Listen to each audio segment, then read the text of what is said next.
Time. Oh, here we go. Here we go. It's exciting. It's time. It's the Endwalker time. Pop out chats. And we are live. Hi everybody. Ray, good to see you. Glad to have you. Reminder: no spoilers. By spoilers, mean anything from. Oh wait, we're here now. We're in Endwalker. Well, I guess we're good to go. Anything ahead of where we're at this point? Good to see you, Ray. Kiko, good to see you. Can you believe it's taken a year and nearly 100 episodes to get here? It's a year and 94 episodes, and we're finally at the beginning of Endwalker. What a wild ride. I can't believe that we're already here, to be honest. Yeah. Let me know how the volume is and everything is. Tracy, good to see you. Glad to have you. Light, good to see you. Glad to have you. I wonder which copy pasta Ray will have to update next. Raven, good to see you. Glad to have you. How was your adventures? What's Endwalker called in Japan? Gogetsu no Moonlight. Something Moonlight Finale. Gogetsu no Finale. Like, Dawn Moon Finale. Something like that. Light! Yeah, good afternoon. Feels good to be back. Welcome back. Jolly! Good to see you. Glad to have you. Lick the like button. Yes. Don't forget the YouTube things. You know the ones. Don't worry. Do not lick the like button. That will only cause existential despair. And V says, isn't that what this expansion is all about? Seeing as I'm home, start a stream for a change, I might pop over the tree. Yes, please do. We got everyone saying hi. I appreciate you guys saying hi here. Alara, good to see you. Glad to have you. Lady, good to see you. Glad to have you. I just unlocked it, so you need a body if I can be there. Yeah, I would love to have you if we get to Zot today. Lynn, good to see you. Glad to have you. Hey, lady. Leveled your paladin time, I see. Yes. Sound is good. Good. Okay, volume sounds good. Deathberry, good to see you. Glad to have you. Rachel, good to see you. Glad to have you. Okay, so one thing is I need to equip my level 80 paladin glam. But my question to you guys is, which do you want to see first? Do you want me to go get Deadpool in his Kryl costume? Or do you want to do some other warm? I guess, do you guys want to see Deadpool in his Kryl costume now or later? Oh god, you guys are talking about food in the game chat. Now I'm hungry too.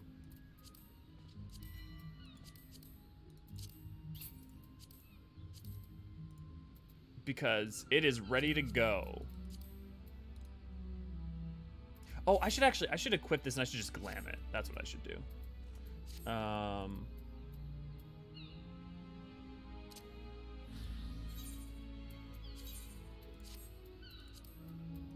then update that. Yes. Okay. Oh, and then I need to actually put the shadow. I need to put my shadow blade. Although I actually got rid of it. Yeah, we'll worry about that later.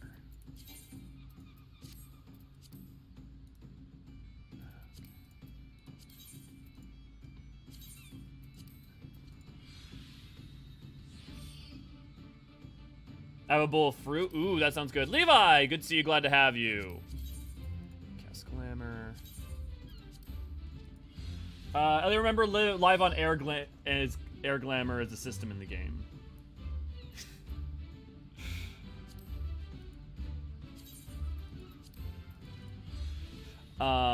Cathra, good to see you. Glad to have you. Pup. Okay, everyone wants to see the Deadpool. Okay, I'll go get the boy. How you feeling about that live letter with a couple days? Think on it. I mean, to be frank, I usually don't have that much of a different opinion after a couple of days, but I mean, I'm just as excited about it. I mean, the one thing I found hilarious was they mentioned they were going to doing ocean fishing, and then everybody was sad when they didn't mention. Well, some people were sad when they didn't mention ocean fishing. Oh my god, you guys are all using the pizza emote. You're having a tea pizza party. You know what? I probably save enough money in the Cactar piggy bank that I could have a tea pizza party now.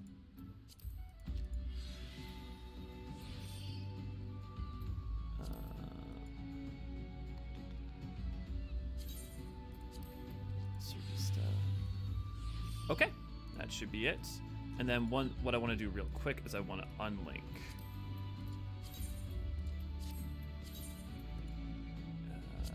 In the short term, I'm gonna unlink. Yeah, cool. Let's go get that boy.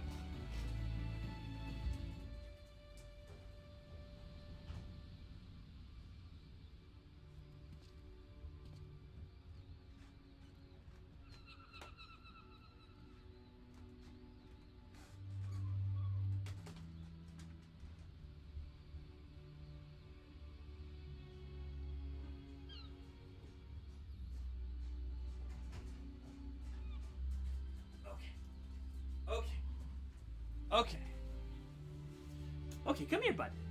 Okay, apparently this is our warm up for today. We're doing this. Give me a back. Okay. Oh.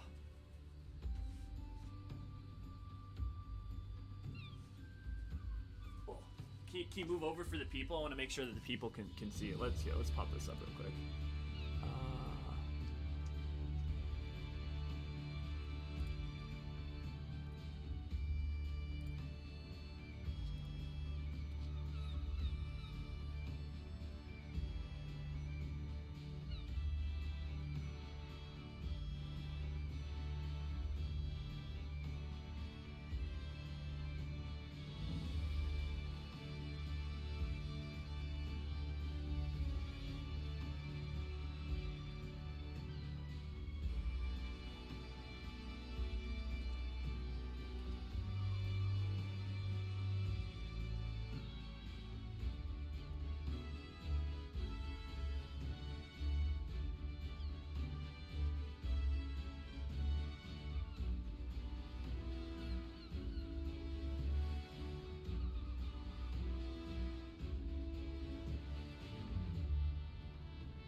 Sorry, I'm assuming you guys have sound back now. I forgot that sound isn't hooked up when I do that big screen.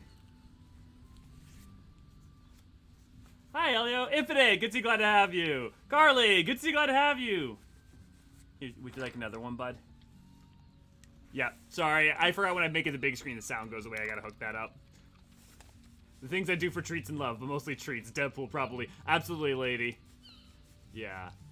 Ayo, we forged ahead. Yeah, Black Flame, we're doing Endwalker. We're getting it started. However, we a long time ago, probably like 3 months or something ago, you guys funded a Kryl cosplay for Deadpool for me to make it for him. And then I just fell behind on everything. But we got it done now. We got it done eventually. You're being very good.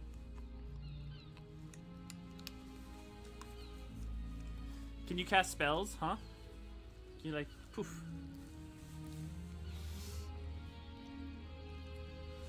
Nice glam. Which set is that? Hey Jackson, good to see, glad to have you. I need a doggo dressed as Kryl as a minion. Yeah, just get the little Shiba in you. Okay, buddy. Okay, guys, I think it's time for him to go. He's been very good. He doesn't like wearing things. He's being really good. Usually he doesn't like putting stuff on. But yeah, worth the wait. Good, good, good. Okay, buddy. Shall we help get that off? Yeah. Okay, come on. Yep. Doing good. Almost there. There you go. Okay, come on. Yep. Would you like me to help get this off too?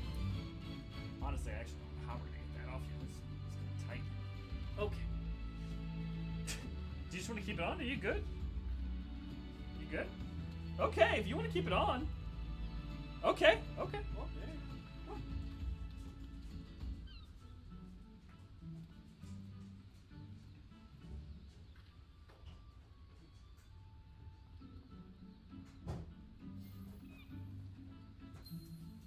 Okie dokie doke. Okay, he gives the audience what they want. Yeah, he knows it. Krile is his fave character. I bet he would love... I'm sure he would love Krile. Oh my god. Why do you do this to me?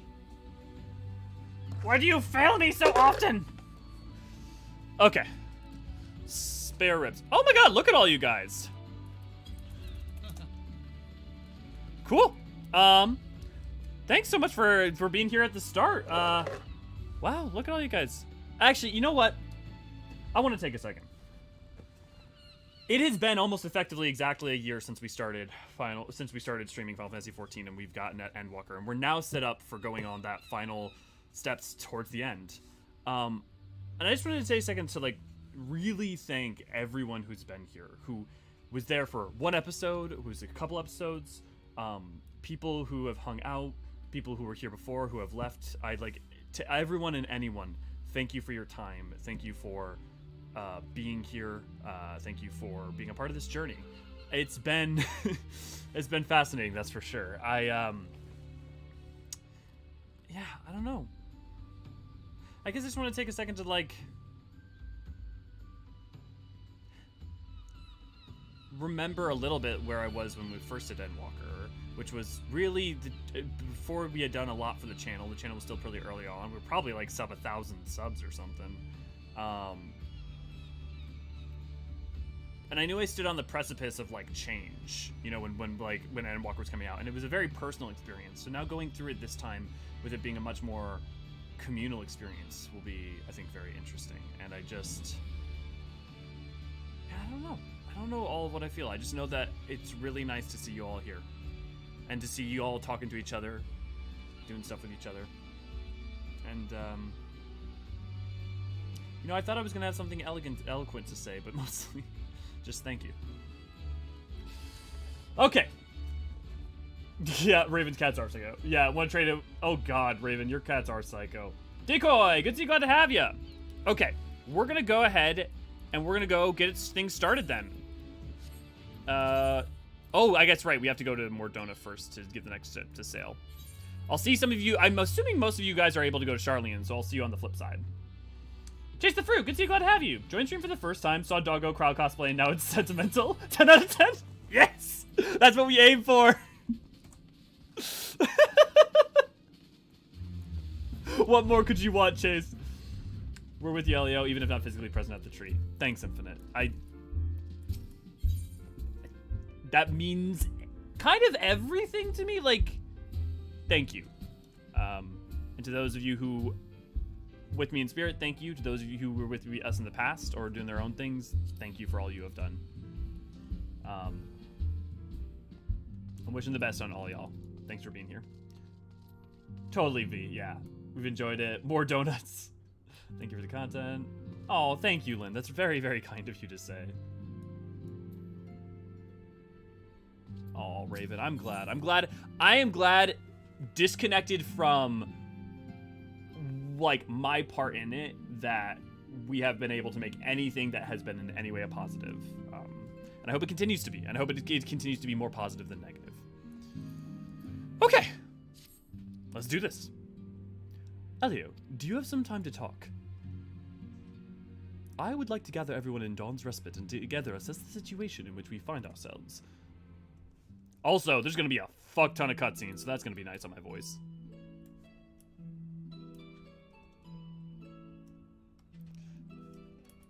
Let us take stock of the facts, shall we? The crisis at the hand began with the sudden appearance of ominous towers in a multitude of locations throughout the world. Ah, the Endwalker music's already starting! We have since learned that said structures were brought into being by an organization known as the Telophoroi, meaning the Endbringers.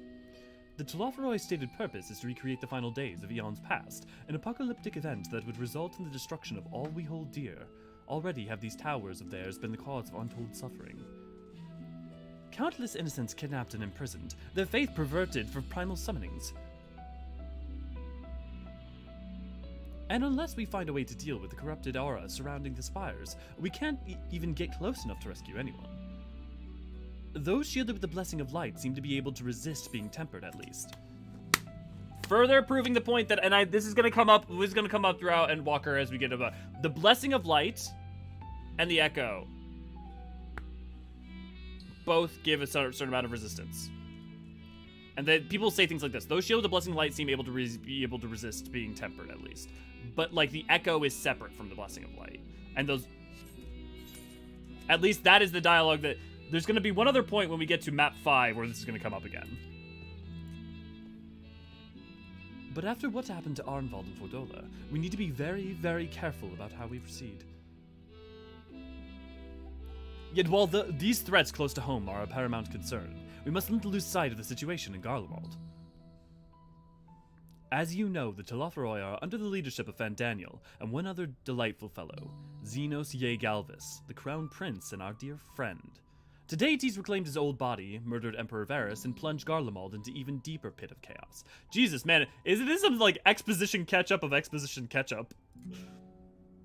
The capital has probably seen the worst of it. For a good while there, it saw the bloodiest fighting in the War of Succession, but that has since changed, and in troubling ways.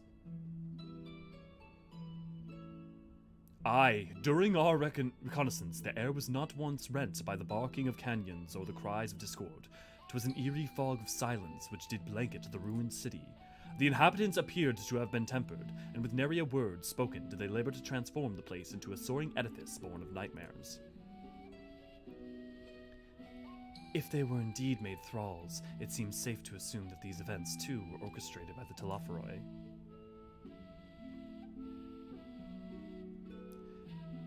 An army of primals isn't awful enough, but in light of recent developments, I fear it is only the prelude to an even greater catastrophe.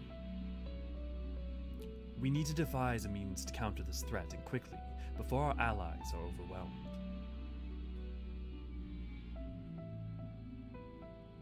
We will find a way to Sharlayan, I'm sure of it. Master Fortunel comments regarding the final days were curious, to say the least. The Forum knows more than it's letting on. Oh, sorry to interrupt. We just received word from Mistress Kryl. She says the arrangements for your visits have been finalized. You heard you're to head to Limsa Leminsa and board the next ship bound for Sharlayan. And on arrival, present yourself as associates of the students of Baldessian. Come to assist with the Order's restoration. Fucking the music of adventure! The arrangements may be settled, but what of your thoughts? They must race at the prospect of returning home after so long. I am eager to see it, of course. Of course. We should set off at once.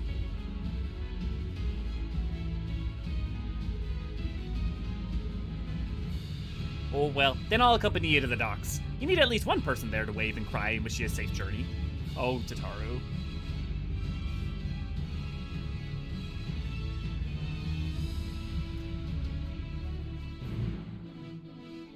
God, I love the music of Endwalker so much. Oh, fuck. I just realized the idle cam a few minutes ago got my anxiety self-hiding. Oh, yeah, Kiko, you should definitely come say hi to everyone. I'll definitely make sure to add you as a friend if I haven't yet. Seems like only yesterday I stumbled on every job symbol explained video, hooked instantly thanks to be informative and entertaining. Good, lady. I need to put out some stuff that's more in that ballpark because that's much better than just general lore stuff. I actually have some stuff, but between the move, I've done, like, jack all in terms of video editing lately.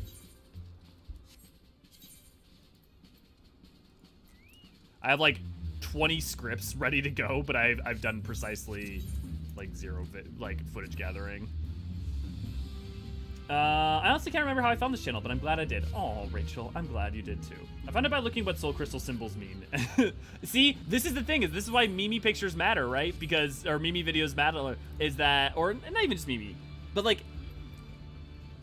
you know, stuff like the, like, soul crystals explained, or, procreation in 14 and stuff, people are more likely to glom onto that. And then it goes a long way towards, like, building up more people for you guys to either engage with in terms of doing content together or, you know, talking to in the chat. So, if you see a pink bun glowing in the dark, just throw things. Yeah, hi, Umino, good to glad to have you. Hiya, when did you say that Tataru was from Minnesotaland? I'm pretty sure we did that when we first went to Quicksands. That must have been, like, in the first episode, right? First or second. Sadly, I miss the days when we could do monophilia.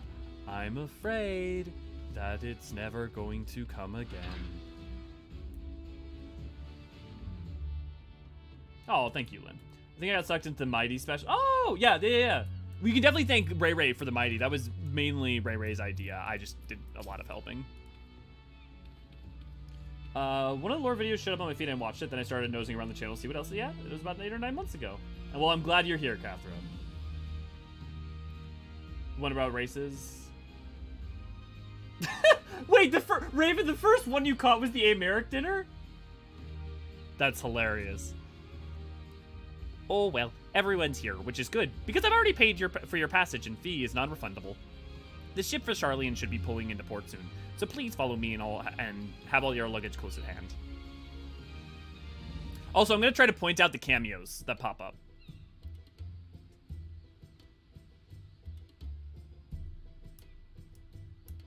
Here we go, guys.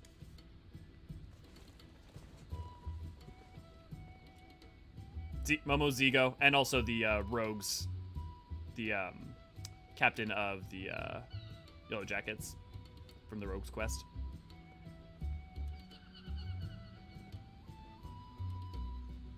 They've almost finished loading our cargo. We should be ready to depart right on schedule, or so I'm told. Excellent. 'Tis nice to have a smooth beginning to one's journey, at the very least. It's funny.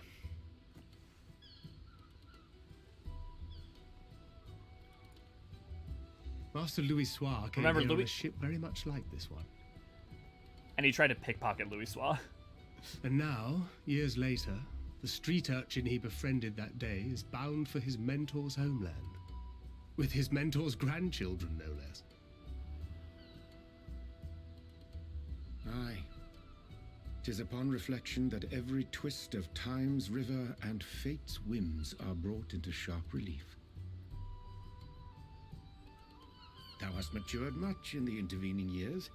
Wert thou not caught attempting to relieve Master Louis Soir of his purse scant moments after he made landfall upon this dock?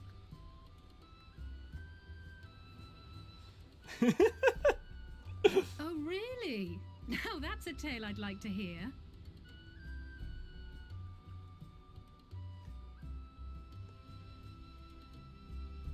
Will this be your first visit to Sharlayan, Sir Estinian?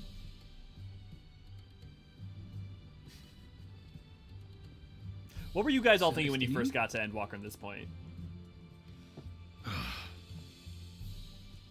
Are we strangers newly met? Why this stiff formality? I, merely meant it as a professional courtesy, since we are now colleagues in an official sense. Oh, Alfino. I'd rather you dispense with the sirs, especially in private company. Or I'll be forced to respond in kind, little Lord Alfino. You've made your point, Estinian. Painfully well. Better.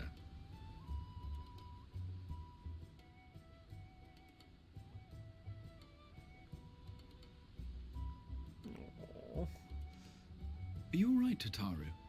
You seem positively distraught. Distraught? Me? Don't be silly. I think it's lovely that they get to see their homeland. It's just, we're trying to thwart the schemes of an army hellbent on destroying the world.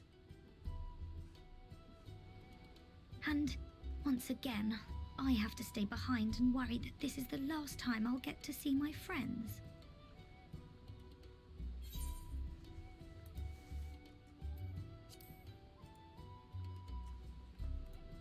I'll bring them back safe and sound. I promise. I'll hold you to that. Ah, good. You're still here. Hori Boulder! In case you don't know, that's Gosetsu's voice actor, by the way. What brings you all this way? We're to assist the Maelstrom and the Kobolds with a lunar primal operation, so we thought we'd see you off before heading to the tower. Flamine and the others wish you all a safe journey and promise that they'll look after things here until you return. We will too, of course. Aye, we, your fellow Scions of the Seventh Dawn, will do our part to ensure the end of the world won't happen on our watch. Hell yeah. We're set to sail! All aboard for Sharlayan! I wish I could pretend like I timed this even better, because I was hoping we'd leave at night as the moon came up. It's time. Then we must delay no longer. We will contact you the moment we learn aught of value. Wish us luck.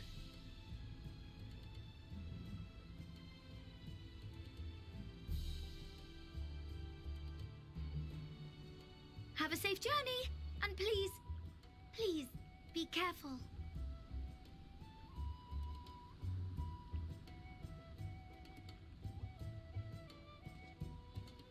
Should we do a death flag counter?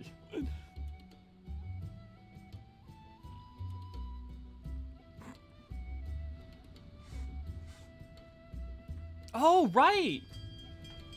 Oh, right, I didn't even notice that.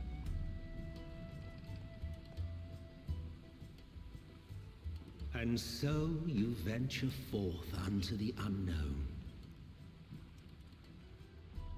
A fate beyond the horizon that cannot be divined. A future undefined and in flux. In uncertain times, naught but the simplest words of wisdom will suffice.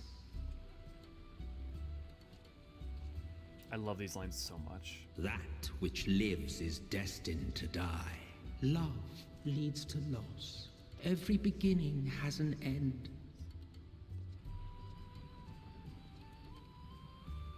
Treasure every moment, every step of your descent.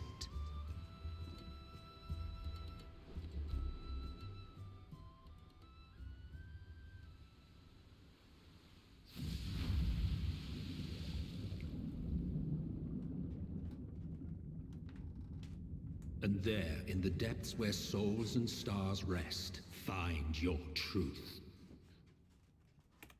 Oh, what a good setup. Oh, it's so good. Oh my god. I was ready. Dez, good to see you. Glad to have you. I was ready to go make fun nerds and Sharlayan. I was thinking one Night of Cal, it's going to be top Shadowbringers 2. They really stepped up their cutscene game. Yeah, they really did. Giggling the entire first scene.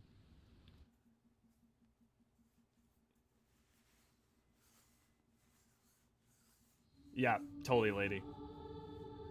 Same, Jackson, yep. Which makes when it ends, where it ends up even better. Oh, thank you, V.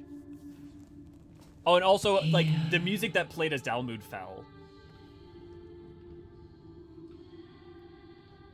Feel.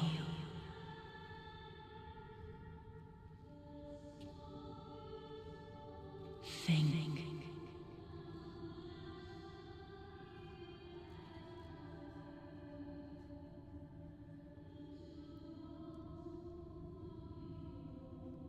The day has barely dawned, my fellow earlier riser. Though we're hardly alone in that. Envious of those still sleeping soundly, no doubt.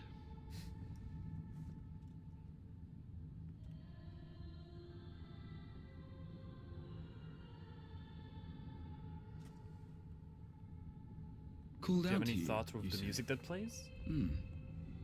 I've heard nothing myself.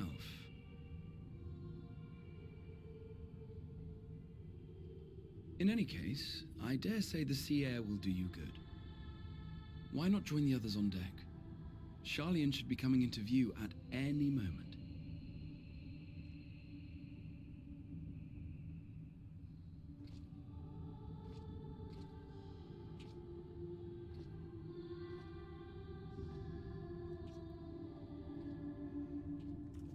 Can we talk about how amazing it is that they actually gave an answer to answers and took something that was the final, like, 1.0 and 2.0 with answers and made it a thematic aspect of the conclusion of 6.0? Oh my god. I'm also just realizing, just like really vibing with how much 6.0 really could have ended. Like, if you end on 6.0, you have a full story. You're good. You know? Like, I want more. I'm ready for the next adventure, but truly it's... And also, yeah, it's the cutscene game, the cinematography, like the camera movements are just, they've upped their game so much. Neri, thanks for Archonship. Enjoy your emotes.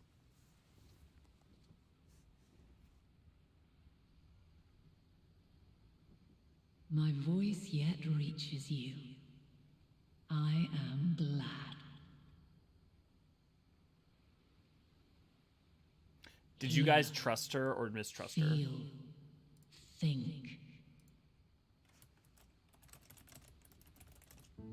And thus do we meet face to face at last. My warrior of light, guided by the crystal.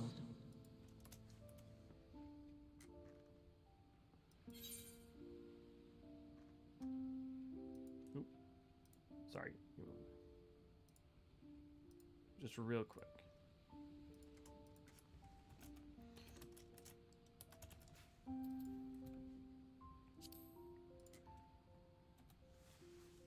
Why now, Hydaelyn? Where were you when we needed you? After your sojourn in the First, I believe you have your answer. You have gained an understanding of what I truly am, what Hydaelyn has always been, a primal.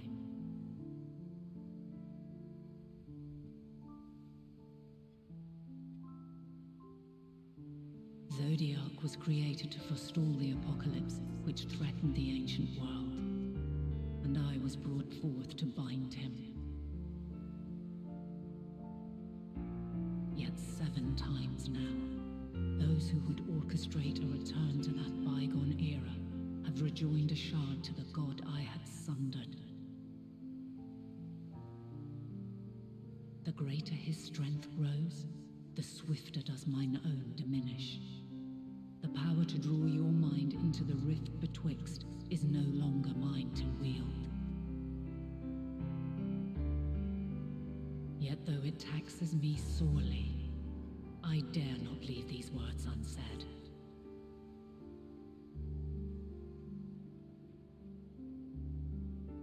Even bereft of my guidance, you and your companions have accepted the burden of this star's troubled past. A conjunction has begun to form, an intertwining of your time and mine.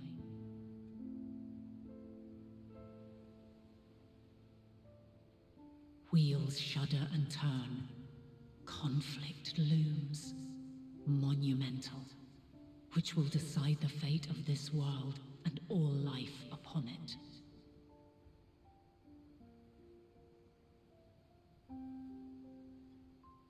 When you truly understand what is at stake, and your journey has prepared you to surmount the insurmountable, then shall I honor the promise made in another time, another age.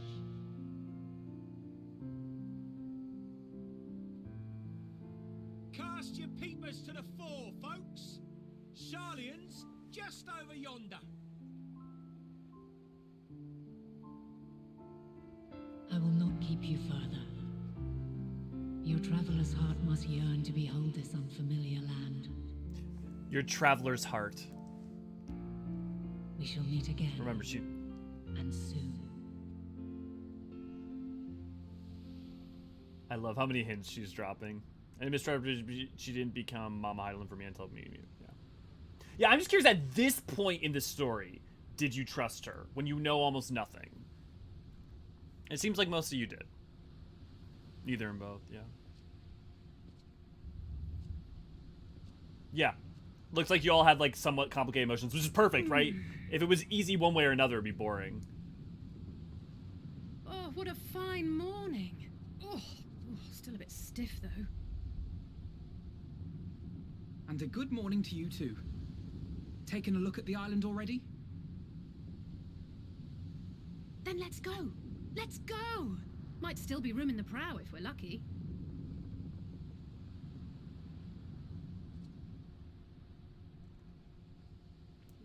I love seeing your like breadth of responses. That's... Ixorn, good to see, glad to have you.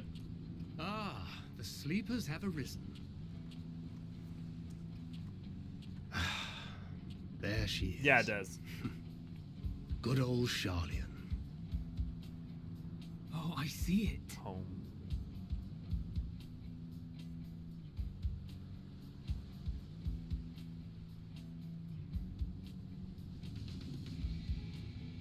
Home. Home at last.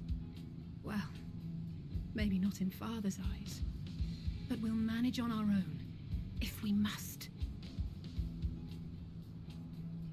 You do know you're not alone in this, don't you?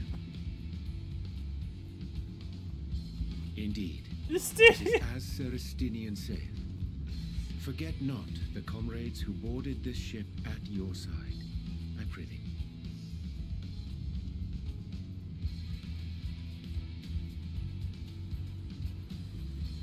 Thank you, my friends. We are ever grateful for your steadfast support. Upon arrival, we will be disembarking into the heart of Sharlayan proper.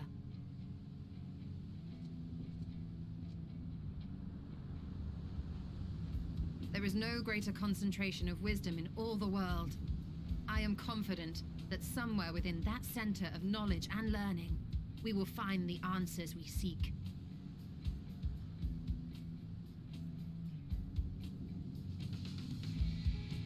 There's always something about the sentiment of "you're not alone" that will always get me. And just Justinian being there in that moment, and him of all people providing that warmth, you know. Ugh. Oblivion, good to glad to have you. Yeah, that all makes sense. Deslin, Kiko, yeah. Your music, the first time I played it was here, I was hyped. Yeah, same, Deathberry. It's so good. Oh, the Endwalker music is good. Yeah. Yeah, Jackson, yeah. That it's him of all people. And I think like that's, I mean, honestly, in some ways, you know, me and Aniri talked about this a lot during End Talkers, but "you are not alone" is one of the funny thematic statements. Sharlayan, the solitary island nation of the northern seas. Where under the watchful gaze of Thaliak, patron deity of scholars, academics hoard all manner of knowledge and secrets. Once, they deigned to accept foreign students into a distant colony maintained in the Dravanian hinterlands. Idleshire. How swiftly they abandoned it once the first Garlean boot set hostile foot on Alamegan soil. So averse to the prosecution of war, these men of wisdom, your would-be allies.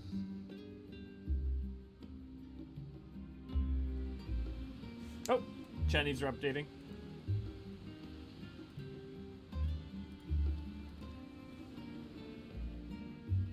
I thought they'd never let us off the ship. What's next then? Entry applications? Hopefully they find no cause to deny us.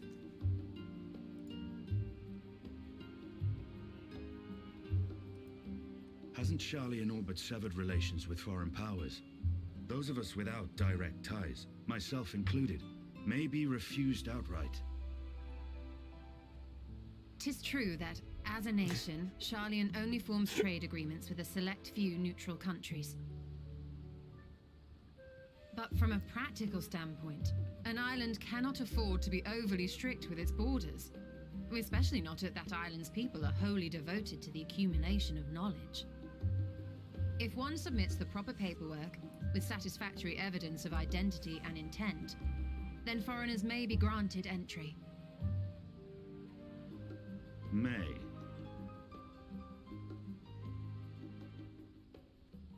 Quite. So let us be absolutely clear on these points before we proceed. The immigration officer will ask for your affiliation and your purpose of visit. Considering Sharlayan's views on intervention, I strongly suggest we avoid any mention of the Scions. Kral has laid the groundwork for us to act as associates of the students of Baldessian, and our ostensible reason for being here is to aid in their order's restoration.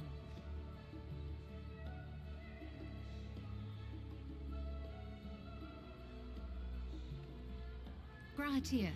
It might expedite our progress should an actual student be seen at the head of our little group. Would you mind leading the way? Of course. The immigration offices were this way, as I recall. Shall we?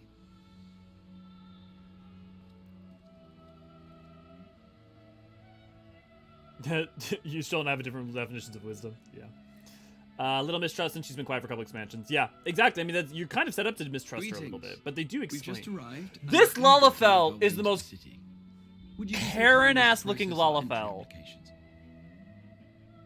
Her voice is even a Karen voice. Certainly. I see by your mark you are an archon. I am. Grahat here of the students of Baldesion at your service. I was assigned to an Eorzean survey team, but have returned to assist with the reformation of my order. My associates here will provide additional support.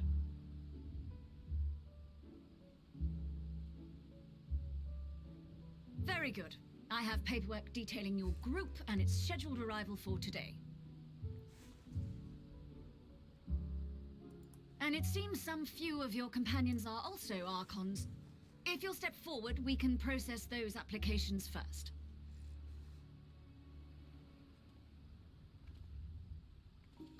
Lynn, I'm sorry, but also that's hilarious. Infinite. Yeah, they did the hair for Mikala. Yep.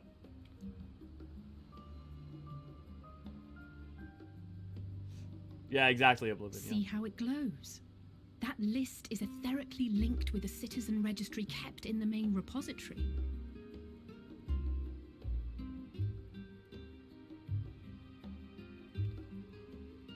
I've confirmed your status as archons and amended your travel records accordingly. Welcome home. Now, who do we have here? How we should all respond to Estinian. Oh, it was the twins. Surprising that you wouldn't know the Levier twins on site. I mean, I know they haven't been around for a while. Alphino Leveilleur. And Alize Leveilleur.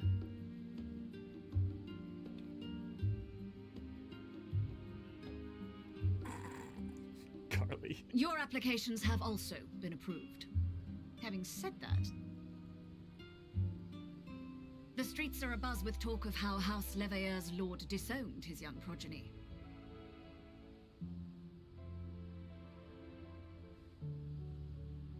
Oh, it's so subtle. Like, the amount of subtle acting that they can do now currently And is while such much better personal too. circumstances constitute no reason to deny you entry, I urge you to avoid exacerbating your present situation.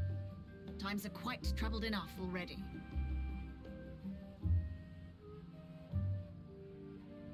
We shall keep that in mind.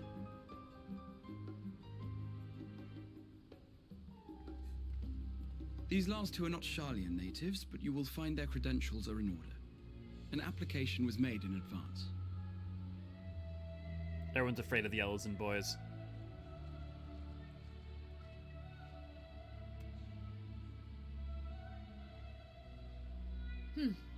Name and occupation?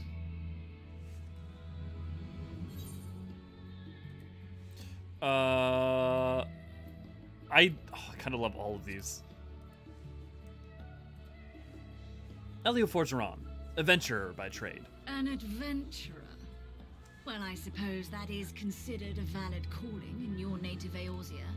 And it does indeed match the profile provided. You may The disdain is so deep! And you, sir? Estinian Valino, formerly of the Order of the Knights Dragoon in Ishgard. Formerly, at least. And what, pray tell, is your profession now?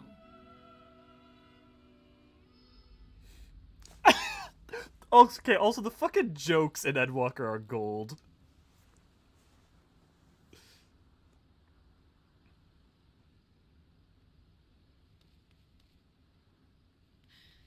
If you'll allow me... Gryle! It's Deadpool.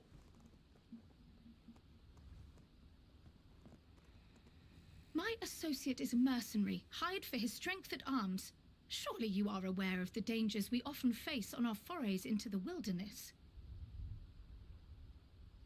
Mistress Baldessian, if you insist on sponsoring his entry, then so be it. But while I appreciate that desperate times call for desperate measures, I find your choice of company concerning. Be advised that even a single misstep may have severe repercussions for your organization. I have every confidence in my chosen company, dear and trusted comrades that they are. But I thank you for your concern.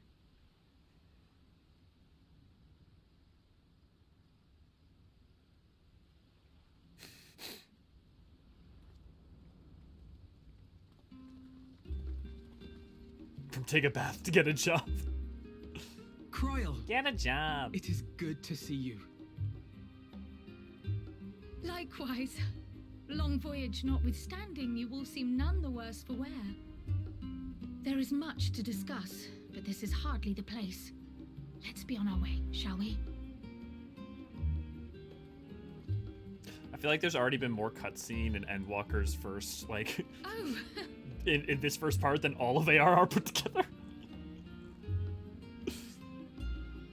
Welcome, friends, to Sharlayan. As your mercenary, I should hope my welcome includes a generous salary. Well, I had to say something, Sir Taciturn. Got him! I love their friendship. It's so good.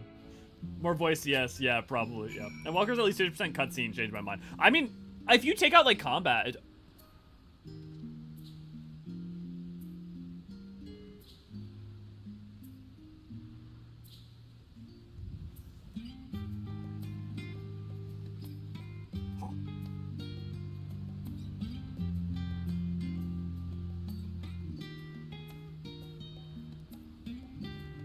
You know, I before stream, when you guys welcomed me to Shadowbringers, that last time, it was really affecting emotionally. And one of the things I told myself was I don't think it's gonna happen again. Probably like because like it's a lot to expect of people, and and I don't know. It's vain to like assume that people are gonna like welcome you to an expansion and stuff. But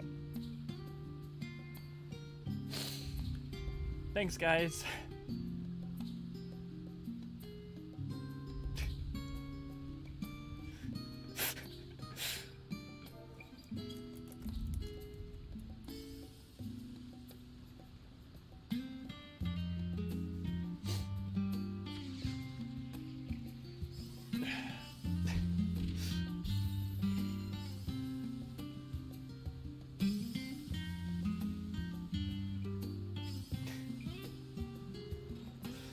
Thanks, Tracy. You're there in spirit. I appreciate it.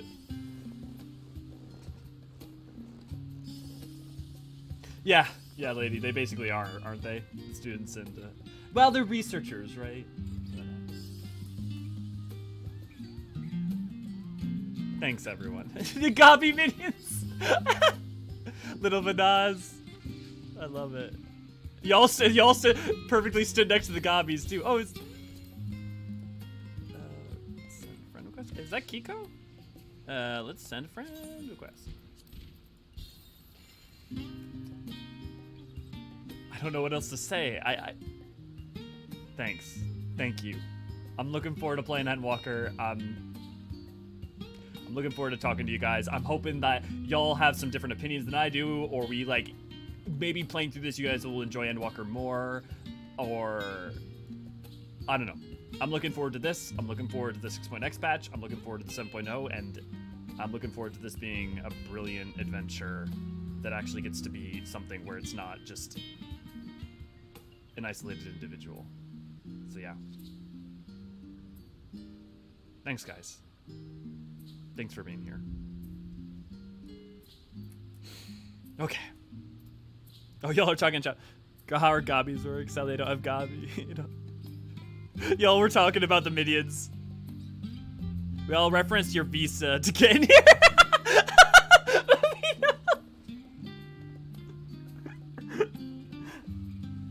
Couldn't have said it better, Oblivion. Let's forge ahead. I'm glad I spotted your ship coming into port. The officers are born bureaucrats and sticklers for detail. In any case, you may relax and take a moment to get your land legs back.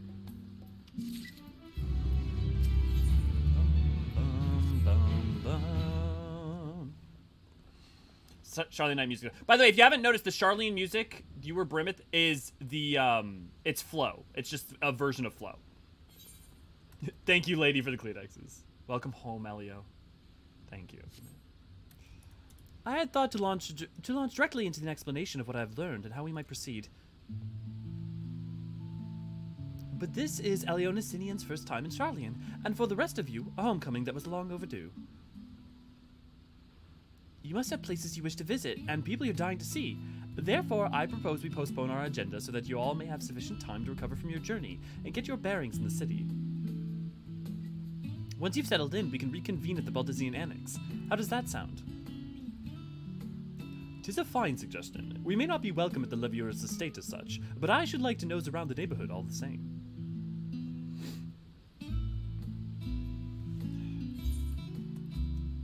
What's the line? There's a line I want to quote, but it's from later on. It's from right before we go to map 5. It's from a certain boy in white. A truth that fills my heart. I am equally untethered, as it were. There is no particular place that my kin call home. Still, I would not pass up the opportunity to reacquaint myself with the city. I didn't miss that. I think what she's saying, which would make sense, what we've been saying, is that the Y tribe don't have a specific home. The Y tribe are kind of all spread around.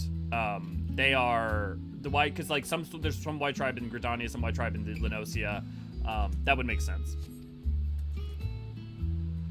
Likewise, a quick tour of our old haunts might yield some useful gossip. The annex was west of the Aetherite Plaza, wasn't it? I shall join you there anon.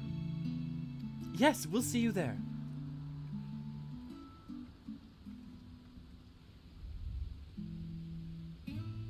I, too, have places I would be remiss in not visiting forthwith. By thy leave. They're already establishing his sort of discomfort. Oh, I love it. What of you, Estinian? My service as a guide or yours for the asking? That won't be necessary until we reconvene. I prefer to wander as the wind takes me. Mood, Istinian, mood. That's how I like to explore stuff. But I could... Oh.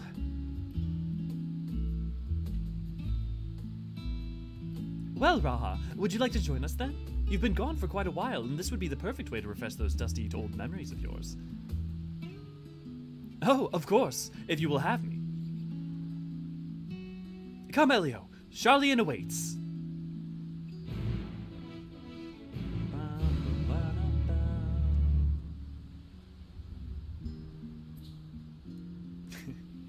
What a perfect time for the dawn to rise.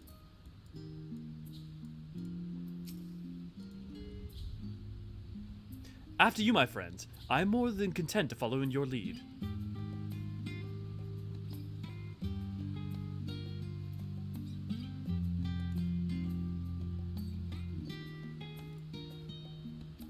Gratia is now accompanying you. Yeah!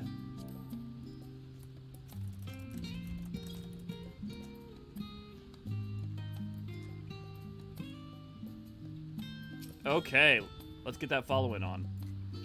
All set? Then let us be on our way. Our first step, amusingly enough, will be the last stand. It's a cafe on the west side of the harbor. Oh, man. Okay, so we all agree they need to retroactively find a way to add this to older content, right? Like, I don't know how you do it, because you have to basically retool a bunch of quests, but oh, man. Danielle, good to glad to have you. Taking a tour of Sharlayan? Indeed. I have a really good sense of direction, weirdly enough. So, like, that's part of why I like to explore, because I can map it all in my head. I'm grateful to have Krau's help in reacquainting myself with this place. It's almost as if seeing it all with new eyes, as you are.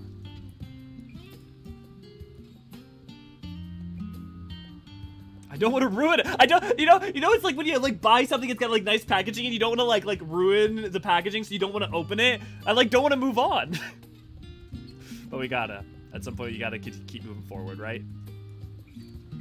Here, you know what? I got an idea.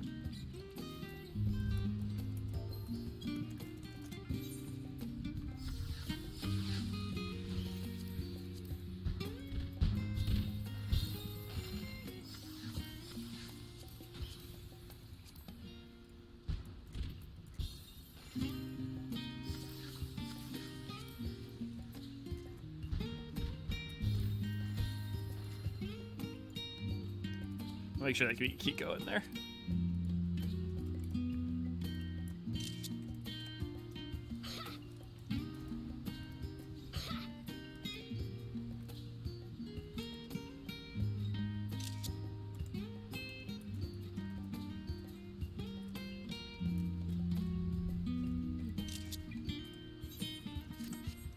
Okay. Thanks, guys. I hope some of you guys got some photos.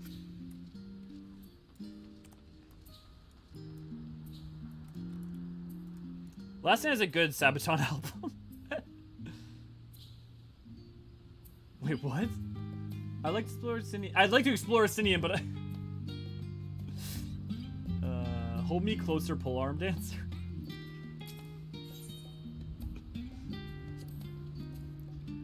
With all the unusual wares coming and going at all hours, I expect the assistance of intrepid adventurers would be highly appreciated. I see no reason why you couldn't undertake any tasks which pique your interest. You have been cleared by the immigration office, after all. I look forward to the day your name is celebrated in Sharlayan, the same it is in Eorzea. So yeah, so this is like, if you've ever done crafting, this is where you do your leaves. This place is called the Peristyle, and is the first stop for cargo unloaded at the docks. You'll find the usual necessities for daily living and other imports vital to running an island nation, but also supplies that further Sharlayan pursuit of knowledge, namely large quantities of books, specimens, and samples. Sorting these sacks certainly seems to keep the attendants busy.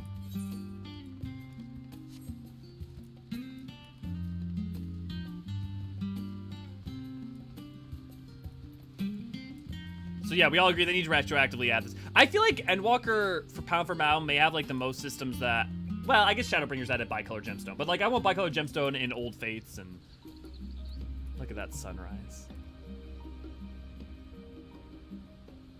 It's really beautiful.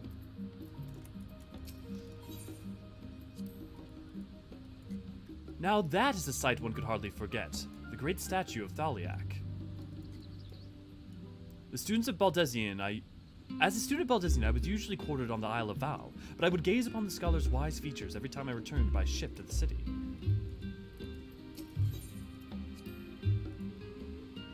This path leading out towards the sea is known as Thaliak's Stoa, so named for the statue of the scholar which stands at its end. As you know, the Sharlayan people prize accumulation of wisdom above all else. Thus, when Thaliak was chosen as our patron deity, it was more a matter of pragmatism than belief, an alignment of principles, as it were. We may have honored him with a rather impressive sculpture, yes, but our faith is not so restrictive as that of, say, the Ishgardians. Individual Sharlayans can, and do, worship the divinities of their choosing. I like that. Like, Thaliak's more of, like, the spirit of his representative. I would also let it take an overworld adventure party, aka like Chocobo NPC. Yeah! I guess the necessity of that seems like it doesn't really seem needed because the Chocobo already fills that niche anyways. But yeah, I definitely understand the desire for it. Gooey, good to see you, glad to have you. Commence acoustic guitar. And here we are, the last stand. I may have mentioned this before, but although our research into nutrition and food preparation is quite extensive, the average Sharlayan tends to regard seasoning and flavor with a certain indifference. How can I put this? The food is, it's bland. As encapsulated by our infamous Archon loaf, the prevailing sentiment towards cuisine is a dietary value first, and taste a distant second. So real quick, I'm going to point out the music. So the Sharlayan music is flow. And you can even literally hear part of Hydaelyn singing it. Deep, far away, your voice weighed your every choice. For those of you who played Endwalker, all I would say is think, why would the theme for this place be not only flow, but for you to be able to be the one place you could kind of hear Hydaelyn singing within it? What relative position does Sharlayan have? Just a thought. There was one pupil at the studium, however, who would stomach the school's insipid meals no longer. So he quit his lesson and poured all his savings into building a proper eatery. And so the last stand came to be. It is, as the name implies, the sole dedicated outpost of fine dining in Sharlayan, the one and only bastion of the culinary arts in an isle of otherwise mediocre fare. Have a good one, Chase. Thanks for dropping by. I seem to recall their burger being hailed as one of the most impressive items on the menu.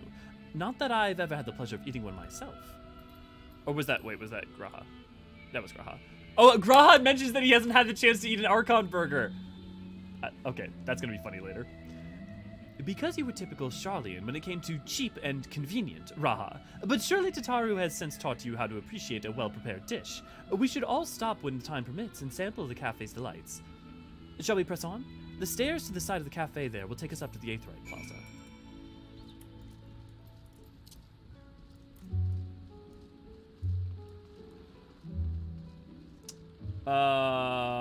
Honestly, if I was a scholar here, I would visit the last stand every day. Same. Food is important for me and taste. Bland wouldn't do. I'm same. Yeah, V, you're same. Sharlayan is north. Was that a reference to something? But yeah, for those of you who actually don't know, let's do some little quick Sharlayan geography. So this is Sharlayan. It is an archipelago. There's the main isle, there's the Isle of Ham, the Isle of Val, and the Isle of Yorm. Val obviously is no longer there. Val disappeared. Oh, V, thank you for the 10 memberships. Cameron, enjoy your emote. Adrian, enjoy your emote. Rowan, enjoy your emote. Hydra, enjoy your emote. Amura, enjoy your emote. Not A3, enjoy your emote. Yours truly not enjoy your emote. Blinkster, enjoy your emote. Covidin, enjoy your emote. Power, enjoy your emote. Thank you, V, very much for the 10. But so, if for those of you who have paid attention to the next 6.4, let's just say the Isle of Ham is going to be relevant. I would keep that in mind.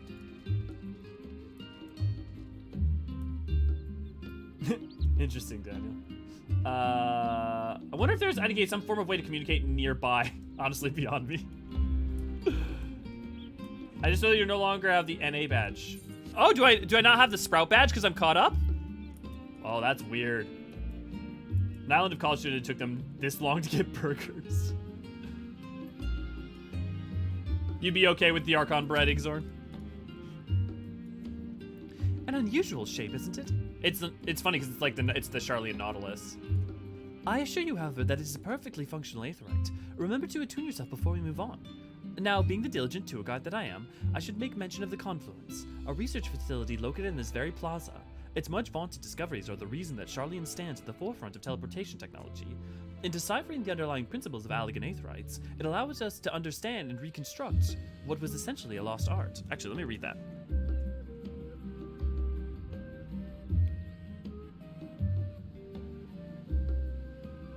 Oh yeah, it's just the same thing that we know, that they just figured out Allagan teleportation, yeah. And off we go to our next destination. Our path leads northeast to the Agora, Sharlayan's largest marketplace. I didn't forget to attune, guys! I didn't forget to attune!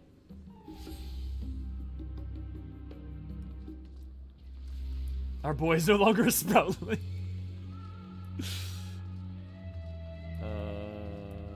Yeah, I was following Raven to the last end and noticed your name was missing the flower. That's cool!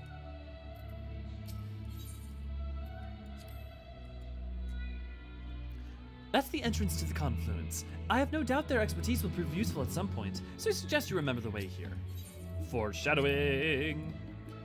Speaking of Aetherites, those teleportation fees do add up after a while, which is why I tend to rely on the far cheaper ferry services. I was pleasantly surprised when Mistress Tataru informed me that the Scions are reimbursed for transportation costs as part of our duties, but I find old habits hard to break. That, and I'd rather not be bothered filling out the necessary paperwork. Wait, I could get free teleportation I was filled out paperwork? Why didn't no one tell me?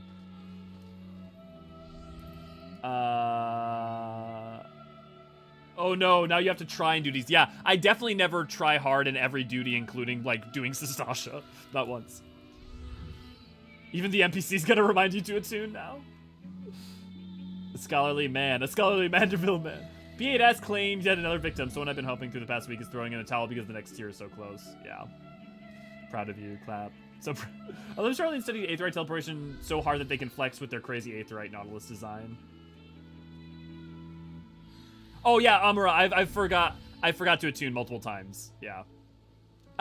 When I'm playing alone, I don't. But like half my brain goes to chat, half my brain goes to playing the game, and 0% goes to attuning. Good, Raven. I just had some of the best homemade spaghetti ever. Solid, Cathra. Oh, Lynn, that's an interesting pitch. That the quest rewards are your reimbursement. Do you mind if I browse the shelves for a moment? There might be some hidden gems I've yet to read. Only a moment? How optimistic. Feel free to browse all you like, but we won't wait around for you. Perhaps I'll return here later. Oh, Graha.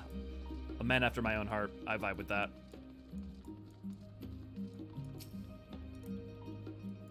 Oh, welcome to Tough Whip's Tomes. My bookstore may not be the biggest, but every volume you see is carefully selected treasure.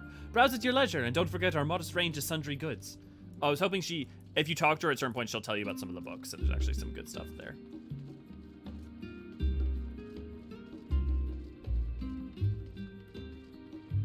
Just need to attune your brain to attuning. Welcome to Agora, where we can find wares made in Sharlayan as well as a wide selection of important goods. They also used to sell questionable prototypes from the various research institutes, but I think that practice has likely died out for the most part. Otherwise, I can think of no better place to stock up on your next big adventure. Am I overselling it? On a more serious note, the next stop on our tour is one which is particular relevance to our ultimate purpose here. We must head back to the Aetherite Plaza, follow the path north, and then climb the stairs up to the imposing building at the very top.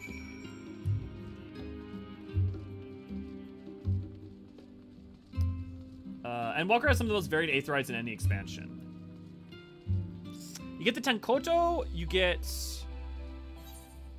Okay, let's think. AR only has one type. With Kurthis, you get the Ishgardian, you get Dravanian. In Dravanian, the Churning Mist, you get the Vanu one, and then you get the Allegan one. So there's 3 different types in Heaven's Word. Stormblood has Tenkoto, and it also has the Girabanian ones. So that's 2. Shadowbringers has... Well, it depends on if you want to count the ones in Eorzea. But within Norvrant, it has 2, because it has the Tempest and it has the ones that we see in general. And in Endwalker, we've got Sharlayan, Zabardian, Ancient. One I can't describe. So there's at least 4. Talia, good to see, glad to have you. First time messaging, nice. Love your lore content. No idea you didn't finish Endwalker. Oh no, Talia, this is a replay. So this is I wouldn't make lore content if I wasn't caught up. But we've been replaying over the past year. Thank you though for joining in. We're glad good to see you, glad to have you. I think our girl is still oh here you just need to. I don't consider my quest where I might pay for like saving the world.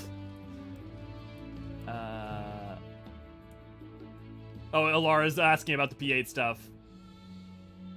Yeah, I feel that, Alara. Do you think that any of the signs would like audiobooks? Ali say for sure. I can't. I feel like all of them except for Urianger, because Urianger would miss the feel of having a tomes. I can see them all getting behind them. You know? Thancred, I can assume Y'shtola. Y'shtola might miss the tomes, but she like the efficiency of knowledge.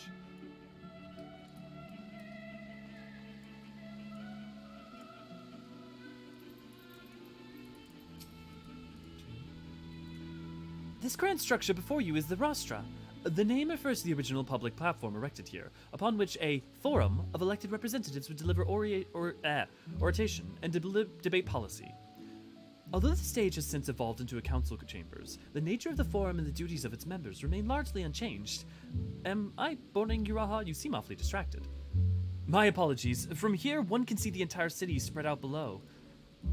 The vista put me in mind of my arrival in the first. Those who had gathered at the Crystal Tower asked me how they might go about building a new home.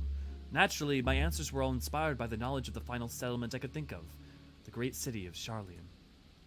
And bit by bit, those few buildings grew into a town, a community, the Crystarium. I can almost see its echo. I see. Feel free to come up here whenever you wish. I don't think the counselors would object to you simply enjoying the view. Such memories should be treasured. For now, however, the tour must go on. Our spectacle of sightseeing concludes with the fittingly named Journey's End. Walk down the stairs to the east and continue straight ahead. It is a lovely sight.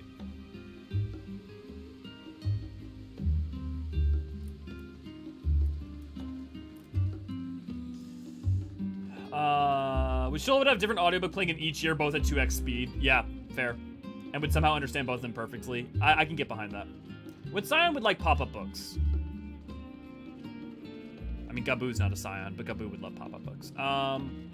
Reen would like pop-up books. Maybe she, if you count her as a Scion.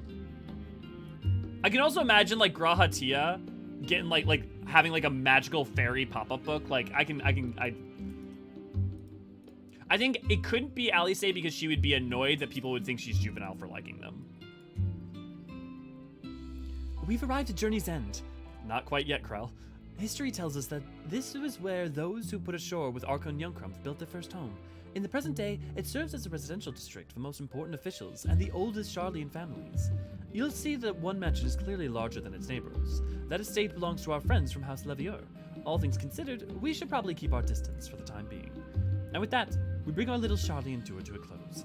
I hope it has proven to be an entertaining and enlightening experience.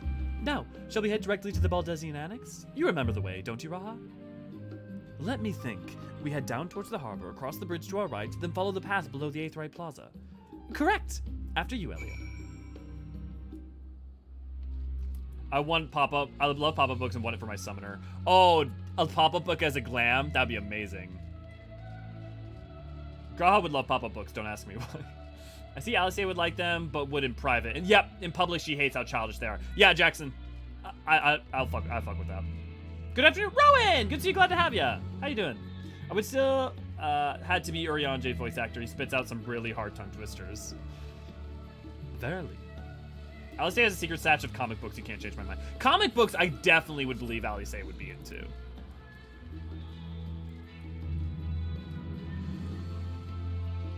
I buy that. I can just imagine there being a pop-up book in the Crystarium, right? And the Exarch every so often going to like see it because it reminds him of some like more whimsical times and also of like adventure and high spirit and stuff, you know? As the joyous look on Raha's face has undoubtedly informed you, this is the Baldesion Annex. If you continue up the hill, you'll arrive on the doorstep of the phenomenon.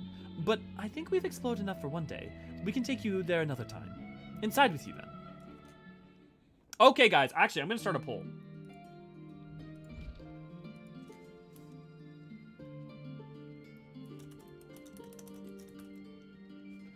I'm back, and I've brought Elio and Raha with me.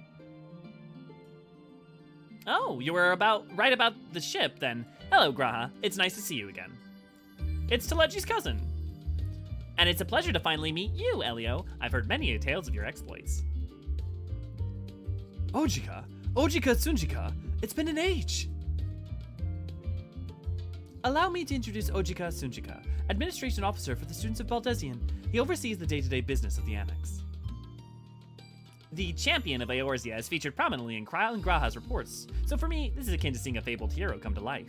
It is an honor to make your acquaintance. This place is like a second home for the students. The Isle of Val served as our main headquarters, of course, but we often had occasion to visit Sharlayan, whether to make use of the city's research facilities, attend conferences, or procure supplies from distant shores. And the annex here was built to provide lodgings for our members while we engaged in such activities. Ever since our former headquarters, along with the isle itself, vanished, the annex has served as our base of operations, and yet it feels so empty with so many lost to us. Our organization is a shell of its former self. The day will come. Oh, that's cute. The day will come. The name of this song, I believe, it's from Final Fantasy V, and I believe it's The Day Will Come. Yeah, it is The Day Will Come. Oh, that's really cute. The day will come. We will see the students rise again. But first, we must ensure the Telophoroi fall. Through the door on the left there is the main hall, where we can discuss our options moving forward. Once everyone arrives, that is. You probably have time to rest before our discussion begins in earnest.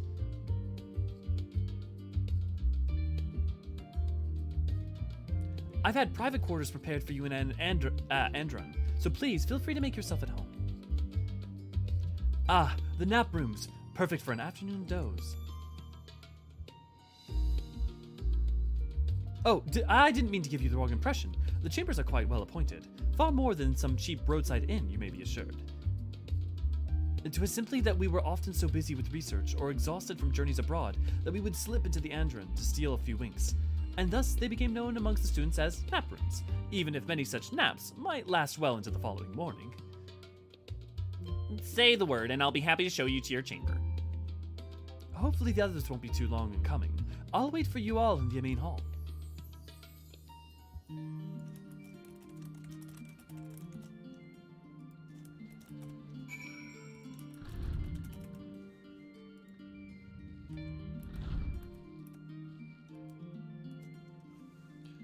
Okay. Oh, God. Okay, putting up a poll. Which map should we do first? Musico, good to see you, glad to have you. Welcome to Endwalker. Just hoping after my very rare AFK. Yeah, no worries. I could glad to be there for you in spirit. Thanks, Musico. Currently imagining a Lala Warrior of Light reading a pop-up book. Graha would connect with Captain America. Yeah. Urianger, man out of time, definitely. Urianger would love Doctor Strange. Yeah. This is an okay, yeah. Which Scion loves what superhero? Man, the amount of OST name drops in this expansion. Right, Infinite? It's all over the place. Graha's like 5'2". He's tiny. He's a tiny boy. So canonically, if you look at the order of how you're supposed to do them, it technically is Labyrinthos and then Thavner. That if you look at the order of the like unending journey. But we'll see which one we end up doing. Oh, so fun fact, all of this is concept art. Everything on the walls, that's like concept art for Garuda. That's art of the Sky Islands for Red Wings. That's this astral chart. This is St. Koinak's Find concept art. This is Eureka concept art. This is Dalamud concept art with the binding coil. This is the West Shroud concept art. A map that we don't get to go to. This is the King Mogomog like newsprint thing that they put up for the Legend of King Mogomog. Map of Othard. I think this is Az's Law concept art, if I'm not mistaken. This is Crystal Tower concept art, or their original in like how they were thinking they were going to do Crystal Tower is going to look like this. That concept art, I think, is used in conjunction with talking about the insides of the Crystal Tower and Zande in Encyclopedia Eorzean Volume 1. And this is just a map of the world.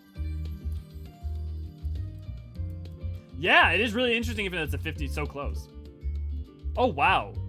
Hot damn, Jackson.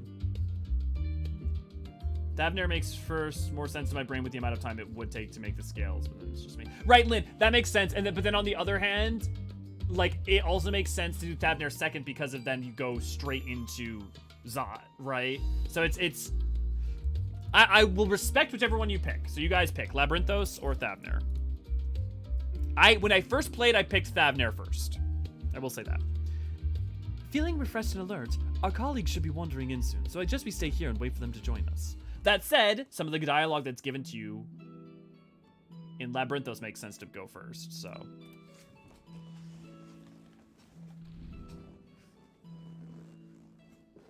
Pray forgive me. I was delayed. It's fine, Urianger. We're all here now. Let's get down to business then, shall we? Just in case you haven't realized it, this is Footfalls. This music.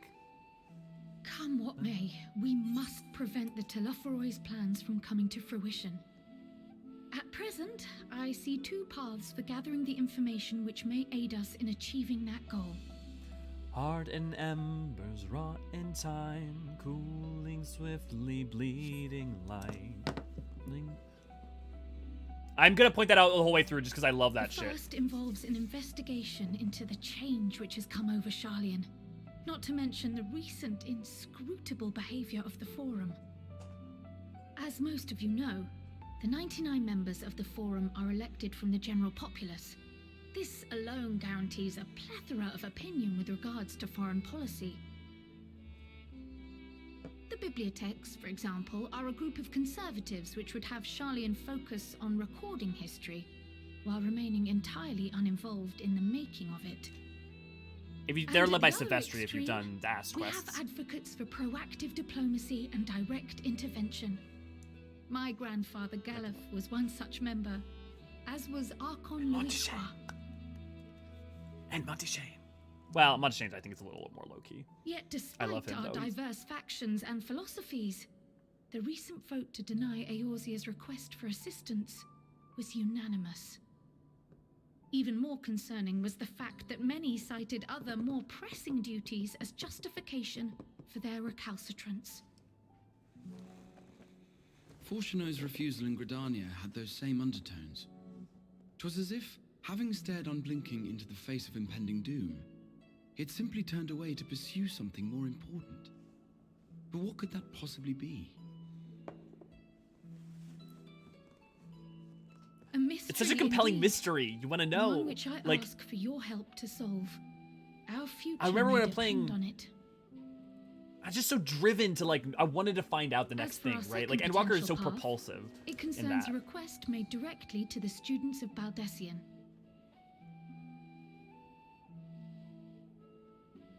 Our organization was founded primarily to study strange and unexplained phenomena the world over.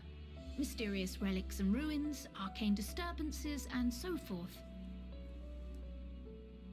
Compared to our more isolationist Sharlayan colleagues, we have strong connections overseas, namely with scholars and academics who share our passion for the unknown.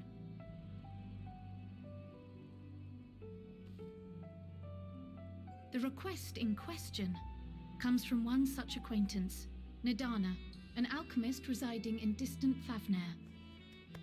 Her missive describes the sudden appearance of a tower, and the subsequent summoning of what I can only assume is a lunar primal.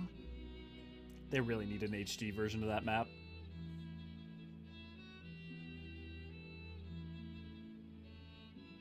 In response to this threat, the satrap of Radzat-Han, the individual who governs the city-state, has instructed the alchemists to find a means to deal with the spire. The artisans of that land are heirs to an ancient tradition, one rather unlike that of their Uldan counterparts. 'Tis possible, nay, probable, that they have gleaned truths unattainable by Eorzea or her Far Eastern allies. They do, in fact, appear to have a strategy in mind, though it will require further research. To that end, they have requested an introduction to a capable warrior shielded by the blessing of light. Assuming we divide our forces to pursue both of Krar's lines of inquiry, then having you join the group heading to Thavnair would seem the obvious choice. But the investigation in Sharlayan is of vital importance as well.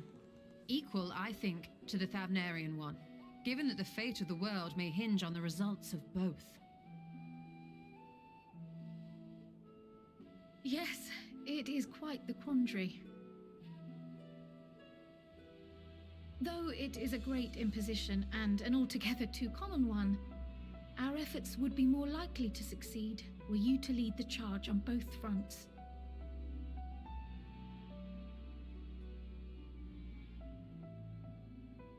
You are indeed our champion. As to which task to tackle first, we will defer to your decision. Let us next decide how everyone else might best be assigned. As for myself, I shall continue what I've begun in Sharlayan. I should also like to steal the services of an archon or two. Lynn. And thereby gain access to a greater range of reading material. I will help with that. Allow me to offer my assistance. I have some small amount of experience in the field of research.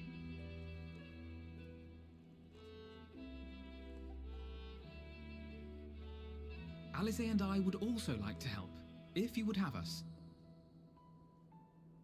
Anything to understand even a fraction of what our father and the Forum might be thinking. Of course, the more the merrier. Right. The rest of us will make the journey to Thavnair. Thoughts? Objections? I passed through Thavnir on my way to infiltrate the Empire, and though I'm not qualified to give a guided tour, I did gain a sense of where things lie. I'll be happy to have you along then. So for this group, it will be you, me, and Eorzean. Give me a moment afterwards, and I'll supply you with all the details of Nadana's request. Consider this hall our rendezvous point once our respective tasks are complete. May our investigations prove fruitful.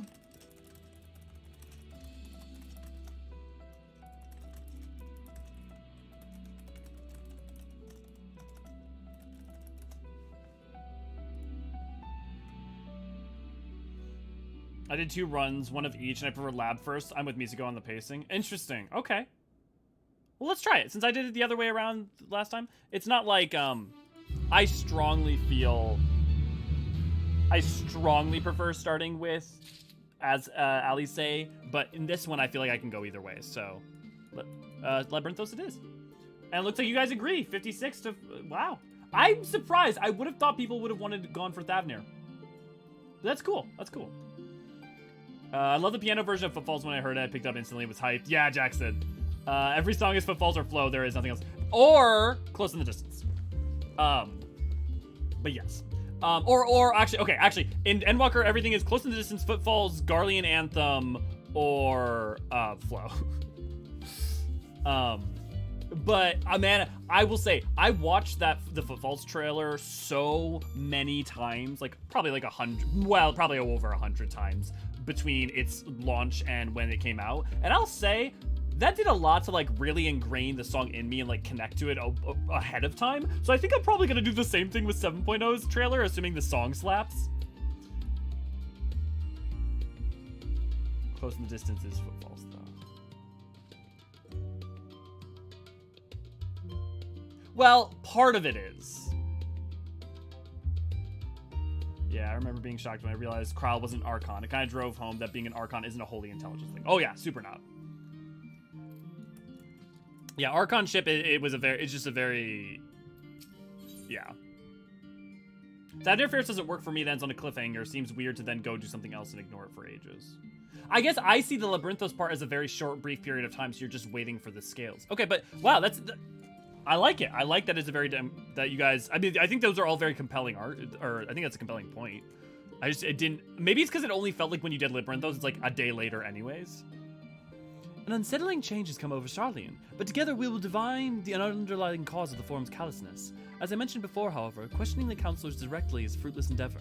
They seem to have already come to the consensus as to what and how little they're willing to divulge, which is why I begin scouring Sharlayan's archive for historical records, for any hint of a connection to the final days. Suffice it to say that progress has been slow. There are only so many dusty pages one can skim in a day, but now I know that I have this band of willing and reinforcements. The search should proceed all the swifter. Let us reconvene outside Numenon, shall we? Exit the annex to the right, and you'll find the archive on the western edge of the woods. Elio, the song is going to slap. Yeah, I mean, Jackson, you're not wrong, right? Like, it's gonna slap. But, like, one, you know, maybe Soken will want to do something, like, more instrumental or, like, more, like, classical a little bit. You know? Maybe the energy will just be a little different so it won't just hit just right. Because, like, Footfalls is just, like, musically is, like, it's a song tailor-made for me. So they should become an Archon. Maybe, you know, I would say one, I really don't think don't put it aside that could possibly happen one day. I really do think that one day we could see that be a side quest thing. Me want neck tattoos. It's almost as if either is a valid choice or something. Yeah, fair point, Lynn. I will say, though, like, I do think the fact that they bother to put one first for when they create a split, to me means that there is an emphatic first one they think you should do. Which, in this case, I think your guys' points are fair.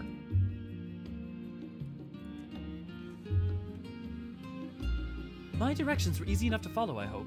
In any case, you stand now before the doors of Numenon. Sharlayan's grandest collection of books and tomes. This building is actually only an entrance, and one of many at that, for the archives of Numenon extend deep beneath the surface like the roots of a tree. The vast halls of the Great Kubal Library pale in comparison to Numenon's endless maze of subterranean chambers. Any citizen of Sharlayan is free to enter and peruse its shelves. Well, most of its shelves. Only archons are afforded access to certain restricted vaults. I've dispatched Yustola and Raha to investigate those. Meanwhile, Alice and Alfino will help me continue my search through the stacks open to the general public. Your status presents more of a problem. As a non-citizen, you are only permitted to browse the first floor here at the entrance. Even so, there should be a number of books which touch upon Sharlayan's history or foreign policy. Your task will be to find and study the relevant publications. I promise you, a working knowledge of those subjects will make it far easier to spot the sort of clues we're looking for. Let us be about it then, shall we? I've told the others to meet us at the stone benches over there once they've found some promising tomes. Happy reading! No neck tact for me, I'm a wuss when it comes to pain. I bet the greater range of tomes in the library that Yustola will help Kryl with is just the books of the second shelf up. Ah! Lalafell problems. Oh my god. As I worked on my PhD, I would have seriously considered it. For me, my choice was Labby because it seemed obvious. I was here in Sharlayan and might instantly go to another place. Yeah, fair.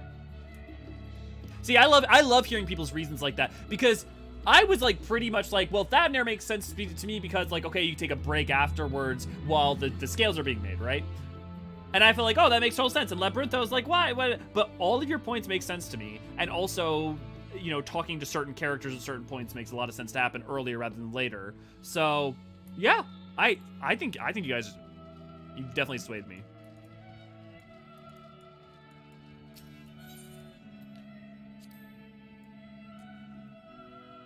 Stewards of Wisdom. During the chaos of the Sixth Umbral Calamity, Archon Nyunkum, founder of Sharlayan, bore witness to the madness and savagery of men brought to the brink of despair. Upon raising a settlement on the island in the Northern Empty, he instructed his people thus: renounce the ways of war and pursue enlightenment through knowledge and reason. The Sharlayans took to heart the words of their savior, and thenceforth served as stewards of wisdom. Upon a foundation of accumulated learning, they built a homeland unlike any other, a nation born from strength of minds rather than strength of arms. With knowledge of economics came shrewd trading. With knowledge of agriculture came bountiful crops. Engineering brought wells and sewers, ending squabbles over water. Wealth of expertise could be bartered for wealth and coin, and the more their wisdom spread throughout the world, the more mankind as a whole would thrive. And so it was that no matter the trial and tribulations of the age, the citizens of Sharlayan would live by their founders' teachings, for the sake of a better tomorrow, for the sake of a brighter star. They would eschew the tools of war, and with knowledge, deliver the world. I was cheering so hard when I got to travel with the boys. Yeah! It's a good group. It's definitely a good group. I love that traveling group. Is it Nare or Nere? Is great. I fully expect Numenon to be a level 90 optional dungeon when I first saw it. Yeah. I did Thavnair second because I wanted to see the cool road trip with the boys for last. I do love that road trip with those guys. I'm excited for it. We're making good time. I think we might actually see Thavnair today. My beloved seeker of knowledge, have you ever put the learning before your health and neglected to feed and rest your body as you should? No. Forever 20 summers. I too once engaged in such foolish practices, but one night, engrossed in philosophical study, I had an epiphany. For all the world's mysteries that drive us to reckless abandon, we have so very few years of life in which to achieve our goals. Thus do I share with you this mantra: I am forever 20 summers young. The number itself is unimportant. You could be 19, or 23, or 40. Whatever age you are when you discover this manual, let that be the age you aspire to remain. Through mindful, healthy living will you extend the time available to spend upon your chosen research. Another day, another moon, another summer to grasp the greater truth of that you peruse. In the pages that follow, we will explore the secrets of maintaining one's physical condition from a biological, aetherological, and arcane viewpoint. The book is on the wrong subject. Search for works which contain details of the forum. I'm forever 27 summers. Although I said that when I was 26 summers when I played it the first time. And an inspiring story of Archon Nyunkum and the 12 Ray alts! Infinite, I think you may have just made Ray Ray's day. Henry the Little, don't you worry, you'll be useful. Look at these Sharlayans for beginner books while we read 10 Ilmthic tomes. Yeah, lady. The book is about Y'shtola, let's be real. Yep. An introduction to the heavens. Have you ever gazed at the skies above and contemplated the mysteries contained therein? I speak not of the shifting cloud patterns, but of the vastness beyond, of the sun and twinkling tapestry of night. Some think the dome above us to be a finite space, yet amongst the leading thinkers of our age, one scholar's depiction of boundless sea of stars has firmly taken root. Alas, this heavenly sea remains an unreachable, unknowable destination. There are few indeed who can explain in satisfactory detail why our own star is believed to revolve around the sun. I need to send this. I'm gonna send this to Chris from Work to Game real quick, because that's gonna make him laugh. It was the technologists of Alag who came closest to understanding the laws which govern the starry abyss. It was they who launched Dalamud and sought to expand beyond our earthbound existence. Having read their ancient ambitions, I wonder, has your interest in this field of study waxed or waned? What if I were to tell you the internal constellations were arranged differently in the different past, that their positions continue to shift, almost imperceptibly, but measurably as we journey into the future? Would it shock you to learn that these stars drift further and further apart, and may indeed do so forever? Are you eager to learn more? I am! Tell me more! Also, I love that they're they're setting up the idea of entropy, of like heat death now, even though it's not relevant until much later.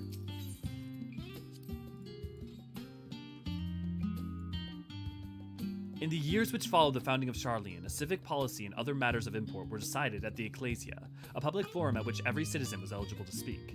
As the city's population grew, however, the format became increasingly impractical. The larger number of participants gave rise to ever longer debates, resulting in significant delays of vital resolution. Various measures were introduced in an attempt to curtail protracted discussions, but in the year 201 of the Sixth Astral Era, it was ultimately decreed that Sharlayan would transition to a new form of governance. The nation would now be led by a body of 99 members, citizens chosen from amongst their peers by means of a nationwide vote. Thus was the Forum, as we know it today, conceived and created. I'm now sad because there is never a scene with Erenville and Nadana together. New Ray. No Ray? New Ray? I'll go New Ray for now, and if you correct me. Yeah, now I need a... Well, Erenville could end up in Thavner quite... There's a lot of reasons. That could happen. Don't despair just yet, lady. Yet, lady. Yeah. Thavner is my favorite map in the game. That's why I voted for it, but it'll be there when you get there. Oh, interesting, Catherine. Any reason why? Is it just because it's colorful?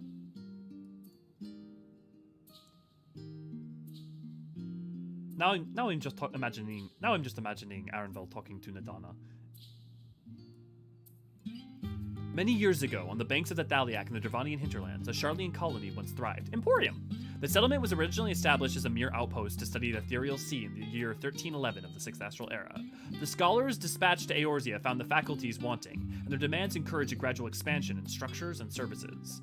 As rumors spread of a growing community of academics, the area was further inundated with Eorzean students hoping to share in the renowned wisdom of the Sharlayans.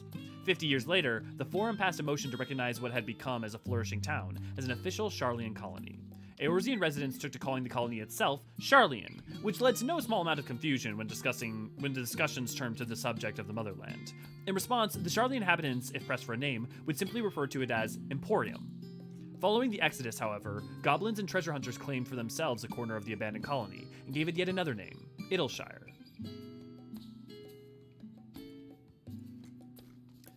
Yeah, if you didn't know, Idyllshire has had 3 names. Sharlayan, Erenville. Erenville's so good. I don't know, it could be because it's sort of tropical and everybody lives together in pretty much harmony. Yeah, makes sense. I'm just always fascinated why certain maps speak to people. Because, like, I love its color, I love Thavner, but it's not like one that I like specifically love. But I appreciate them more when I hear like things I hadn't thought about, because I hadn't thought about like people living in harmony like that, you know? Long, long ago on the island in the Northern Sea, there lived a Rogadan man by the name of Nyungkrumph. Nyungkrumph was a student of astrology. He divined that a flood of terrifying proportions would soon sweep over the lands of Eorzea. So it was that he built a gigantic ship, assembled a crew, and set sail for that imperiled realm. The flood arrived as foretold, and to the horror of that and to their horror, the strangely churning waters drove the people towards the ocean. It was there, however, that Nyumkrem's crew hauled them aboard his ark, but the danger had not passed. A towering wave approached, threatening to smash the vessel into pieces. With only moments to spare, Nyumkrem wove a mighty spell of teleportation and shifted the entire ship to safety atop Abelathia's spine. Refugees from the surrounding regions huddled there alongside them, but it was not long before disputes over the dwindling supply of food led to violence and bloodshed. Saddened by the sight, Nyumkrem gathered to him his crew and grateful passengers and abandoned the ark to those reddened peaks. They journeyed to the coast, where they built a new ship, intent upon returning to the northern seas. They landed on the beach of an island and settled upon that very spot. That settlement prospered and grew, and in time it became the city of Sharlayan that we live in to this day. For those of you who don't know, you can actually see Nyumkrem's ark in Girabanya, because when he teleported it from up in the northern empty up here, all the way down to the peaks where Nyumkrem's hope is.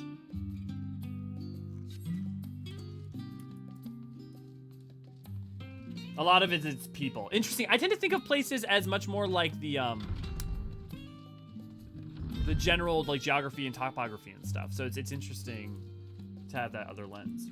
I also love that your first serious question, Charlie, requires you to read books. Knowledge seeks no man, truly. Yeah, it's very appropriate. Actually, here, can I ask a question to some of you guys? Did any of you guys get annoyed, or do you get annoyed in, like, you arrive in Sharlayan, right? And you do this, and you're doing all these cutscenes, you aren't doing anything yet, and then you have to go read. Right? And then, like, it's a kind of slow. And it's slow in a way that in some ways is technically more slow than Stormblood. Stormblood gets you out into combat pretty quick. So my question is that, for any of you, was it too slow for you? And if it wasn't, why do you think it was here? Why do you think was it because the characters were compelling enough? Was it because there was not more voice acting?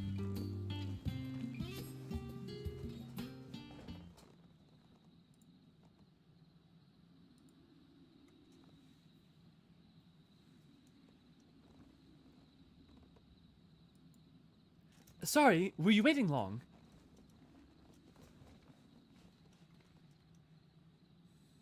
I wanted to make sure I borrowed at least a few promising volumes. Alphino and Kryl should also be along shortly. I was delayed in a similar fashion. As far as I could see, no titles in Archon stacks mentioned in the final days specifically, so we have no choice but to start with tangentially relevant tomes, if they are even that. At present, the plan is to skim through as quickly as we dare, and share our discoveries as we make them. It would have been nice to invite everyone else to the estate. Plenty of comfortable places to read and a ready supply of hot tea. Oh, I was always quite fond of reading outside, but it's not about the little pleasures, is it? You miss your home. It's been difficult. After our arrival, we managed to speak with one of the family's servants and ask how things were. It seems our dear father has instructed the staff that even if Alphino and I were to return to Sharlayan, we were not to be allowed to cross the threshold. A harsh measure indeed. I hope that our efforts to understand his position and that of the Forum will perhaps lead to a reconciliation. We'll mend this rift one day. I'm certain of it. It's interesting, like, from the get-go, Ali says, like, we're gonna fix this. And what of you, Graha? Have you been to visit your family? Or do they not live here in the city? He's of the G tribe. He's of the G tribe. That's kind of... well, my situation is also somewhat complicated. I was raised in Sharlayan, yes, but I was born rather further away, in Corvos.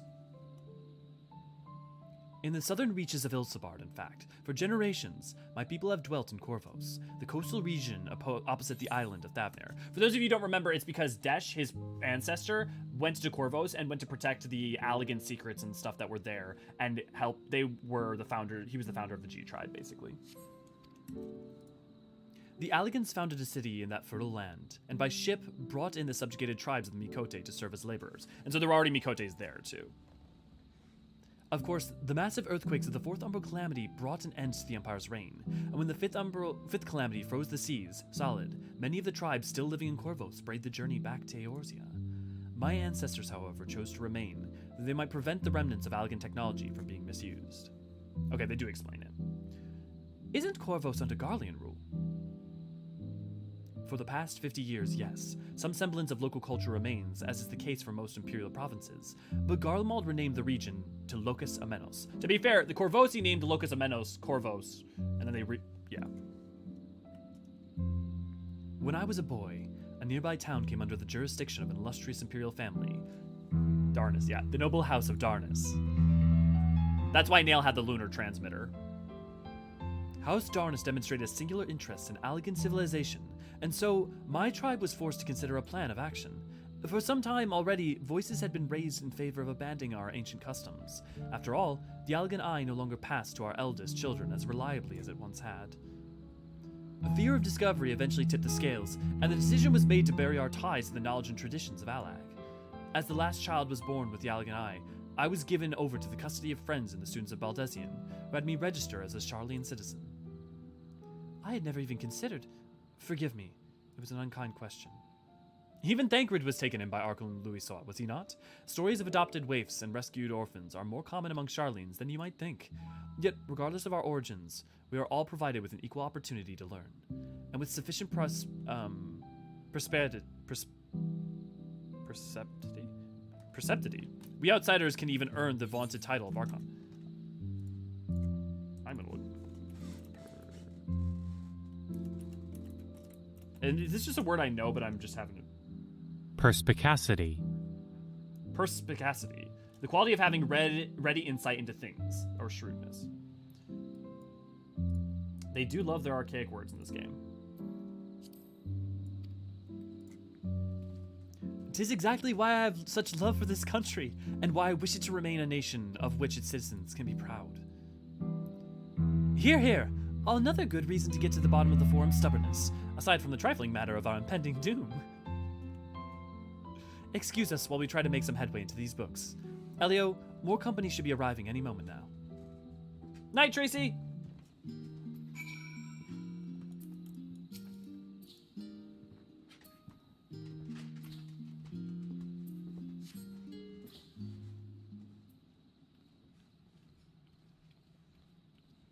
Oh, you guys had... Okay, cool. I'm excited to catch up on what you guys were saying.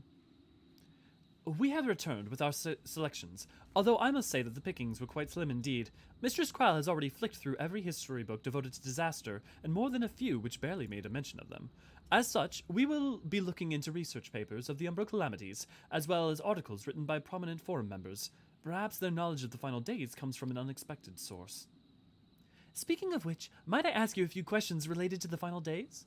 I am the only one here who didn't witness the event of Amarot firsthand, and I fear I may be overlooking critical details.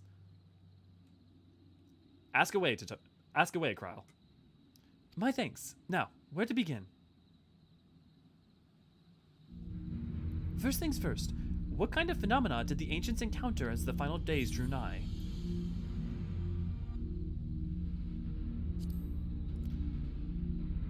Well, a complete destabilization of their creation magics. Yes, the unfolding catastrophe wrought the havoc on all manner of life. The chaos extended to the ancients themselves, causing their powers of creation to spiral out of control. Fear and despair manifested in terrible, tangible fashion. Meteors raining from the sky, fire erupting from the ground, indescribable abominations prowling the streets. That more or less aligns with my understanding. If only the art of creation had survived until the present day, we might have had something substantial to analyze. To the best of our knowledge, however, these techniques were not preserved or passed on. Ystola surmises that the closest known magic is that of the summoning rituals promulgated by the Asians. Was there aught else of note which heralded the approach of the final days?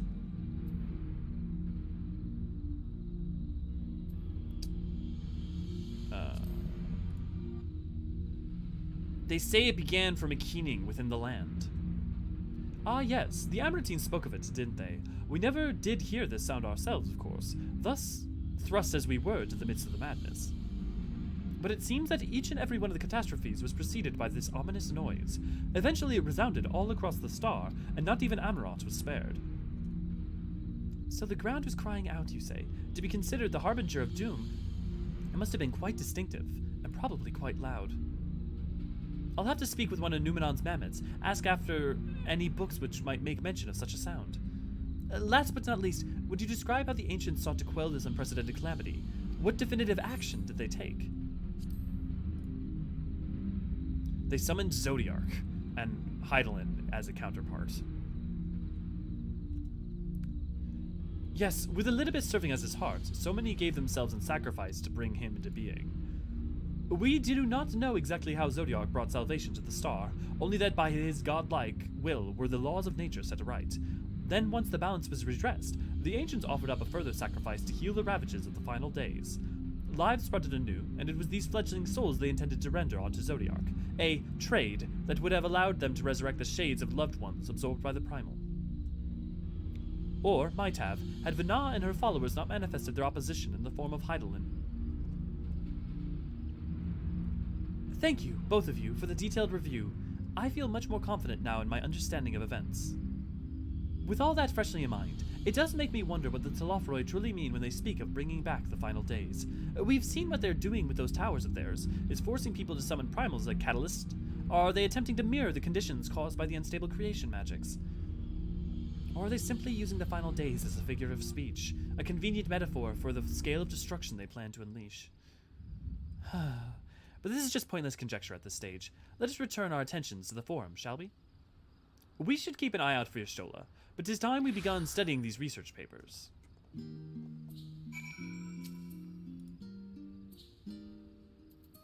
Okay, I'm gonna read you guys for you.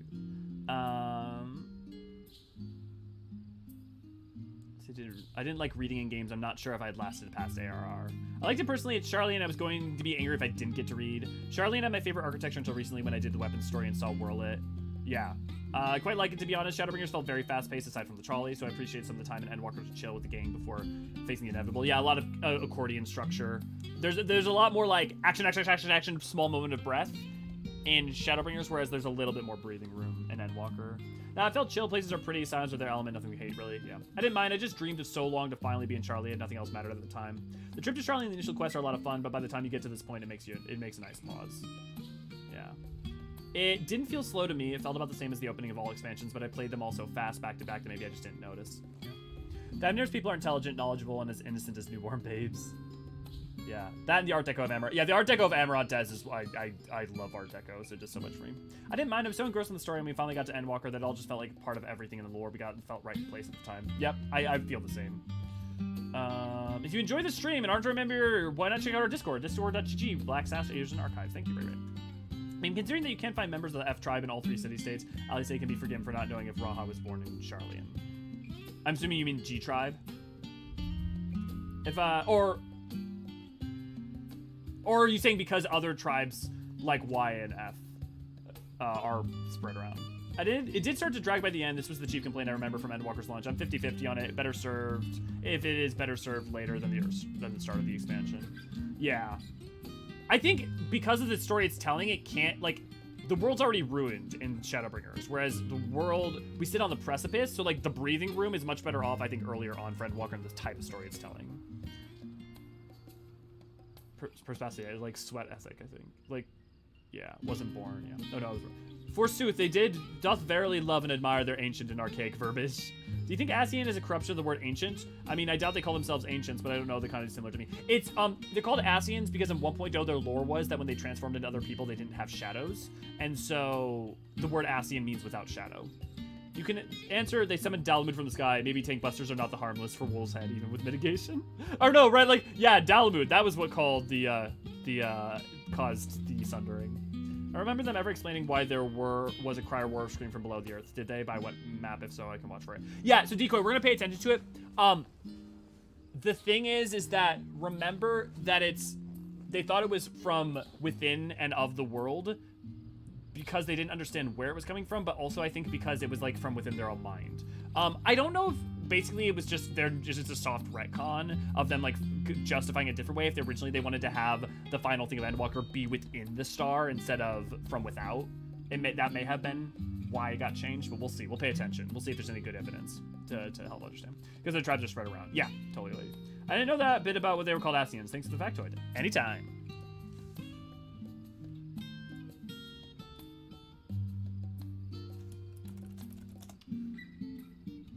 Oh my god, I asked my partner if they could pass me a drink and like a chip or something because I was so hungry, and instead they said, nah, I'm just gonna go get you Culvers. I am loved by my partners! I'm the last, am I? Well, my extended search of the Archon stacks produced 1 or 2 possibly useful books, but I wouldn't get your hopes up.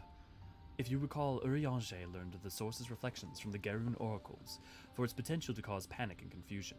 The tome was deemed apocrypha and sealed away in the Grey Google Library.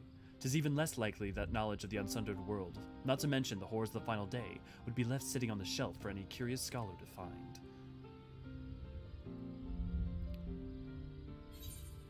Rune. So, actually, this is really important. So, in Shadowbringers, when we hear about the final days and here, the ancients say that there was a keening from within the earth that caused the final days. That after the keening began, their creation magics went all wild. And if you've played Endwalker and you know the source of the final days, reconciling those two things is interesting. And I think there are actually some reasons for why.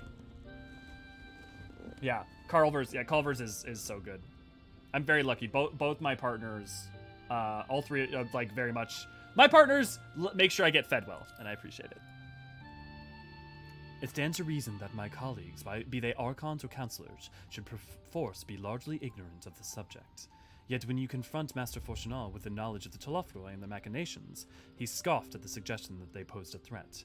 He seemed adamant that the Forum would know if the final days were truly upon them, which only supports the conclusion that whatever privileged wisdom is guiding the Forum's behavior, it is being kept secret from the rest of the nation.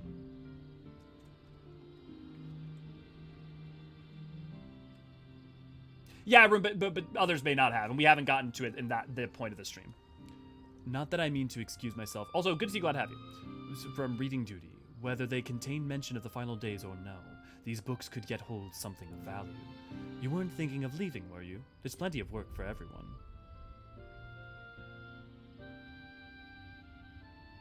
Is she talking about the trailer scene? No, she's talking about when we were at Lotus Stand.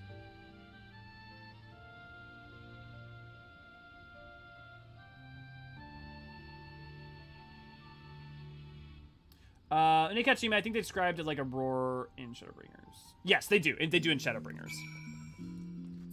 And they do here as well. Wait, how can you still read? She's blind. The ink, so they actually explain this. The paper and ink on the page has different ethereal density, so she can effectively see the letters because the ink has different etheric properties than the paper.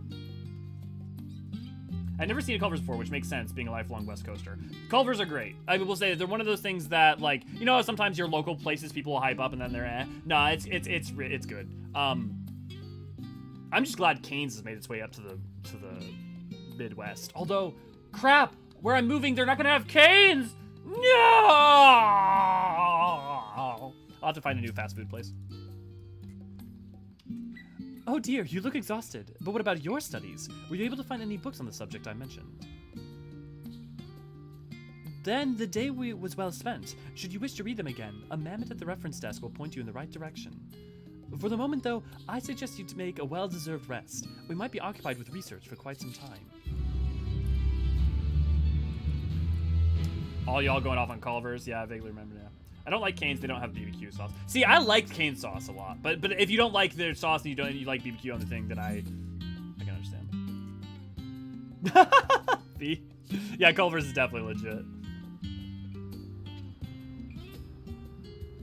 Is yum. It is yum. Culver's is BBQ sauce and thus is superior cane. See, I don't like BBQ sauce on like fast foods. I like BBQ sauce on like barbecue. Like if you're getting barbecue, that's when I want it. Otherwise, I'm not usually a fan. Man, I'm so glad my partner's getting me food because my stomach hurts and y'all are making it eat harder. Ready for tea break, Elio? I know I am. Honestly, my neck and shoulders are going to calcify if I don't stretch my legs and walk around for a bit. You know the last stand down in the harbor, don't you? Come and meet me near the outside tables and I'll treat you to their coffee. It's quite good. This scene coming up is actually, I think, a quite important scene. I think this is... So, already, we've established one thing. Alice wants to... believes she can and wants to repair the rift between Fortunel and her. And thinks that there's something more beyond... Right, they've established very concretely they think there's something more behind Fortunel's actions that don't make quite sense. I think that's... This cutscene we have coming up is our first... deepening of the relationship between Alice and Fortunel and like the complicated relationship they're in. I love it on everything. Well, there you go. I love BBQ on chicken, but I like anything chicken. I mean, it's hard to not like chicken, right, Catherine? What did Amara say? Oh, wait. Oh, no, okay. Oh, we don't have them in Canada. Oh, boo. It's funny, though, because I'm in Minnesota, so I'm literally, you know, like a couple hours away from being in Canada. But either ranch or honey mustard are basically the same on BBQ for being BBQ. Yeah, we have all poutine. We have Timmy's. We have Timmy's here. And also, you can get poutine in the Midwest as well. Love you guys just saying it. I can't tell you how lovely how much I love like when I'm over at the tea tree and I see you guys, or when I'm just around the world and I spot you guys and see that little orange. I don't know. Dopamine. As busy Alpha, I see. How very Sharlayan that no other gourmet cafe has sprung up to complete. Has sprung up to compete for customers. Actually, this crowd gives me an idea. Before we place an order, why don't we ask a few questions to engage the mood of the city? I'm interested to hear what the average citizen has to say about Delafroy. We might even learn something new. Worth a try, don't you think?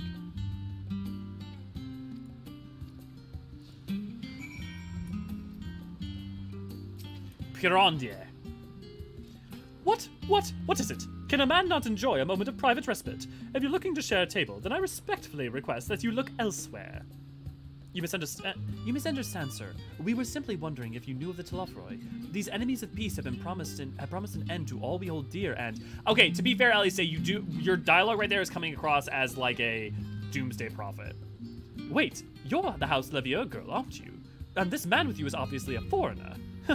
I heard you were disowned for helping outsiders indulge their barbaric whims, and here you are giving truth to the rumor. I think you to leave me be. I've not to say to the likes of you. Well, I must apologize. 'Twas foolish of me to expect an ounce of civility from one so enlightened. Come, Elio.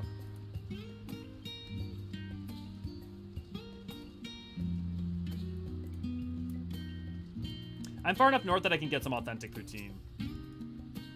Yeah, I mean, it's funny because like northern parts of the United States, like the far north, it's really just southern Canada. In the same way that like the northern, like Kansas is way more southern than Minnesota. Like not only literally, but are you doing New Game Plus for his first time run? This is the first time run on Elio. I have two characters, Lendriel and Elio. So we've been going through it canonically on Elio for the past year. Hello, we were just having a chat. Yeah, good. Barbaric whims, that's me. No worries, Raymond.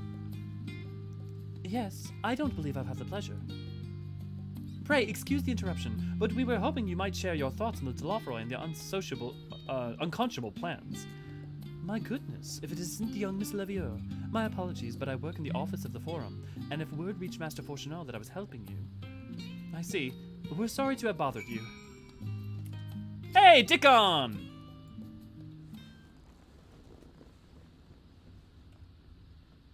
Welcome, sir. What can I offer you today? Wait, is that Mr. Sally say I see there? My word, how long has it been? Far too long. Meet Dickon, the owner of the Last Stand. I used to frequent his cafe on occasion, in between lessons at the studium. That seems like an age ago now. I remember hearing that you and Master Alphino had set sail for Eorzean, but then you never came back. Lately, there's been gossip about your father disowning the pair of you. And everything all right at home? It's complicated, and I hadn't expected complete strangers to be so familiar with our situation quite so quickly. Everyone has opinion, it seems. Well, it is House Levier. No matter how discreet Master Fortunal may have been, your family doings never stay secret for long. Things being what they are, what brings you back to the city now of all times? Well, we have questions, and only Sharlayan has the answers. Tell me, Master Dickon, have you heard anything about the apocalypse called the Final Days? What, like the end of the world? Nothing like that, I'm afraid. And that's what you're here to find? Information on this apocalypse? Yes, whatever we can learn. Unfortunately, your patrons appear to be unwilling to speak with me. I wish there was more I could do to help.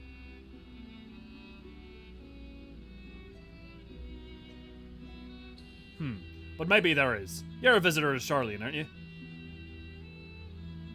Then, well, few will know your face. We should be able to pass you off as a server with none the wiser. We just finished preparing a few orders. Strike up some friendly conversation while you're setting down the food, and you might just get the answers you're looking for. Not a bad idea.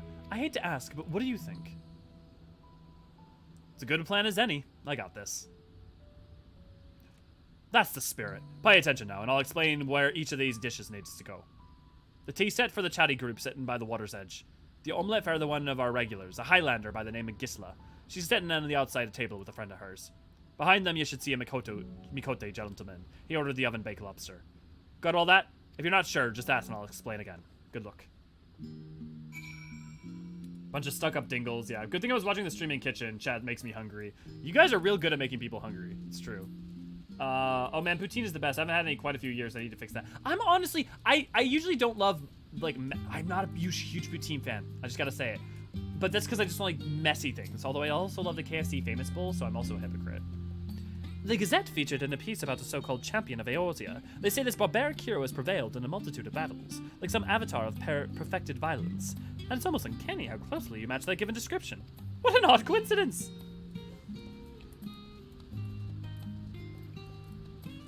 I'm sad that you... Can you get the Last Stand outfit, actually? Does anyone know? As a glam? Your tea, madam? Oh, my tea set. Lovely. Thank you. Do you happen to know anything about the Telophroi? The Telophroi who? I'm sorry, I've never heard of them, or of their final days. My friends and I are somewhat uninformed when it comes to current events now. If you wanted to hear about the ritual arcane practices of the Sixth Astral Era, common or esoteric, then I'd be happy to talk your ear off. I do, please let me talk to her. Just like give me a book of all the things that she can say. God, Endwalker was the T's Leo expansion.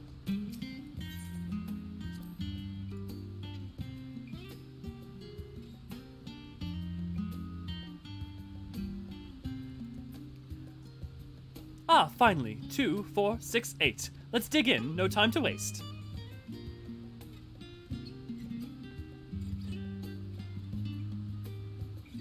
I'm sorry, Rune. I'm not going to comment on other channels. I scribed his great work. Talked to him a couple times. But yeah. You're doing this in Paladin outfit? Of course. I'm a Paladin. I do enjoy... Well, you're doing the, like, delivering in Paladin outfit, yeah. I think those orange-colored name visitors are still waiting for their order. That was some grand claim about the end of days. Same old senseless warmongering. When will these fools grow tired of spilling each other's blood? Best stay out of it, I say. The Forum made the right choice, and I fully support our decision to remain neutral.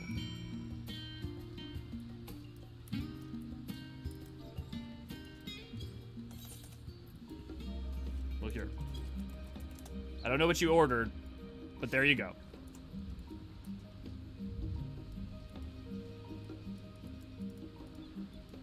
Special, but it's very similar. Okay, interesting.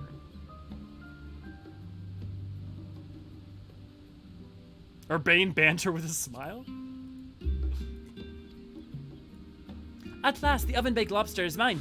You have no idea how long I've scampered and saved and suffered to afford this heavenly dish. Do you happen to know anything about the Telophroi? Ooh, I want the Gleaner outfit. The final days? That's the first I heard it. Although that would explain why my friend's been rushed off his fate. Would be a busy time to be a Gleaner. You don't know what a Gleaner is. They're collectors of a sort. Travelers that would procure things that we haven't got here in Sharlayan. Priceless books, unusual live specimens, and so forth. So named for the folk who trail after the reapers in the fields, picking up every grain which was missed. Aye, by all accounts, gleaning is the most meticulous and demanding profession. If they Telophroi make a good on their audacious threats, then many uncategorized rarities could be lost forever. Why else would the Gleaners be busying about in such a frenzy? Watch the harbor and you'll see what I mean. The carting loads in from the docks all day. Never been this hectic before. Not like this. It's got a wee chocobo chick on it. Oh, that's adorable. Are we doing any side quests this stream, or do those warm-ups in the future stream? Yeah, we're probably going to do more warm-ups in the future stream. I mean, I was thinking we'd set... Well, honestly, we could wait for Arcanist, and we could do that later. We'll figure out. We'll either do side quests for the warm-ups, or we'll do do Arcanist quests. And Arcanist and Summoner, based on the fact that I think Summoner is going to be the 7.0 job. I don't have any proof. I just have, like, conjecture. Any trouble with the customers? Were you able to get anyone talking? Well, I got some bits and bobs, mainly learned about Gleaners, but nothing useful. Interesting. They seem to be unaware of the final days, aside from whichever vague news the gazettes are printing. Even Dickon had nothing to offer, and he's the best source of gossip in the city. If the Forum does have secret knowledge, then they've done an impressive job of ensuring no one whispers in the wrong ear. In any case, thank you for playing the part so well. Here, a cup of coffee, I promised. At the beginning of streams, Rune, we do warm-ups for the first 20 minutes or so to allow people to, so that people can filter in who might be a little bit late. And so in past expansions, we would level the next expansion job. So during Heaven's Word, we were leveling Samurai and Monk. During Shadowbringers, we were leveling Paladin. During, Heaven's Word, or Realm Reborn, we were leveling Dragoon. While we live in 6.3, Elio lives in preparation for 7.0. Yeah, yeah.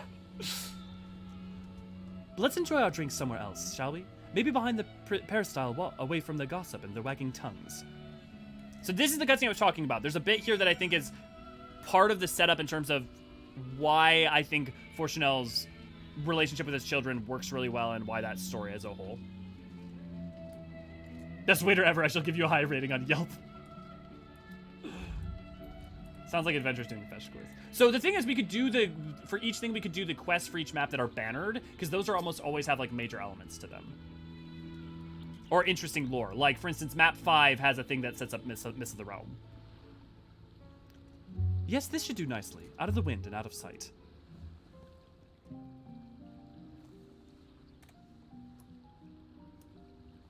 God, I love the music in Endwalker. I need that cup. I need that cup. When our father disowned us, I couldn't believe what I was hearing. It wasn't until much later that his words began to sink in, that I began to feel the weight of what it meant.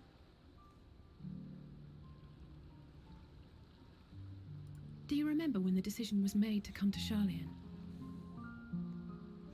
Grahas said that the Forum was determined to keep us in the dark, and that Father's venomous performance was part of that strategy, to keep us at arm's length.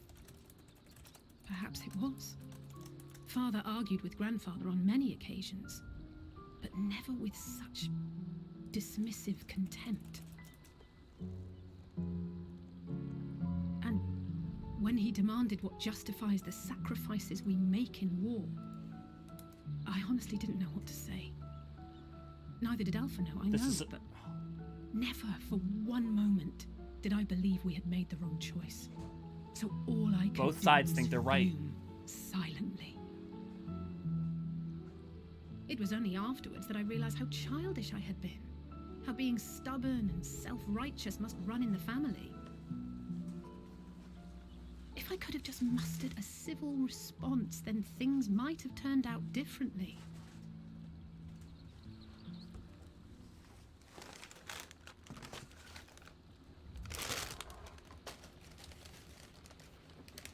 And like that's the setup for the final. Think about like the final part of Alfino and Alice's story, as well as the Garlemald section, as well as the Fortunel stuff. Like this is there's such for as big as this game is, there's such efficient storytelling in terms of like to Labyrinthos. Oh. Cheese curds. What's Labyrinthos?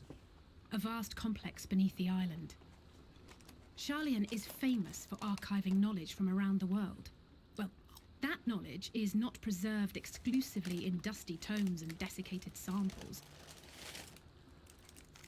Our living library, comprised of all manner of flora and fauna, is housed and studied within that underground facility. Still, that did seem to be an unusually large shipment. When I lived here, it was rare to even see such cargo transported by boat.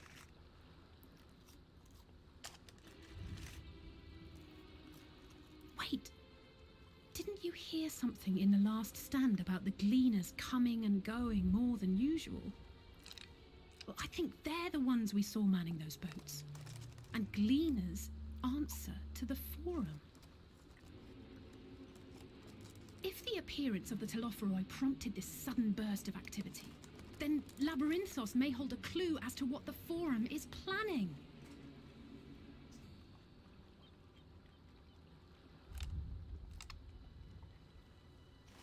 It's a fair strategy.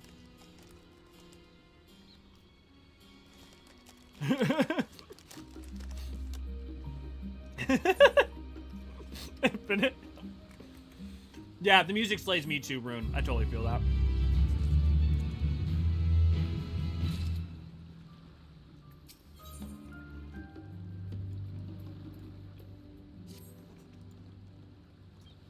We should tell the others what we've learned about the Gleaners.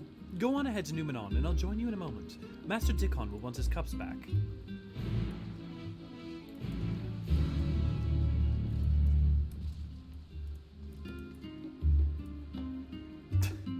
I love this game. So sometimes the glands you find.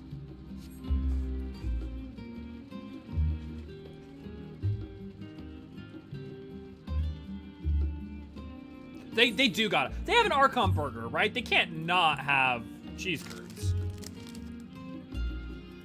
I didn't even realize, like, as a kid that cheese curds were a local thing. Like, they're like a regional thing. I feel like in the past, like, 10 years, 20 years, they've definitely spread out more, but apparently they didn't used to be, you couldn't get them everywhere. Kind of like sushi. Like, over the past 20 years, like, sushi, like, 30 years, really, sushi has spread like wildfire.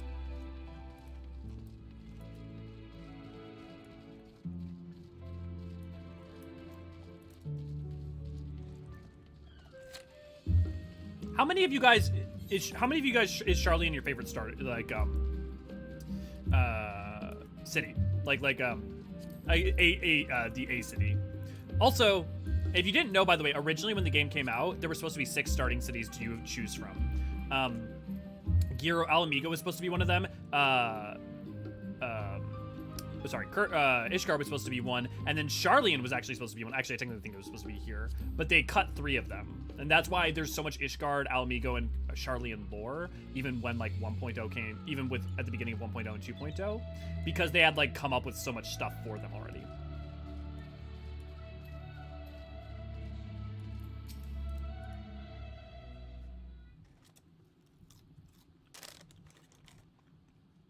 Welcome back, Elio. Been for a walk. Oh, actually, what did it say? Been for a walk and cleared your head, have you? Not exactly, but we did an impromptu investigating and turned up information on the Gleaners. We have an idea. Maybe we'll find something more in Labyrinthos.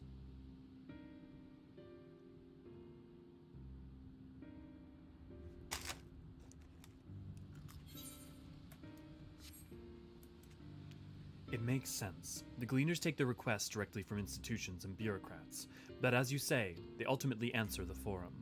A sudden and significant increase in Gleaner traffic and cargo, it certainly gives the impression of an overarching plan being put into motion. Let us see what the theory we can build from the facts. As you still observed earlier, Numenon's archives appear to contain no information concerning the final days. Coupled with what Elio and Alice learned at the last stand, we can but be reasonably assured that most Sharlayans know nothing of that particular period of ancient history. Yet my father and his colleagues are not only familiar with the final days, but are also somehow certain that the destruction being perpetrated by the Telophroi is wholly unlike these apocalyptic events. Moreover, the Forum claims it to be preoccupied by a duty of such pressing importance that they saw fit to unanimously deny Eorzean's request for aid. And now the Gleaners, official agents of the state, have been mobilized, on an unprecedented scale. I do not think it's stretching to conclude that the Gleaners' recent activities are in service to the Forum's secretive ends. In which case, our next course of action seems obvious. We visit Labyrinthos and assess the situation for ourselves, and if we're lucky, the Gleaners will be far more receptive to our questions. Anything would be better. What should I be expecting down there exactly? Oh, I would hate to spoil the surprise. As for myself, there are a few more subjects I would like to research. I may join you later, but feel free to leave behind your borrowed books and be on your way. I'll see to it that each is returned to its proper place. That would be a great help. Thank you, Raha.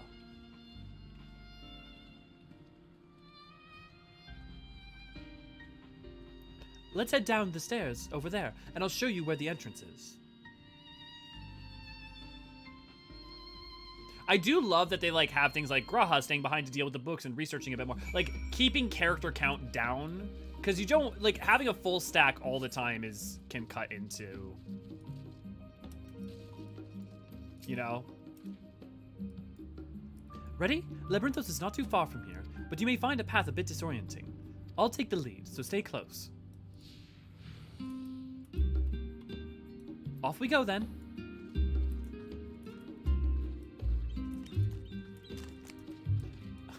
I do not know why they're...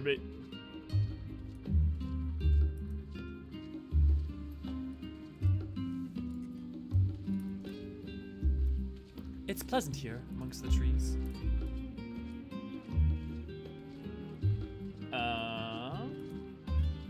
My local flea mart's regularly not deep fried though. Cheese curds, yeah. No. A deep fried, sorry, when I say cheese curd, I mean deep fried. Regular cheese curds that aren't fried are a travesty.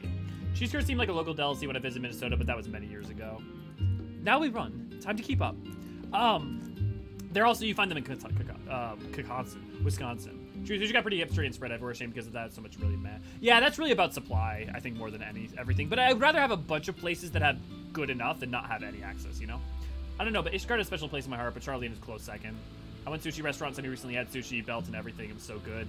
Nice. A good sushi belt restaurant, if it is good, is, oh, give me a good time. I think Sharlayan and Ishgard would be my two favorites. Interesting. I'm surprised by how much Kugane is not like people's number one. Maybe I just we don't have a huge weeb crowd in the tea community. I don't eat sushi. I got traumatized from it thanks to Animal Planet. Yeah, they have this show called Monsters Inside Me. I know the exact show you're talking about, and I watched it too, Jackson. And that's why I still stress every time I eat bacon. Thavnir was starting city too. Yes, I think it was slightly a bit more than Sharlayan. No, Thavnir was not a starting city. Thavnir wasn't planned to be a starting city. In the 6 starting cities, but it was, they did come up with a bunch of stuff for it. At least as far as I know, there were only the 6. They said that's the interview that they had, but maybe Thavnir was, and I don't know that or misremembered. If you know, let me know.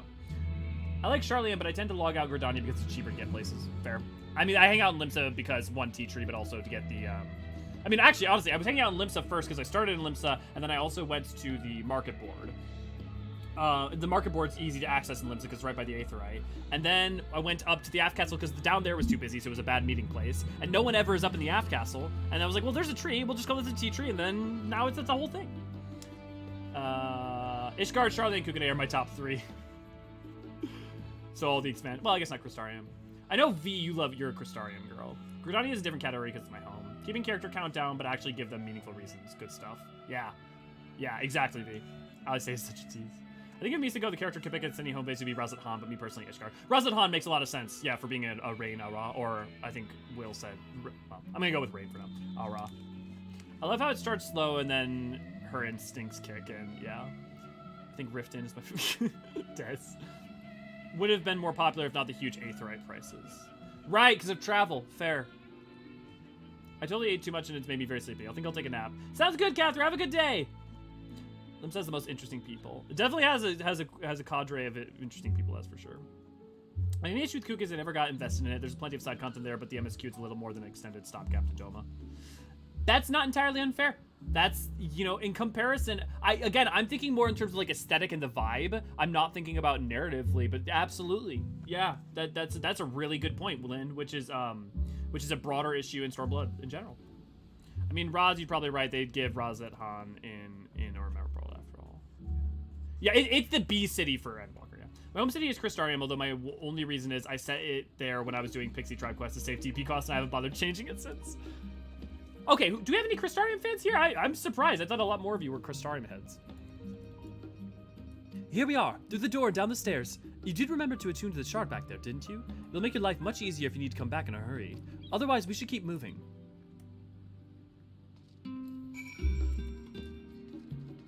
I definitely remember to attune. Yeah, so for each, there's only 3 A cities and 1 B city in Aram Reborn. The 3 A cities are Limsa Lominsa, Gridania, and Ul'dah, and then the B city is Mordona. In Ishgard, the A city is Ishgard, or in Heavensward, the A city is Ishgard, and the B city is Idleshire. In Stormblood, the B city is Rulger's Reach, and the A city is Kugane. In Shadowbringers, the A city is Crystarium, and the B city is Yulmore. In Endwalker, the A city is Sharlayan, and the B city is Razat Han. I'll be honest, I really like Ishgard too. It feels more like home in some weird way.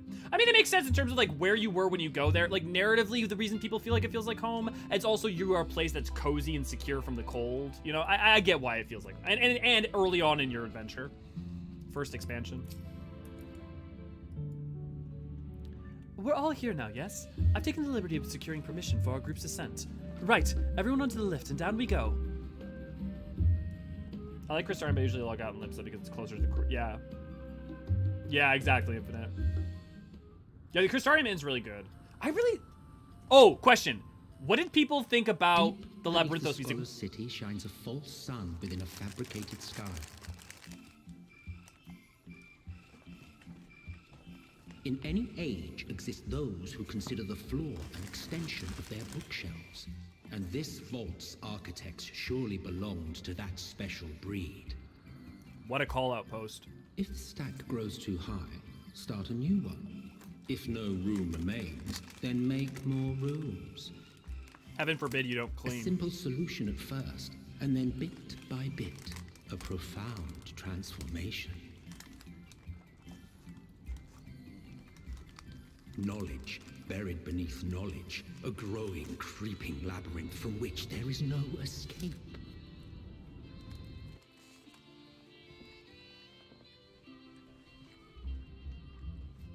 Welcome back, Kiko. Okay, what did you guys think about the music when you first heard it, and what do you think about it now from Labyrinthos?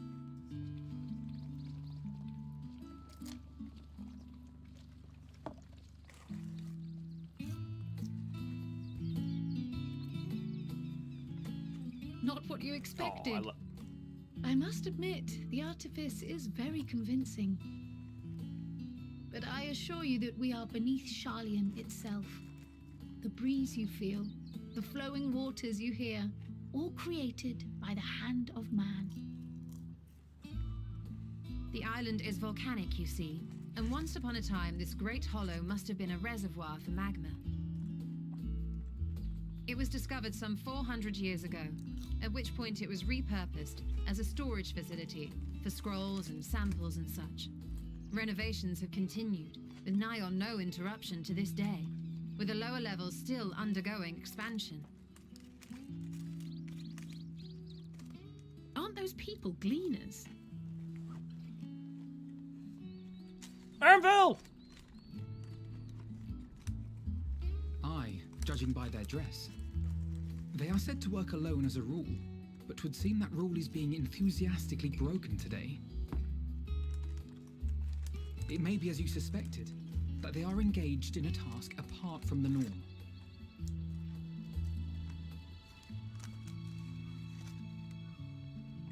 Let's spread out and get some answers then.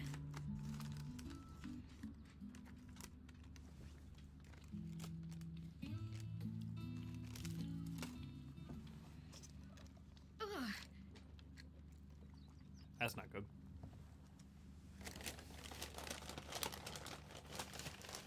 Sorry for crinkle. Did you call to me just now?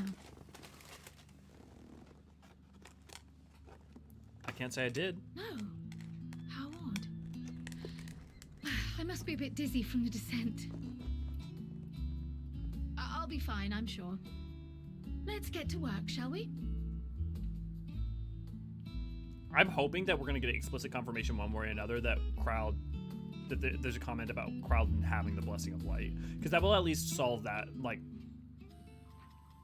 Because if she doesn't, that helps solve it. If she does, that doesn't, that at least gives it a little bit of clarity. Hey, Milkshake! I don't remember summoning you. Either way, I'm glad you're here, buddy. So, the music here, I remember hearing this originally, we originally got the trailer for the Labyrinthos and saw this, and this music was playing, and I was just like, that certainly is a choice. I will say, like, when I first heard it, I was like, this is appropriate. I'm not sure I love it. I've come to love it a lot. I appreciate it a lot. Or, I appreciate it always. Enjoy it more. I like the Crystarium, but the login limbs, Crystarium. Also, the Andron is also nice. I love the Andron. It might be my favorite. I still find it coming laying back. I blame the dragons. My reaction was 100% the Warrior Light when seeing Glad for the first time. Yeah. It's very pretty.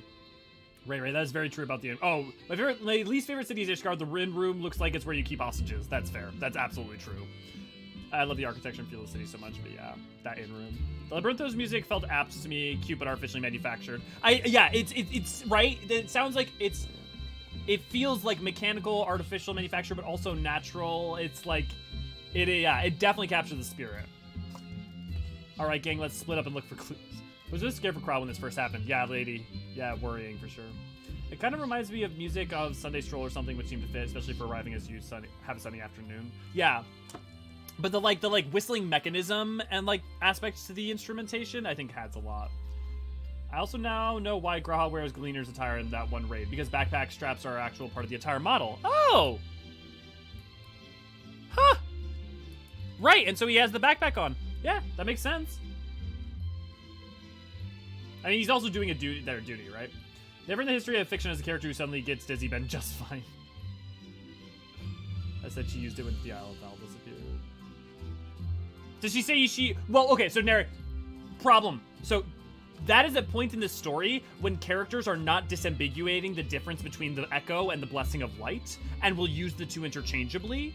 There's a later point in the story after about 2.5, after Midgard Summer, and further on, when it is clarified that the Echo and the Blessing of Light are two wholly separate things. And so, her specifically saying that then, she says that she has the Blessing of Light, but they say that and they're referring to the Echo. They'll use them completely interchangeably. But people can have the Echo without having the Blessing of Light. You didn't summon him, the Gleaners took your Chocobo. Excellence will summon him Chocobo. I think Aether Crystals might be nearby. Aaronville, like a husband 86. It kind of reminds me of ice cream truck music. Yeah, definitely. Super ice cream truck music. I definitely hear it. You're here to give me more headaches. But because you don't have the look of a Gleaner, and I'm in no mood for idle chatter. One of my colleagues was so exhausted he took a tumble and crashed into a pile of crates. Now I have a pack of mammoths running loose. Let me talk to him more! Just put him on my team! Dude, they gave him his own short story. Speaking of which, Ray or V, can one of you guys toss the short story for Aaronville that we did in chat, in case anybody wants to watch it? Because it's actually a really good story, and also, it implies that we're going to be seeing much more Aaronville. Or at least some more Aaronville. Let me think. The Reyes seed should be the item 1058, human seeds 1059, Snurbbleberry 1060, or are they 1061? Ugh, my head feels like it's stuffed with Moko grass. Why were more loads to take out than carry in? Why do all of this at once and risk mixing it up? What if everyone mistakes the Kurthan carrots for the Gurabanian carrots? What then?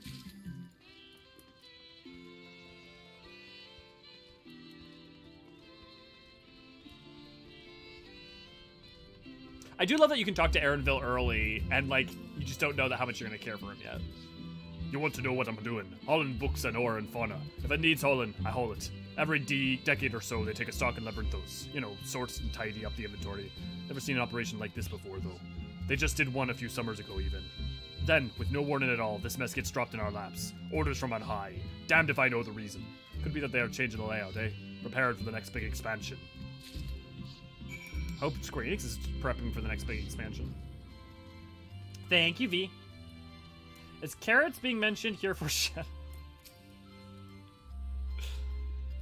It's all foreshadowing. Any luck, Elio? What tales did the Gleaners have to tell? There's exhausted, and there's a major operation going on. So this ground operation began without warning, and for every item they bring in, they're sending more inventory somewhere else. That would explain the haggard faces I've been seeing. We were right. The Forum is definitely up to something. They're turning Labyrinthos upside down in the process.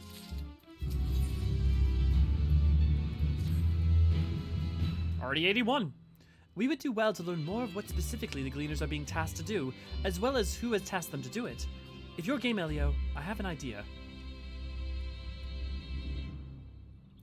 Didn't one of the Gleaners you questioned say something about escaped marmots?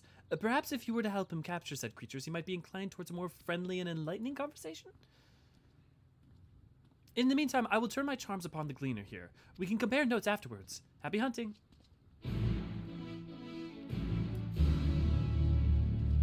Also, Aaronville better be a Scion, that's all I'm saying. Or at the very least, like, show up with Scion stuff. Kind of like, Emanuelane and Sicard, you know? I'd take that. A Scion, unlikely, but an ally to defeat it, definitely not the Scions. But an ally to the definitely not Scions, more likely. Tomato.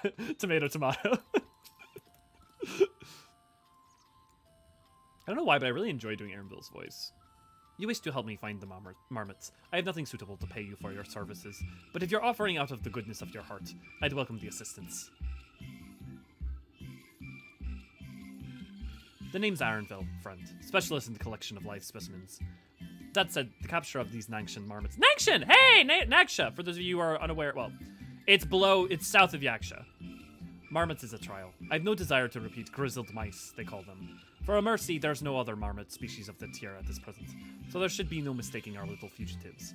If you happen to catch any, stuff them in the sack. Gently, of course. Where to begin, you wonder? I've not seen any scampering around here, so we'll need to widen our search into a surrounding forest. Be on your guard. There are beasts out there that won't hesitate to prey on you, or marmots. Marmots, or you. I'll search the trees to the west. The eastern part of the forest is all yours. Good luck. Yeah, I felt we could see... I felt we could see more of Othar. Oh, I assume you mean like you feel like we should... You want us to go see more of Othar? Yeah. But this is Nagsha here. And then this is Dalmasca Superior, Dalmasca Inferior, Valnane. You have Dalmasca. You have Rabanastor's also. You have Rabanastor. You have what is the other capital? There's one other city. I'm forgetting its name. But anyways, there's Dalmasca, Eastern Sand, and Western Sand. So the main place is, like, technically speaking, we've been to all of here. We've technically been to the Golden World Jungle for the Alliance raids. We haven't been to Valnane. We haven't been to Nagsha. We could definitely go to, like, the Devalin Garath, the Knowing Sea, the Unpromised, Blind Frost. We're definitely going to go to the Blind Frost at some point. It's been noted. Yeah, the Aras is up here. Bay of Yangsha, yeah. Definitely more. I mean, on the bright side, we're going to get at least a little bit more Othard with patch 6.4, because we're going to get Mount Rokon, which is Hingen, and then we're going to get Ocean Fishing for Othard. That's where my cat comes from. That's me. You know, it's so funny, because you get used to flying, but man, this is a big map.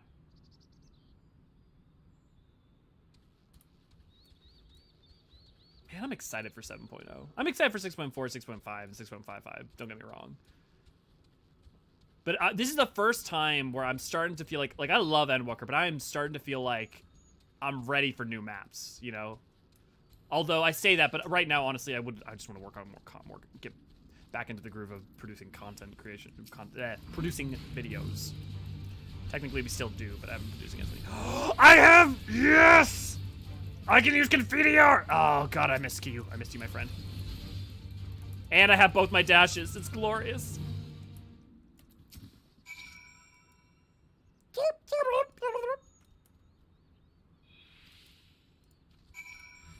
I'm ready for hats for Hrothgar. And female Hrothgar, Bramble. Also good to see you. Glad to have you.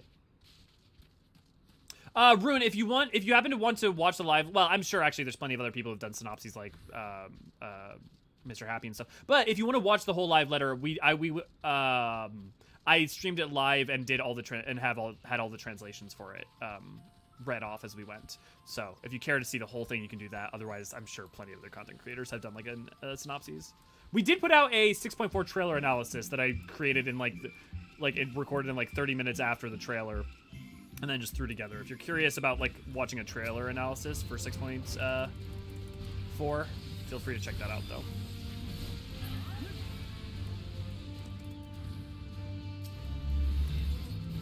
No, I don't want to kill the troll. He's such a good mount.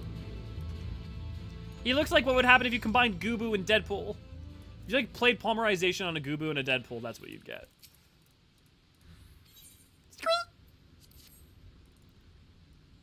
Get in the bag. Are shorts what brought you here? Well, Rune, that's actually great to know. Thank you. I always feel like putting those out, like people don't get as excited for those. So that's actually really helpful to know. Thank you, Ray Ray. If you turn Labyrinthos up down, you get a giant research complex spilled. Wait, it was. Yes, it was not literal.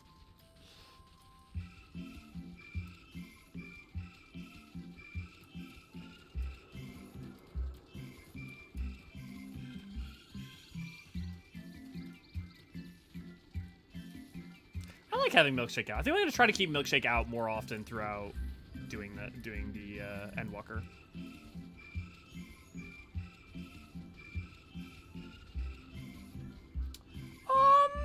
Deathberry, I may take you up on that. I'm torn.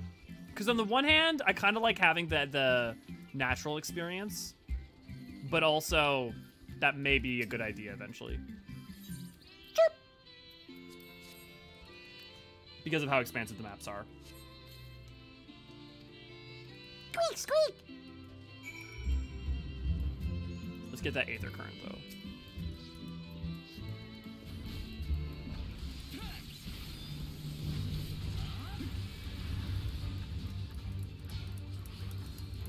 See, the other thing now is Paladin is my main, so I'm actually going to play well during trials and dungeons and stuff. You ever going to take Milkshake color? I feel like it should be a creamy. So, I have literally since that first episode we got Milkshake. Guys, I've been playing so much Tears of the Kingdom, I just tried to open my glider. I just tried to jump off and open my glider! I literally... Anyways, literally since the first episode we got Milkshake V, I said I need to remember to change Milkshake's color and like go to the house and make his color white. And I still never have. And kind of now I'm kind of torn. Now I feel like I gotta like play it out to the very end with him, you know? Because you're right. It should be like a white, like a vanilla milkshake, or I mean, I guess you could do like a brown. The algorithm was your ally because it didn't come after the first, but the second. Anybody can create a single piece of interesting content, but the second one was also... Oh, I still really do. Well, Rune, I take that as a huge compliment. Thank you very, very much. I appreciate that. But I hit subscribe to see more. That's really heartening. You know, a lot of the content that we've done lately has not been as huge bangers, and so it's, you know, we don't get huge views. I always worry that the algorithm won't pick up our stuff or share it, and no, but to hear that at least, you know, it does catch some people. That's really, you know what? Thanks, y'all. Today's a good day. Thank you. Some games I think about and that do the same. Yeah, banana milkshake. He's a banana milkshake. Banana would be the creamier color, but fair. Color and pink can be a strawberry. No, strawberry milkshakes make me sick. I don't like fake strawberries. Gross. Well, okay, I don't want to say fake strawberries gross because I love things like Starburst, but like fake fruit in dessert. Oh my god, it's true of ice creams too. So y'all know the whole thing with me and pies and like desserts. Like I hate baked goods with fruit in it. I don't like fruit with my desserts either. Like I don't like it in ice creams. I don't want it in my milkshake. Fascinating. How did you fare? I tracked down the 3 of the pack, which leaves 1 unaccounted for.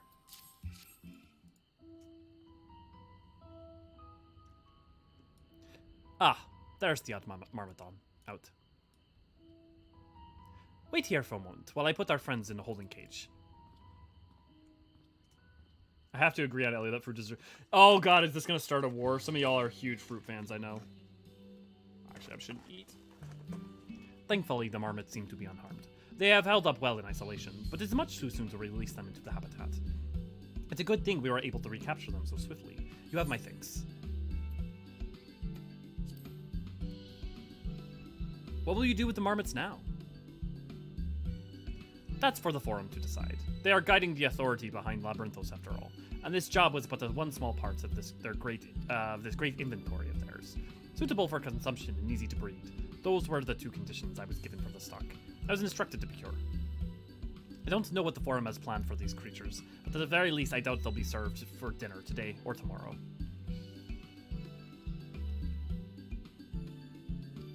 There you are, Elio. Is this Gleaner the Gleaner you mentioned? The one who was looking for lost marmots?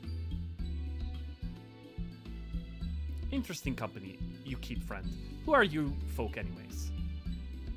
I am Kryl, of the students of Baldesian. These others are my associates. Truth be told, the Forum's decision of late have not entirely sat well with us. That is why we've made the descent into Labyrinthos. We hope that by seeing these decisions put into action, we might more fully understand the reasoning. Wise and practical. Never hurts to try and gain a broader perspective, does it? Anyway, duty calls. Other animals to capture and enclosures to empty. Once again, I'm sorry that I can't offer you more of your services. Oh, thanks, Rune. Did you learn anything new from your friend there? Not much, just mostly about the Gleaners in general and some of the stresses they're under.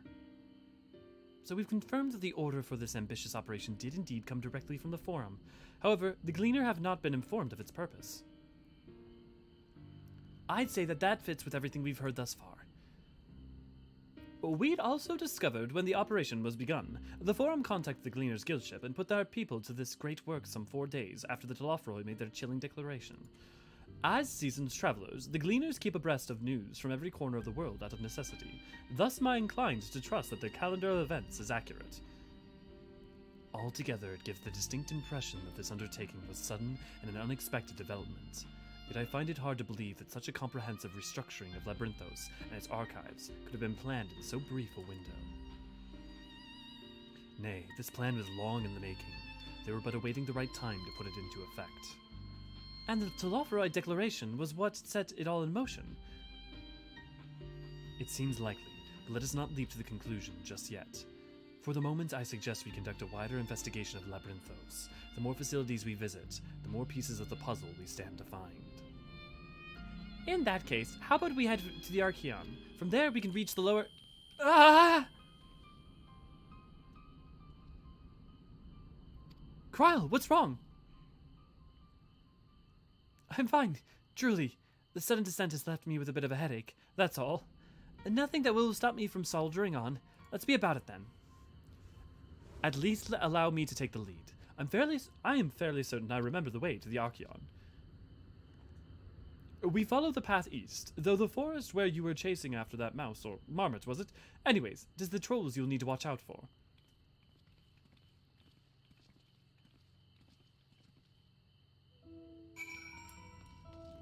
Y'all are heathens. V's going mad. V loves her desserts. Me over here putting my chili on my fruit. What?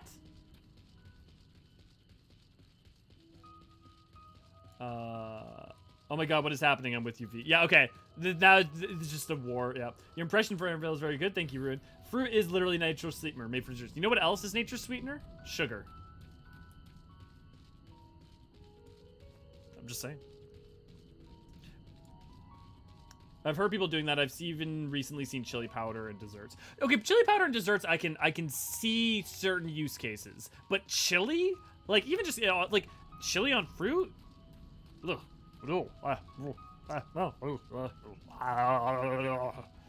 Please don't cut that out of context.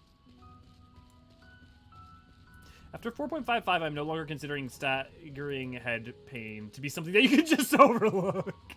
To be fair, it took you till 4.55. Sugar is evil! Evil! Says Ray Ray. I knew you were going to say that. No, sugar has to be processed to make not natural. Fruit doesn't need processing. Is peeling the orange peel off of an orange not processing?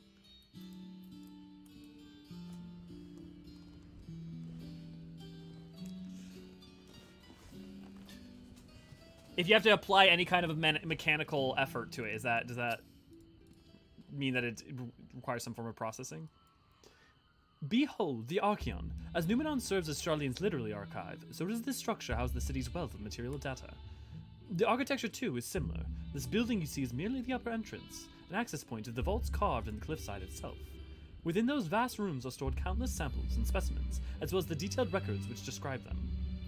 In a manner of speaking, the Archeon contains a physical history of Sharlayan's unwavering dedication to the accumulation of knowledge. Oh, I forgot you're diabetic, Ray Ray. Yeah, so you're right, it is literally evil for you. Well, we won't learn anything of value standing out here. Let us proceed into the main building and speak with the custodian.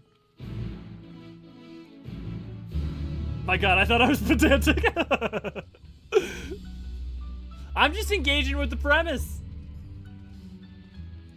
What do you mean you do? You do. You do you. I haven't said anything I do. They put free packets of chili with watermelon here now? Where is that? Chamoy is usually what is used, as well as tajin. Typically goes on mangoes, melon, watermelon. Okay, I need to look that up because, like, if that's what I'm imagining.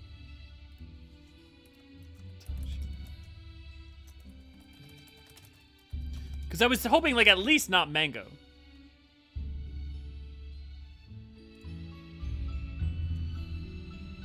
Okay. No, okay. It's just the spice. It's not... Okay. Oh, like tagine spice. Okay. Yeah. I've used that before. Okay, I can see it. I can see it. Elvie, if you think about fruit, are you processing it? And today, done with centrifuge and other machinery, you still don't need... Oh, yeah, I think shredding, separation, juicing, boiling, then evaporating is a lot more mechanically. Yeah, that's fair. Absolutely. Intense. Yeah, no, I would just say... I out of genuine curiosity, not to just be pedantic, what is the dividing line of something that would be constitute natural versus processing? Like, what sort of... Like, if you just heat it... If you just... Like, is any one process... Like, are some processes just, like, automatic go? You know? Deconstructing the concept of processing food while being in Labyrinthos. Strangely fitting. True. And today, done with centrifuge, the machinery still don't need machinery to peel an orange. Okay, so if it's machinery is needed, point is the orange meat is the final product. Having to get it to it is not preparing it. I would say it's preparing it, but I would say, but maybe not processing it, right? Because it's still a preparation lab. I guess I'm used to thinking about kitchen talk. Like, in the kitchen, if you have to peel something, you would call that, like, preparing potatoes, right? Like, prepping potatoes or carrots, right? Processing. Okay, cool. If you render an image of some fruit, is your computer processing it? Yeah, all Apple computers are just processing fruit at all times. Yeah, I missed that. Yep, I caught up. Yeah, but you can peel an orange without machine if you want. Yeah. I think it's fair. I can get behind that as a definition.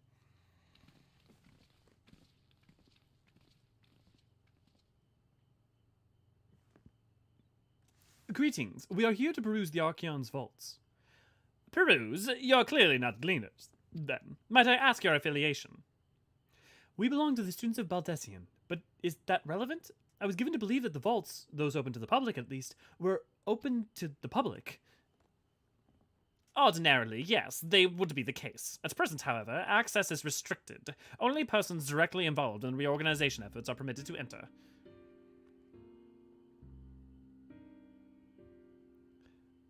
Not us, then. I suppose we had better move along to another facility. This building has a lift which connects to the middle tier, yes? Might we at least make use of that? That service has also been suspended, I'm afraid. For the time being, priority has been given over to the conveyance of the inventory. What? So this is as far as we go? I apologize for the inconvenience. Please, come again after our restructuring operation is concluded. By that time, it'll be too late, and we were so damn close to getting answers. We need to rethink our approach. Let us step outside for a moment, shall we? You know, it's actually probably good we chose Labyrinthos first, because today's thumbnail has Sharlayan in the background. And on... Students of Baldesion. At this current rate, we're only gonna finish Labyrinthos today. We'll get to Thavnir. Honestly, I don't feel like we've been talking that much. It's interesting that it's so dense. We are in an impasse, as we have no other leads. I should like to pursue this one further. Because we got through all of Amarang and Calusia in one day, didn't we? But I doubt that our stone-faced custodian will be swayed by heartfelt pleas. We must seek another means to access the lower level. Or was it, we got into Shadowbringers, then did Amarang, and then did Calusia the next steps? I don't remember.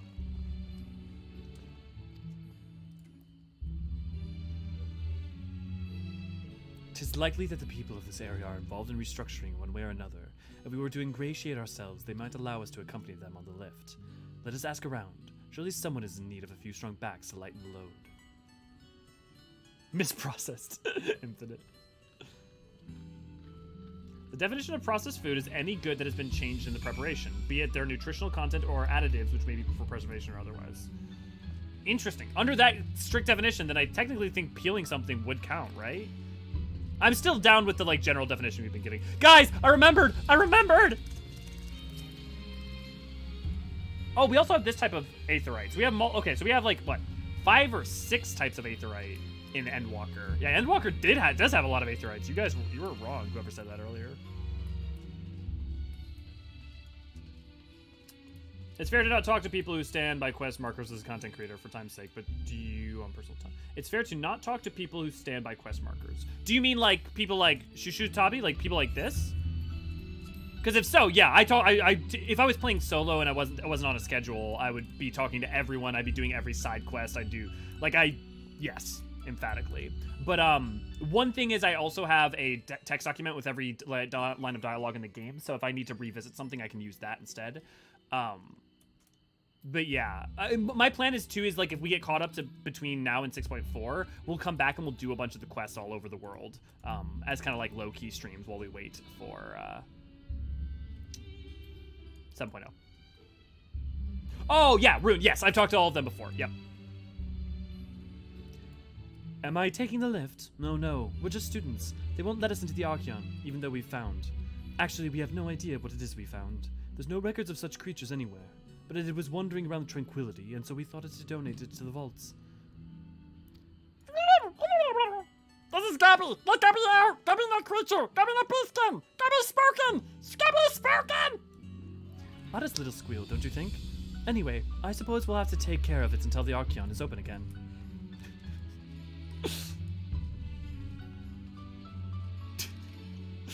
But no, also, so Rune, we've also talked to people on the side when I know there are certain ones that are like really important lore information, like when you can talk to Emmett.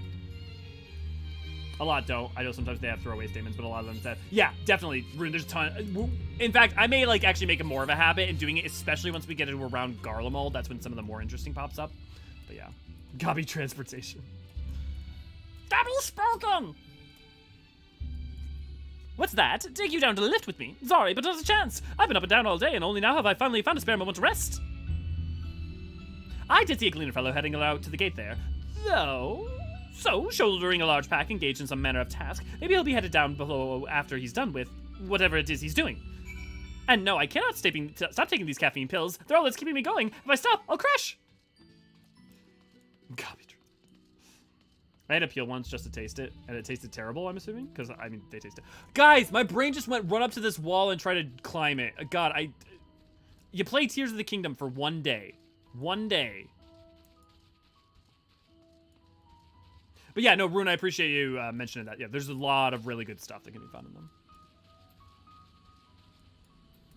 No, because you don't eat the peel. You're not changing the orange flesh itself. So it's only the consumable good that's being... Okay. Okay. Okay, that makes sense. V. And Walker's like 90% cutscenes. I told you they upped their game. They really did. Quiet. You'll frighten them. Ah, it's you again. I don't mean to be rude, but I'm in the middle of another task. The Cloudkin I need to capture is very close. You wish to help me with this, too? You spend your time in unusual ways, my friend. I'm pretty sure Shadowbringers is 9 hours, and then Endwalker's like 15 hours. It's crazy how much, like, approaching double the amount of cutscenes from Shadowbringers. Shadowbringers had, like, way more voiced and cutscenes than... Still, 2 hunters are generally better than 1. Very well. The canal here is a common gathering spot for birds of all kinds, but the one I'm after today is the hornbill. Its feathers are green, and its cry a distinctive caw. Single it out and shoot it with the sleeping dart. I only completed the... Okay, thanks, Ray. The effects of it are short-lived, so I'll lie in waits down by the riverbank to claim our quarry. Be sure to hit the right one. But in the second one, Ray, did we do did we do Calusia and then did we do Holminster?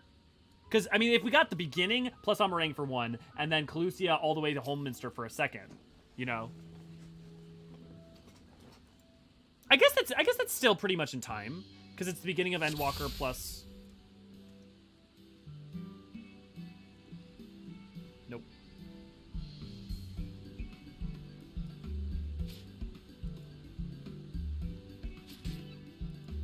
Gotcha. Honestly, the reason I remembered that is because I've watched the cutscene that comes after this multiple times, and you can see I think you can see the bird in it. Happened to me after break, where I played Elden Ring, or so like I tried opening up the treasure cover by pressing triangle. Bramble, we really do. Okay, I am right. You do get to see the model. Give me my chocolate-skinned Viera boy's voice.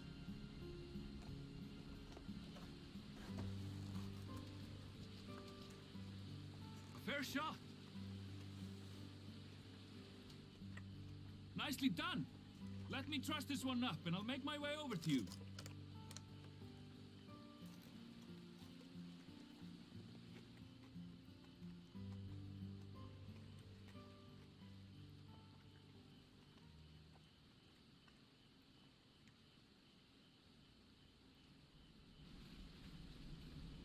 There you are.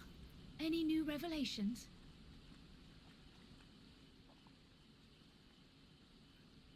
Not much, but I did meet up with Erenville. So you met with that Gleaner again, this time to capture a hornbill. It's Icelandic, I understand catching and bringing in creatures from the outside, but what's the point of chasing after ones already here? Vieras are, I believe, Icelandic.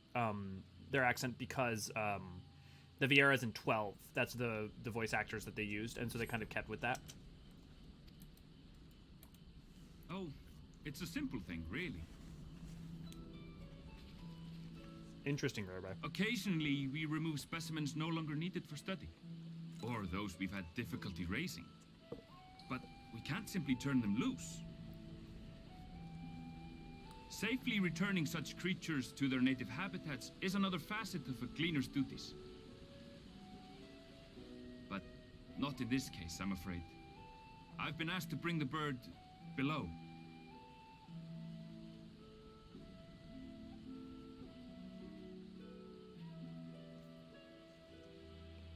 The restricted Lena's section in the lower levels of Labyrinthos. Open only to a select few researchers handpicked by the Forum. The projects down there are the subject of rumor and hearsay. Forbidden magics. Advanced technologies that can never be allowed to fall into outside hands. Even archons are not privy to the truth. Those who are, the researchers involved in this secretive work, are not permitted to walk freely in the city, and are instead required to live in isolated quarters. What could a facility subject to such strict security protocols possibly need with a hornbill? An experiment? Possibly. I wasn't afforded an explanation. But judging by the requisition list given to me and my colleagues, I doubt it's for any kind of advanced research. I'd be more inclined to believe we were making preparations to migrate to the south. Mericidia or thereabouts. Mericidia! First comment. What? Why would you say that? The fact that they reminded us that Mericidia exists we were yet again. asked to procure could serve as reliable sources of sustenance. They're comparatively hardy species too, able to endure harsh climates. And among them are specimens known to be effective in improving soil quality and purifying water. Interesting, Rara. When you put it that way, migration does sound like a reasonable assumption. That's all it is, though. An assumption. Through our tasks, we Gleaners glimpse only bits and pieces of the Forum's plans. Our prime concern is that our requisitions, be they living or otherwise, are properly preserved for the knowledge of future generations. Now, I really must be going. I regret that I cannot reward you as you deserve.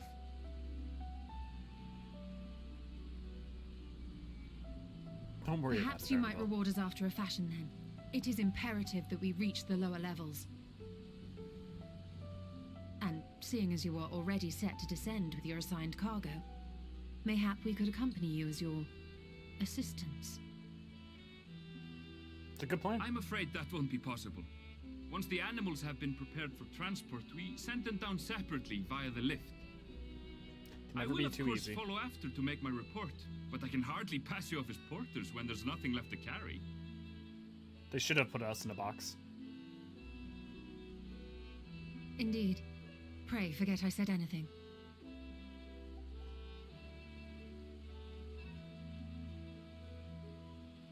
How do you feel about climbing? If you've strength and the courage to brave it, then there is another way down. This path leads to the 33rd facet, a mine shaft excavated during one of our expansions of Labyrinthos.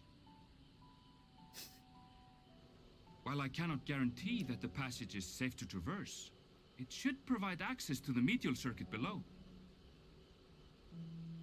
I prefer the idea knew infinite. Such a place existed. Thank you. This is the perfect solution. Night, Jackson. Have a good one. You're quite welcome. But consider yourselves warned. If the going proves too treacherous, you do well to turn back. I bid you good day. I said good day.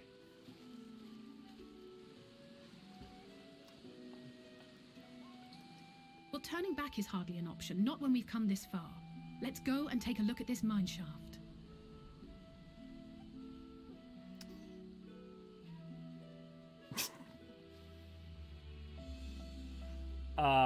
Interesting, right, interesting.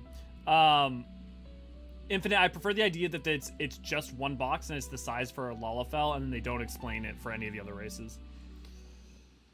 States on Dalmasca, are we in Evilise or is this right? I mean, depends on what you mean. We are in a place. Evilise is real in 14, but it's not Evilise from 12. They took the Evilise from 12, inspired by it, created a version of it in the history of 14 with kind of its own slightly different history and rules. That is very similar, very, very, very similar. A lot of the main same events, but it's not like 12 and Tactics is the same universe as 14. And that's like explicit both in the game and, I mean, like, the clarity would be that it's just explicit because like there are things that just play out completely differently. Also, the metaphysics of the two worlds are kind of different. So yeah. So I mean, they say that like Evilise was a lost place, like it was a real place. But again, it was all of that stuff is inspired by Tactics, not literally just Tactics. Or 12. They also take from Tactics and 12 and like things that like are in 12 but not in Tactics, and yeah. Do I assume the same events? I would say the broad strokes of the events basically happened, yes. The details can be different, and some of them were different. I'm trying to think of a good example off the top of my head, but I can't. But the broad strokes were very, very, very similar. That's why a lot of the same characters show up, why, you know, Ultima, like, the ruins, a lot of the similar stuff happens, but yeah. It's different Evilise in the same way it's a different Crystal Tower. Yeah, honestly, Rune, I don't know if you've played FF3, but it's the same way the Crystal Tower in this and the Crystal Tower in the story of FF3. They inspired by FF3 and recontextualized that and retooled it for their own version. It's the exact same thing, really. I mean, like, honestly, this is a perfect analogy, Lynn. But Fez. Also, on the same as Magic Rogan and compressing rolling tankard insights. This must be the entrance to the mineshaft. It is faint, but I hear something moving within. Creatures homed there by the researchers, you think? Well, slavering beasts aside, we'll need to watch our footing. We should tighten our straps before we continue.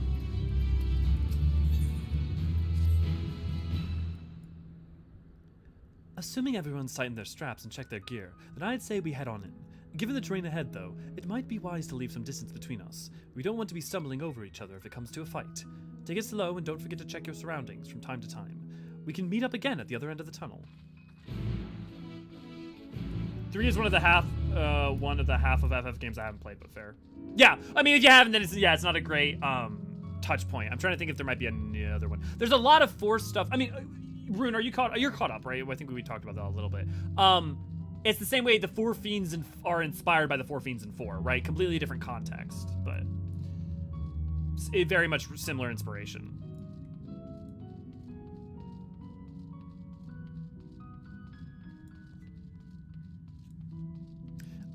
I keep wanting to glide. I actually kind of want a glider now.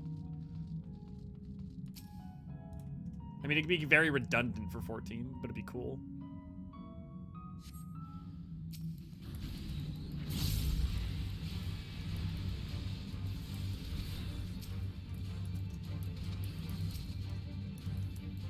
Oh, how I missed having the full plethora of spells at my side.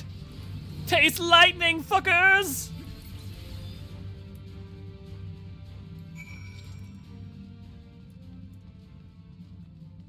Yeah, I'm curious about the boss for post-Endwalker content, considering he doesn't have Force Protect to relate to. Yeah, I would say that he still has an interestingly... So, like... Yeah, Gold... I'm just gonna say this game. We won't go too much into details 6.4. The thing is, like...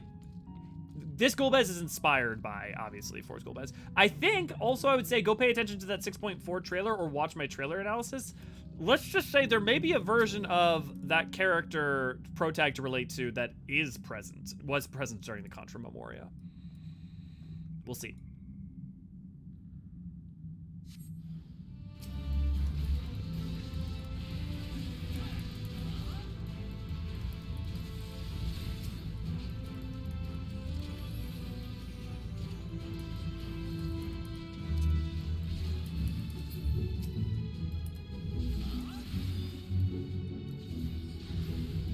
God, it's so nice to have like my full kit. I know I'm not gonna stop repeating that. It's also interesting. I mean, I didn't mind not having my full kit in with Dark Knight because like the couple of things I was missing were kind of, the general flow was all there. With Samurai and Monk, it was actually nice to be lower level because I don't play a ton of DPS, and so just like I wouldn't have been as familiar at 90. But now I'm playing on a job I play a lot, so. And this is where I accidentally do something stupid and die.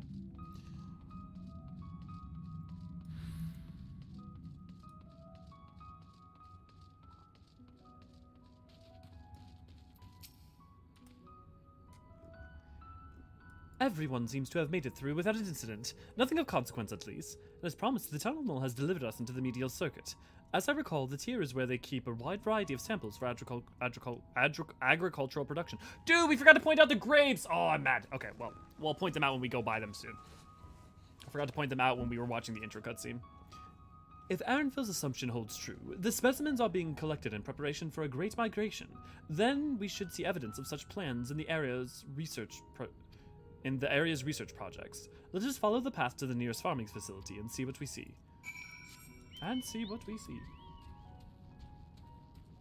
Speaking of Contra Moria 13 in general, I'm curious what's going to happen with the Nokohayan, what's her name, Tavern, not Silva? Yeah. Because that's locked behind all the... So, Rune, basically what's going to happen is they're not going to be a part of the MSQ. I don't know this. I wish it was different. But based on their history of what they've done so far, what I would assume is that is going to be a thing where if the 13th is ever... There's an active portal created to the 13th that is allowed for people to actively travel between, from 13th to 1st or 13th to 4th, etc. Which, I mean, they've been setting up for forever. They would end up on the 13th later and help its restoration, so that way not as part of the MSQ but as part of a side quest or side things, so that way if you haven't done it, it doesn't bother it. I mean, the same way that like they kind of like gloss over the Warring Triad, they like wave their hand with the Warring Triad during 6.1.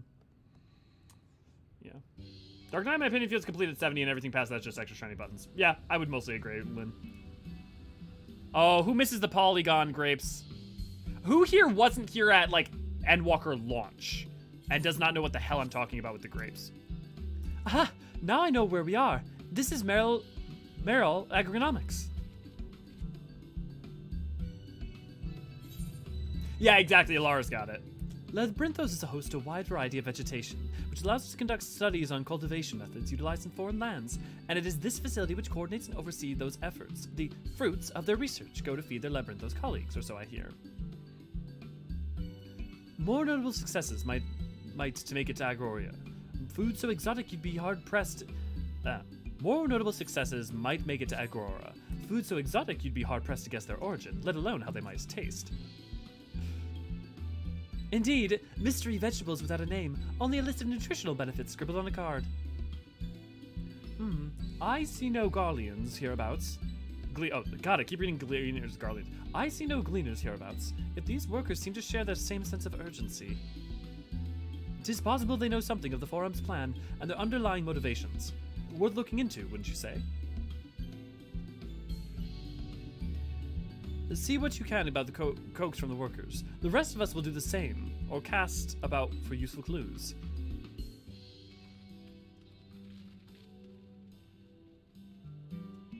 I will pull up.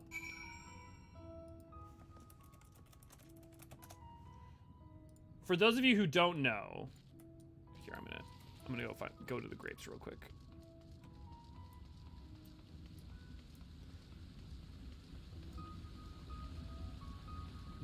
This is what the grapes look like now.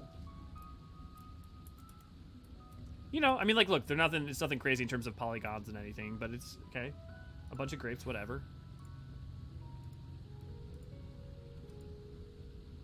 But this is what they used to look like.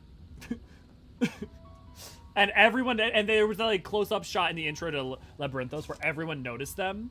So like it just became a whole memes. You saw things like this, like when they changed the model, and it was like launch week they changed the model and fixed them. I think it was like very, very soon.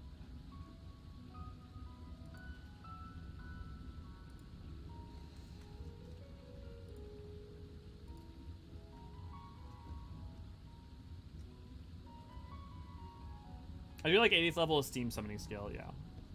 They have a new dialogue. I was told about the grapes. I wasn't here at Data Walker Launch, but cultural was the sort of thing, so I'm well familiar with low poly grapes. Oh wow, Mitsuko, you've only been playing for a very short time. Oh, the crystal grapes, now those were some processed fruits. Yeah. Yukio, good to see, glad to have you. I remember them in their low political glory and incredibly crossed with the AR Curtain Falls grape risk operation. I had my 1-year anniversary about a week ago. Oh, happy 1 week, Lynn. Not the grapes! I lived under the occupation of the Gleanerian Empire. I was forced to attend lectures and migration patterns of local duck species. It was horrible. Oh, goodness. The grapes. Yeah, I remember the grape fix. I wish there was some strategy to using Esteem, though.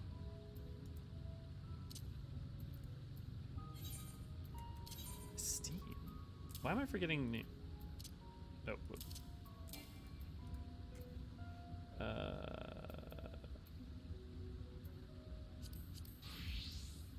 Which one? Wait, which one's Esteem?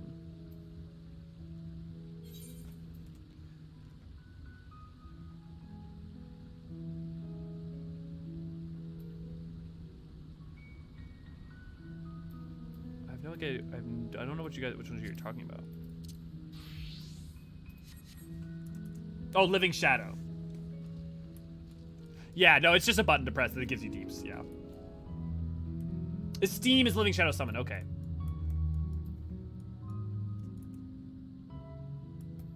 Everyone going wild. Where do they say that? Does it say it in the descriptor?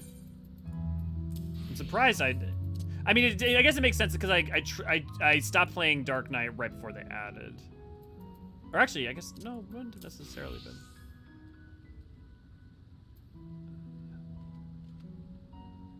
Conjures a simulacrum of your dark side to fight alongside you.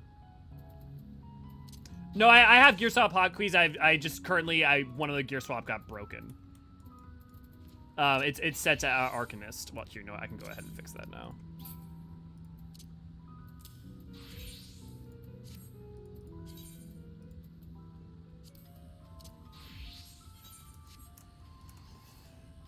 It says Esteem withdrawals from battlefield and chat when ability ends. Oh, okay. The Esteem is used a few times in the quest when the summon fades. It says Esteem withdrew from the battlefield. Okay, that explains it. What crops are we raising? Well, as you can see, this one's a variety of grapes. Only needs a good source of sunlight to grow, and the conditions here are nothing short of perfect. Hardly surprising given that it's a native to peculiar locale in the very place upon which Labyrinthos was modelled, a region in the south of Ilsabard. Oh, that's interesting. Labyrinthos was inspired by Corvos. Huh. It boasts remarkable habitat diversity, allowing for myriad flora and fauna. Thrive. Chilly peaks in the north give way to swaths of temperate plains, which in turn transitioned into hot, humid coastlines. Such a bountiful territory is ever contested as you might expect. Used to be called Corvos before the Imperials were named to Locus Amenos. To be fair, technically it was called Locus Amenos, and the Corvosi took it over, named it Corvos, and then Garland took it back and named it Locus Amenos. The Forum saw it not as a prize, however, but as a researcher's ideal environment, one whose climate we strove to recreate with the confines of Labyrinthos. It since provided a rich foundation for countless experiments in cultivation. And Frey's reference to your Frey Esteem. It's the real name of Frey we meet in the Dark class. Oh, okay. What exactly is Frey? I mean, Frey is a personification. Give me a small heart attack during the Eureka Orthos deep floor runs when I thought our tank ran into one shouting AoE. And yep, I've definitely seen that. Wait, where does Frey's real name get?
Because my thing, okay, because it says Frey mist. Esteem is the manifestation of our self-esteem, hence the name. Yeah, I got that. It's the easiest way to interpret them as alternate personalities that sometimes manifest outside of us. Yeah, I mean, that makes sense. But, have you ever seen Frey? An orphan of the, but the thing is that's interesting is that Frey mist. A orphan of the broom, a young Frey was set to the Dark Knight's path when his future master found him plotting revenge over the body of a friend unjustly executed by the Holy See officials, proving an apt and inquisitive student. Frey approached both the book-bound and physical aspects of his training with equal eagerness, but it was the desire to aid his master that the fiery Sudurgu in their duties that truly drove the youth to excel. Alongside his volatile fellow disciple, Frey later succeeded in rescuing the maiden Riel from an undeserved fate, but would himself fall afoul of her pursuers. Dragged before the tribunal for the trial by combat, the Dark Knight fought with skill and righteous rage, only to fall to the dancing blade of the court's champion. It is the testament to Frey's devotion to life and those left behind that his soul crystal would burn with such undying intensity. So it says that Frey's name is Frey Mist. Like, that's...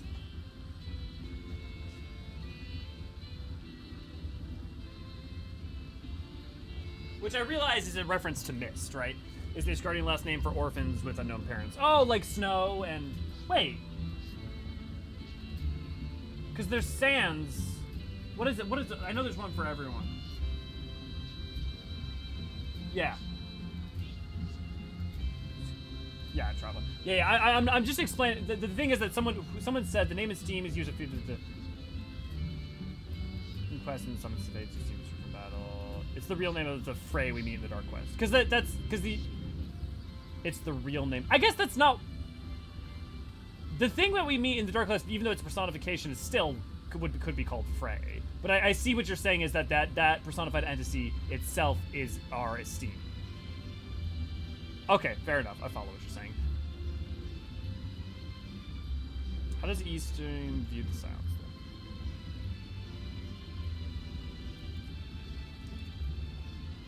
I forget, what are all of them? I'm trying to remember all of them. There's like Sands, Snows,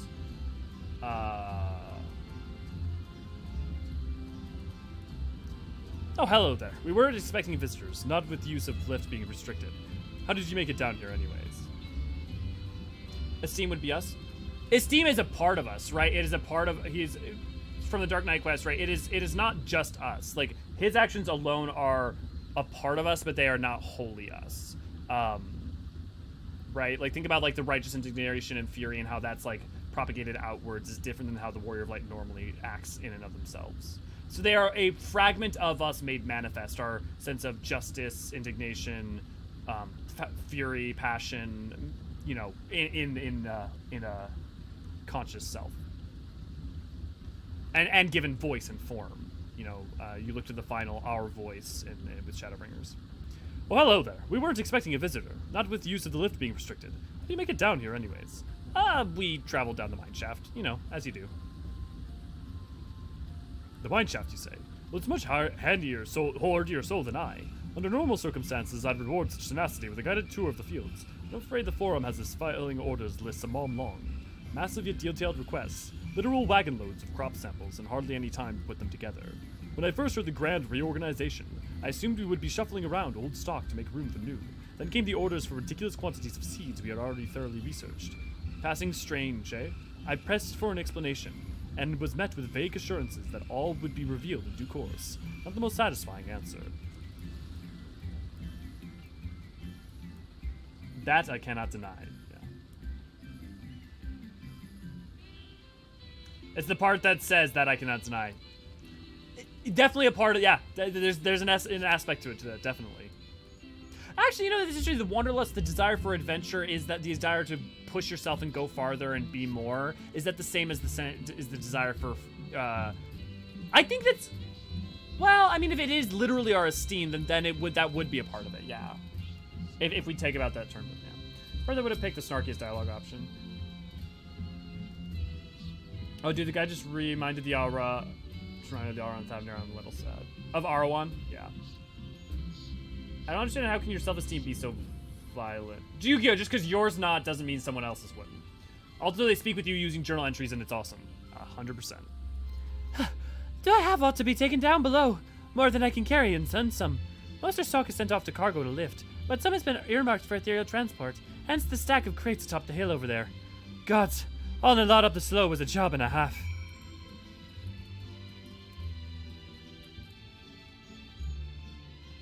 Yeah, Lynn hit it pretty well. Think about the like frustration, indignation, and yeah.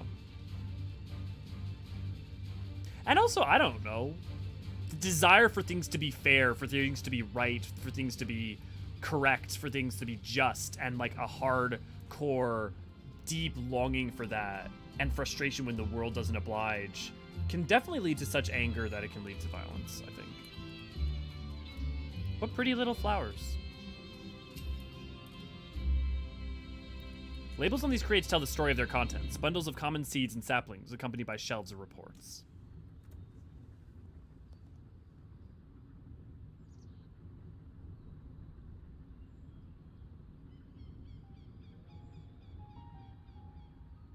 And this is the first time we hear flow. Like, truly hear the actual flow.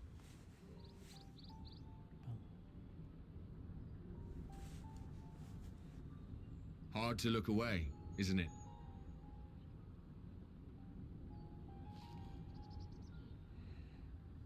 But they're more than pretty flowers.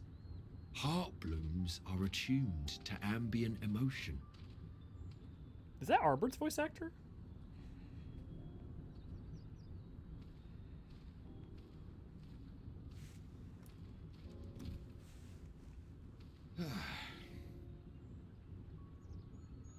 You don't seem convinced, but believe me, it's true.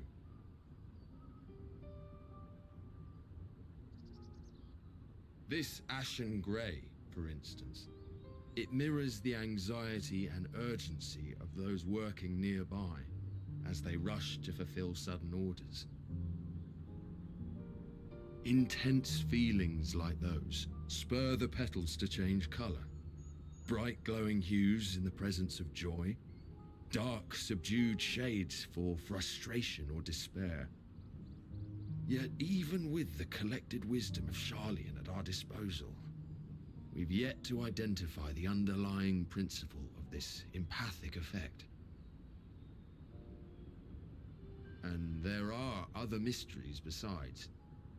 Although the flower is extraordinarily long-lived, its low reproductive rate has made it difficult to find younger populations growing in the wild. With too few sightings to map its distribution, and no closely related species to track, we've been unable to pinpoint its land of origin. To further complicate matters, every culture, even dimly aware of its existence, has given it a different name and mythos. Our attempts to study it via the historical record have been an exercise in frustration. As an avid botanist myself, I should one day like to unravel the Heartbloom's secrets. But I'm afraid other duties must take precedence. I will leave you to your thoughts. If you're using behind the voice actor rune, I know for a fact some of the side voices, like extra characters, some of the voice actors don't show up on there. I know for certain that it does not have everyone's voices. Matoya's Cave. Have you learned aught of interest?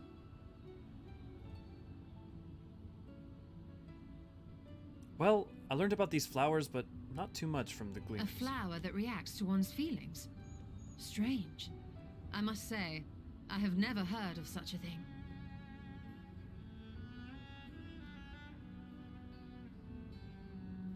This is all very fascinating. But as it stands, we fail to gain any significant insight into the Forum's undertaking. Indeed. While there is certainly enough activity to support Erenvil's supposition that a priority has been placed on improving food production, unfortunately for our investigation, these workers were never informed as to how their duties serve the master plan. If only we could interrogate the Forum members directly.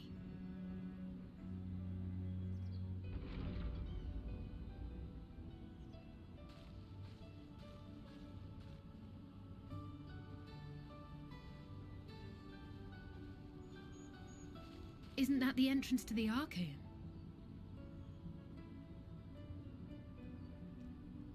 Erenville! Look, there. I think that's Erenville. 100% decoy. A little difficult to tell from here, but I think you're right. He did say he was coming down to make his report. Erenville receives his orders from the Forum. Would it not follow, then, that the superior to whom he reports is a Forum member, or at least a close associate? You mean to eavesdrop on their conversation? What of the risks? Ours alone to bear. We won't interfere with Erenville's work, nor will he be implicated as an accomplice. If you're not comfortable taking part, I can do this alone. Nay.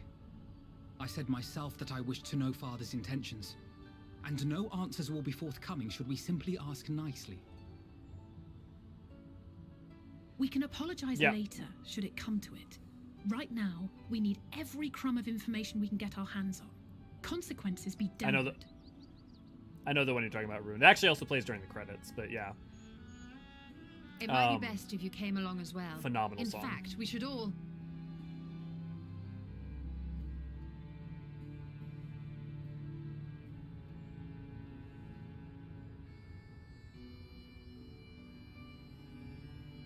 Cryo?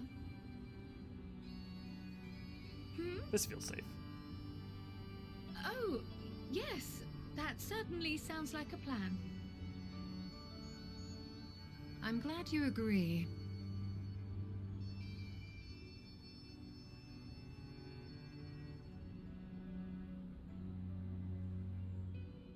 Quickly! Erenville is on the move. We need to get closer before we lose him.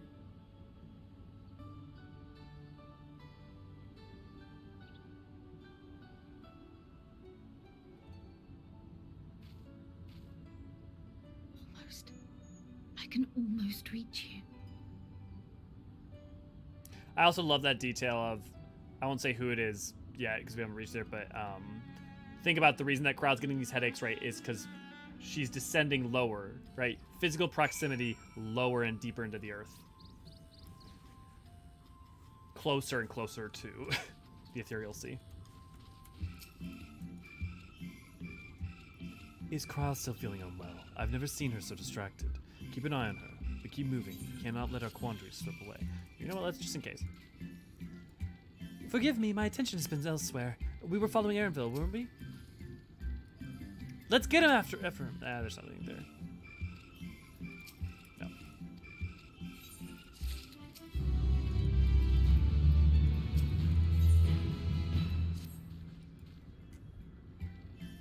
Please don't fight Vinthina. She needs to look after the chat. Yeah, but flow together fucking rocks, Rune. Erenville was headed westward, along the path outside the Archeon. Come, we can still catch him.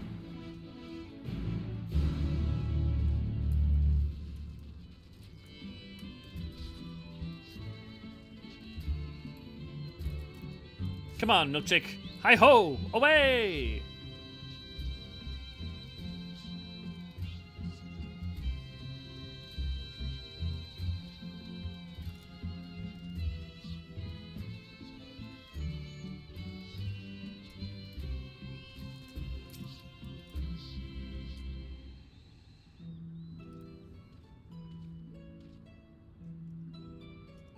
Hold on a moment, I have an idea.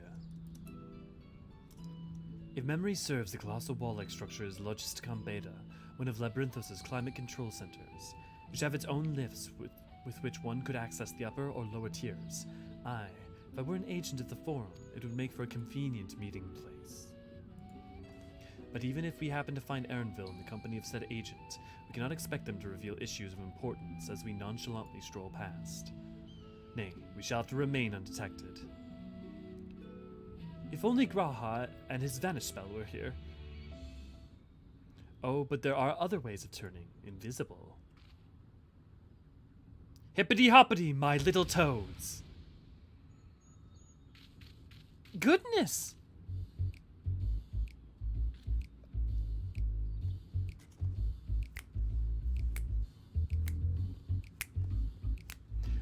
Unaccustomed to transfiguration, worry not. It will wear off with the passage of time.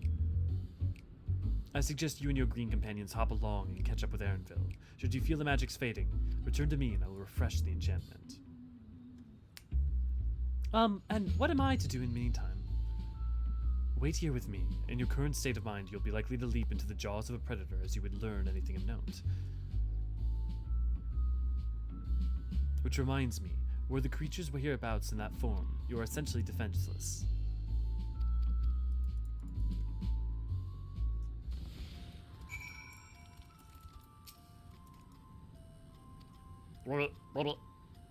Alfie Toad and Allie Toad are now accompanying you. Please keep them at your side. Alfie Toad.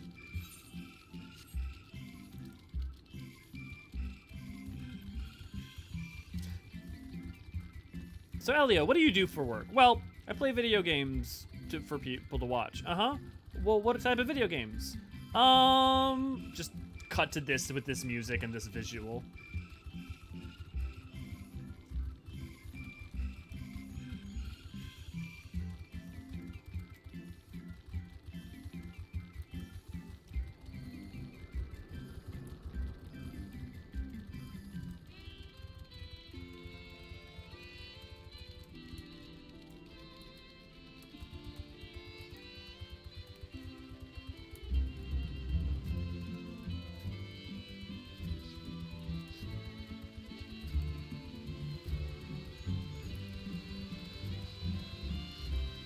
Elio Toad, Forgerot, Frog ahead. Now I want a poster that's like just like Warrior of Light Toad, like fucking frog with like Toad ahead, Frog ahead, and Hopper. Y'all are too much.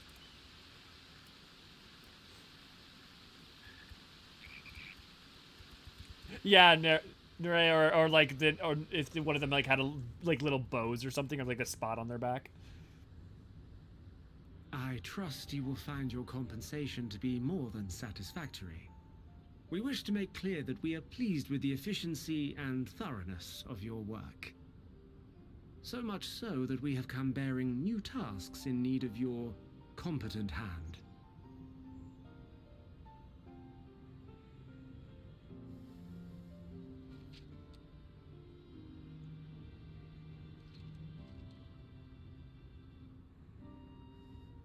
Another lengthy list.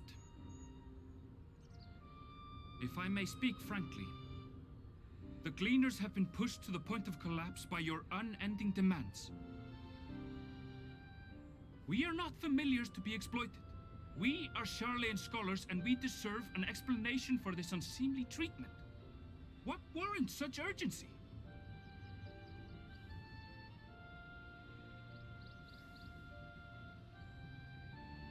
I like how the scene is recontextualized In an age later. long past, Sharlayan was charged with a momentous duty. And now that word of the final days hangs heavy in the air, the time has come for us to fulfill that charge. I can say no more, but I promise you this. All will be revealed in due course. And when it has, you will understand that your toil was in service to the greatest good. Like right now, this sounds kind of sus, but retroactively, it's like, oh no, he's literally doing everything he can to say as much as he possibly I will literally do your can. bidding. For now. But unless you wish the Gleaners to rise up in protest, I advise you to offer tangible improvements for our working conditions. Your promised revelation does nothing to address present circumstances. The greater good. Your concerns will be conveyed to the Forum.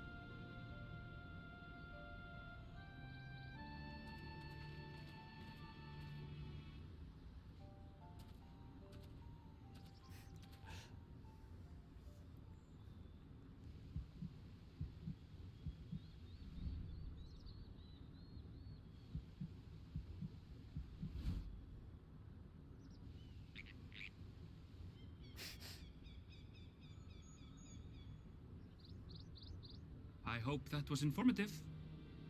You may consider my debt to you repaid in full. He's so good! While I do have my reservations about the Forum, I want to believe that they have our best interests at heart. Which is why I'm reassured that you're busy sniffing out the truth of things.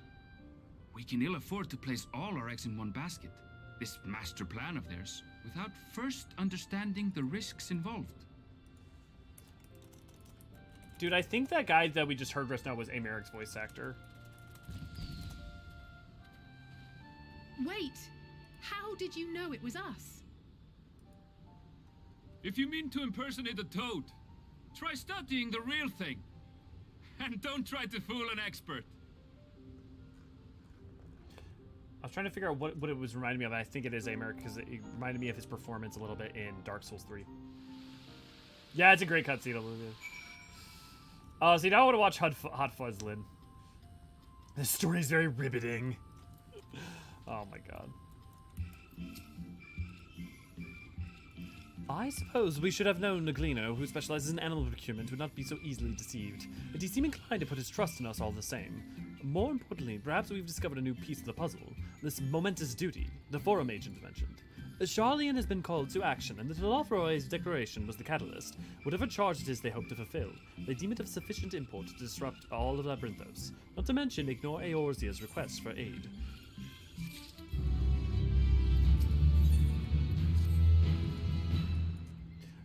What duty could warrant the direct involvement of the Forum, and the commitment of all its resources? Judging by what we just heard, none of the Gleaners were offered any kind of explanation. At this point, it seems abundantly clear that we'll learn nothing new by pressing them further.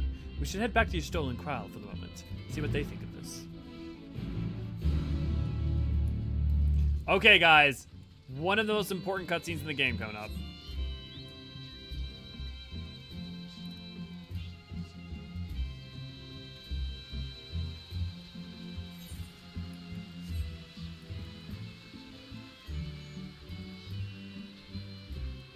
Probably the most important cutscene in this section, for sure.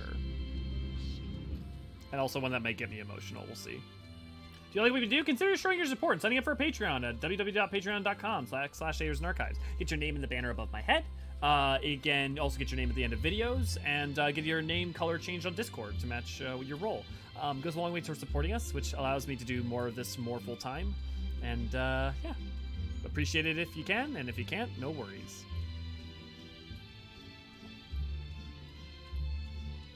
Sometimes it's nice to just have you here. How did you lose Kraal, Y'shtola? Welcome back. I trust you found Erenville then. We did, and we found out quite a bit about the Forum's plans. Well, at least a dreg. Interesting. I had a feeling you would learn something of import. Even if something was simply a confirmation that no one knows much of anything. We should share this with Kraal, and then discuss how we'd like to proceed. Assuming we find her back at the farm, she was still behaving oddly, so I bade her return to rest there. Perhaps not the best decision in hindsight. Would you mind checking near the flowers she was entranced by? The rest of us can survey the more distant areas, just in case she decided to wander.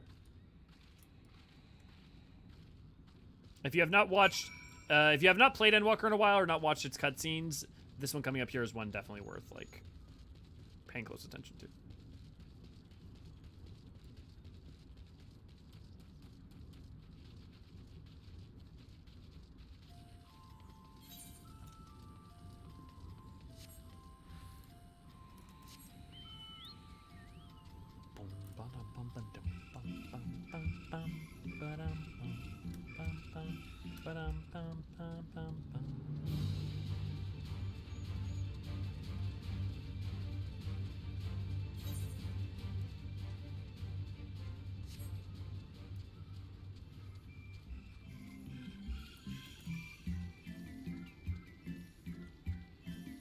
Yep, you and a lot of people you kill, which is good, because, like, that's what they were trying to do, right? They were trying to make it, like, unclear where exactly is her loyalty, what exactly is her plan, why has she not been there for us, like, what's going on?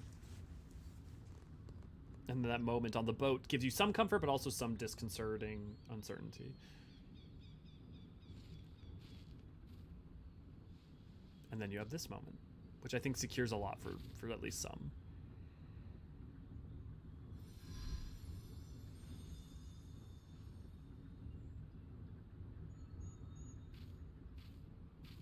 For you, the spell will keep it from wilting. She said you would need it for the journey ahead.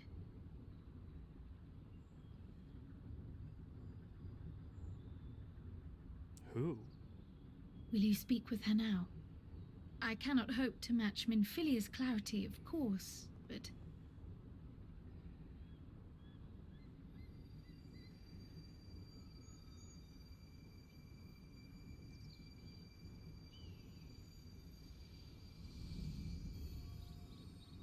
Thank you.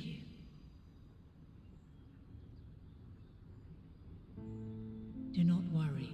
She has lent me her body for only a moment. Just as I could not save the first from the flood of light, it has become arduous for me to interact with the physical world without assistance. Though I might converse with you for a time, the incorporeal form I assumed on the ship would be incapable of casting even the simplest enchantment. It is in the depths of the ethereal sea, the place to which all life returns, where my influence is greatest. After Minfilia's sacrifice on the first, it was to the sea, here in the source, where I ferried her soul. I wish that gentle spirit to find rest in the world she loved so well. So they explain that she brought her soul back here. Her, and another who may yet have a part to play. And another who may have yet a part to play. Who else passed in the fifth? Take the flower. Beyond this first. Walk free, for you are free to go where you wish, to believe what you will.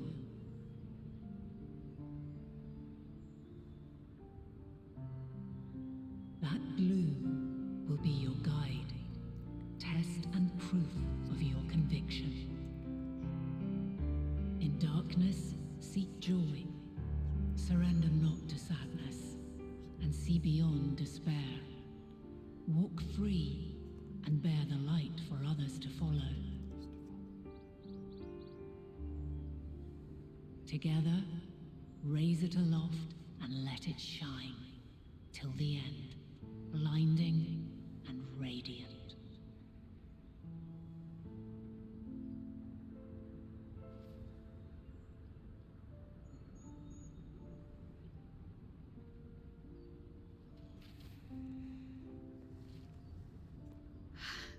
That was all too brief.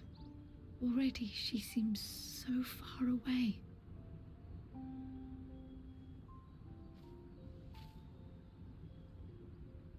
We'll get there, Rune, for sure. My apologies if I startled you. Ever since we began our descent into Labyrinthos, I had sensed another's will, straining to reach out. Even with my particular talents, though, I was unable to make a connection at first, so weak and tenuous it was. Once I took hold of that wispy thread, imagine my surprise to discover it was Hydaelyn herself. Needless to say, it seemed wise to learn what we could before letting go.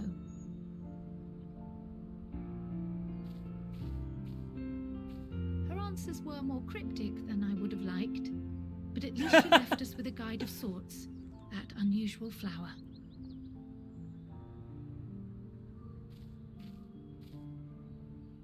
Yes, we are definitely making progress.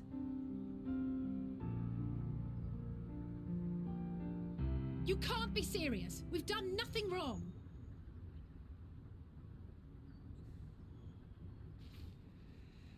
And then conflict. I love that they use paradisical predicament for fucking the forum. I mean, it's bright, appropriate music.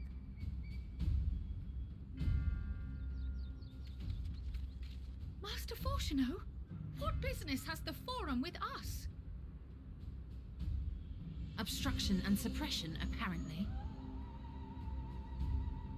Mistress Baldessian, our records show you facilitated the Scions' entrance into Sharlayan by claiming them as assistants for your organization. We are aware of your investigations. After alerting the major institutions to the presence of potential troublemakers, we received word from an Archean custodian. A group operating under the auspices of the students, skulking about Labyrinthos and engaging in clandestine behavior. Clandestine? We may not have entered Sharlayan as scions, but we did naught to conceal our identities. Say what you will about Fortunel, he is effective. Our only purpose in this city is to seek the truth. I can think of no reason why our actions should warrant the Forum's intervention. 'Tis not our way to discourage the pursuit of knowledge, but the timing of such pursuits must be considered, not to mention their potential impact.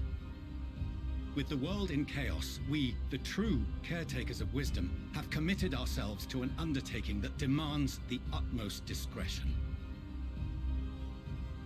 And we will not risk its success by turning a blind eye to disruptive foreign elements in our midst.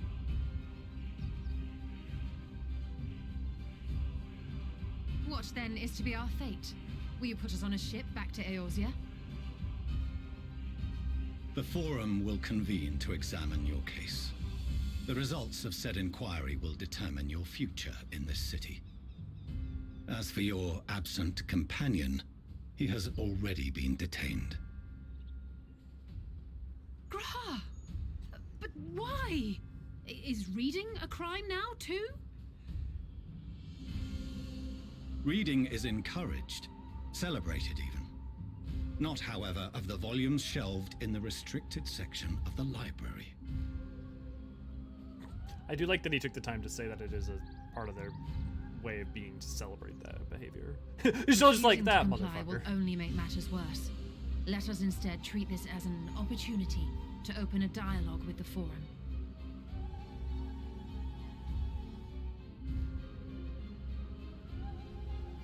Silence is often one's best defense.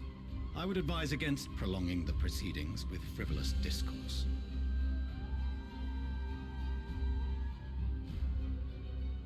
But enough. This is not the place for debate. The rostra await.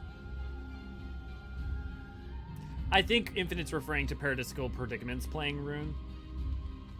That music is playing right now.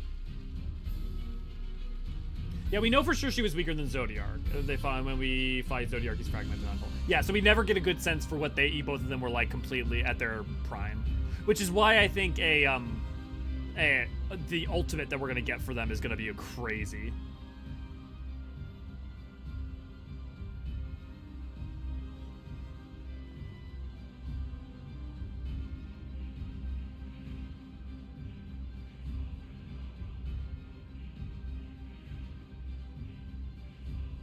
Yeah, definitely Musico. But I also, the thing I love right now is they treat Sharlayan as like the Forum as your almost primary antagonist. I was careless. Antagonist. We would have been detained but regardless. This way, at least, we managed to stay together. But how the narrative flips it and plays with it. I trust your time within the Forbidden Archives was well spent.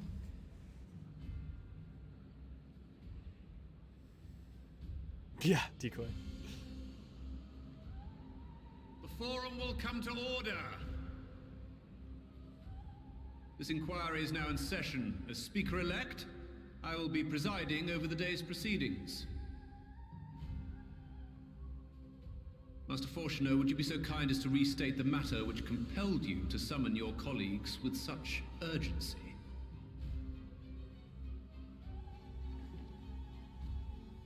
As you are all aware, we recently denied Eorzea's request for Sharlayan assistance. Since then, certain individuals dissatisfied with our decision have taken it upon themselves to interfere with our work. They entered our nation masquerading as associates of the students of Baldesion.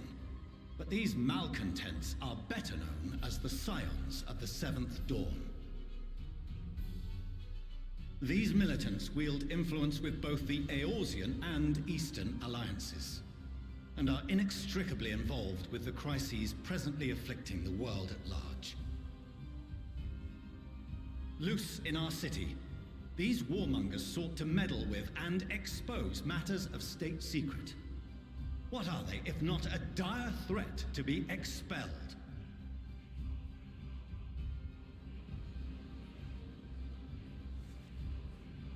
You can see if it's Sylvestri right there. You have tarnished the good name of the students. Galuf would be ashamed. No, he fucking would. Galuf would have been goddamn proud of her. And if you would say that, you don't know Galuf Baldesion. Galuf Baldesion was never one to forsake his fellow man. Even if this nation closed every door and retreated from the world, he would have found a way to help the Scions, help every soul of this star fight back against the coming doom. Yep. She is absolutely 100% right. A terrible enemy stands poised to lay waste to all we hold dear. In the face of such madness, Eorzea reached out to Sharlayan, a respected ally, in the hopes of forming a united front. Was your curt dismissal truly the best you could offer? Or are you so preoccupied with your momentous duty of an age long past that even the end of the world is unworthy of your attention?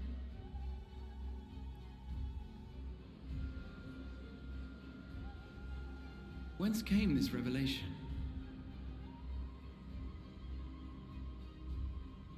From the mouth of a forum member within fortuitous earshot. Then it seems your findings support my own.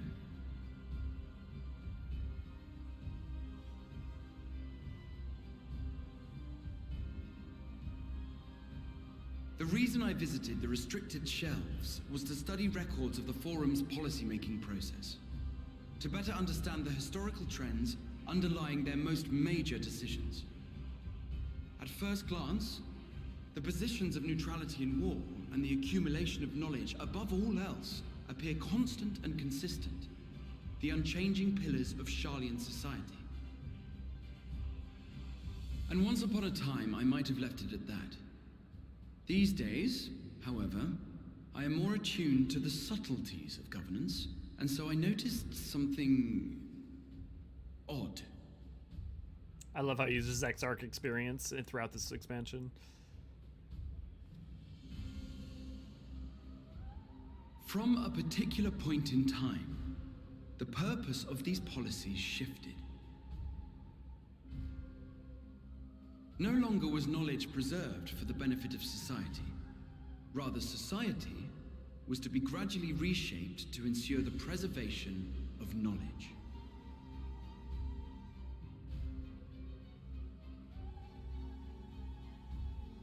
The most conspicuous and telling change was the one which befell Labyrinthos.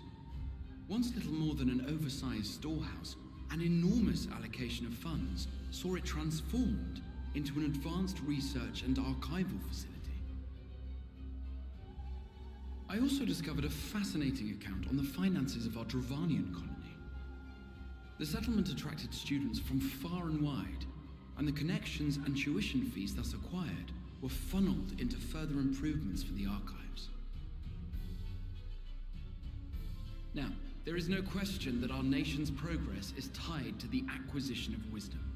Nevertheless, the vast resources diverted for this purpose borders on the obscene. When he's gonna release the tank specs. But returning to the matter of when, our change in course appears to have been made some 270 years ago. The very same period when Sharlayan scholars in the hinterlands began a formal study of the ethereal sea. You found something, did you not? And whatever it was, gave rise to your oh-so-important duty.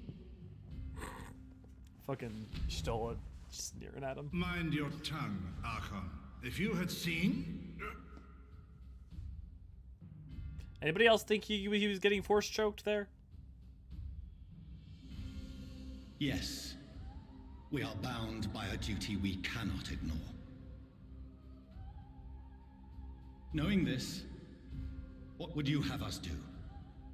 Abandon our vital work and join you on the field of battle? We will never choose the way of the sword.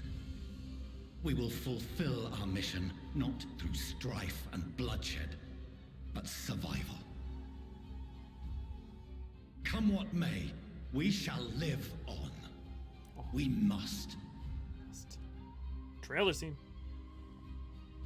Do as you must, then.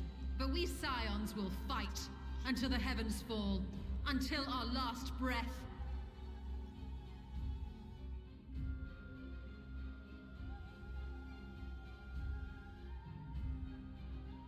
Such misguided zeal.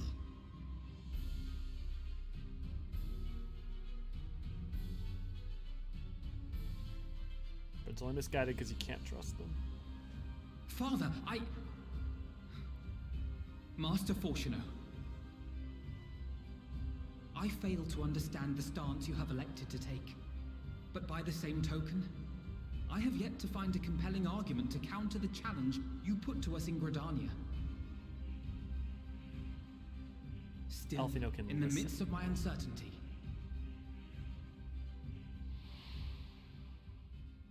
I must trust in myself to do what is right, as others have chosen to trust in me.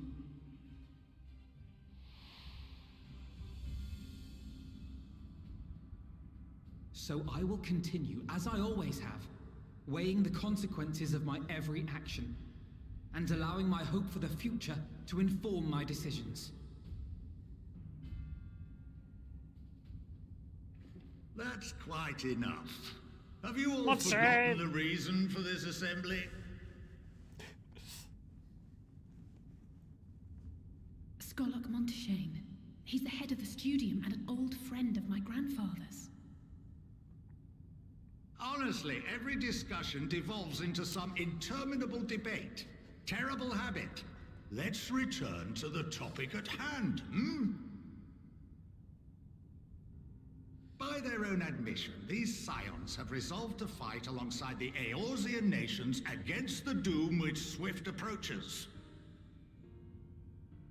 But there exists no evidence of an attempt to incite our citizens to do the same. Furthermore, while our decision may well have been the correct one, we cannot simply bull our way through these disagreements without inviting doubts or objections. Put yourselves in their place. Who among you would leave a tome unopened if an elder forbid you read it with no reason given?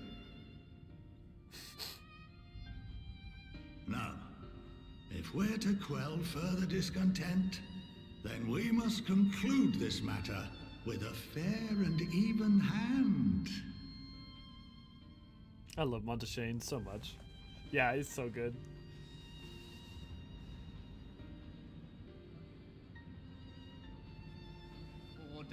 Yeah, Bisigo's feeling seen.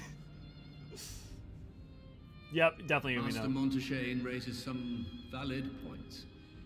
Keeping such concerns in mind, I propose we enforce the following measures.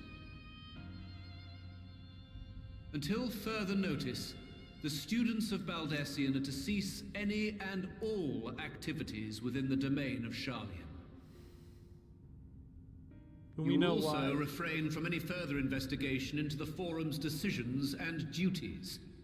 Failure to comply with these restrictions will result in the immediate expulsion of your Scion associates.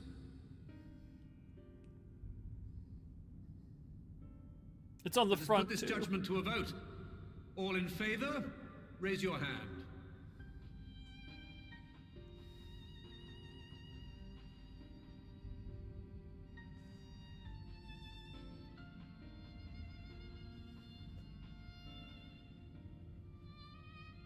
Silvestri. I count 51 for and 48 against. The proposal is passed.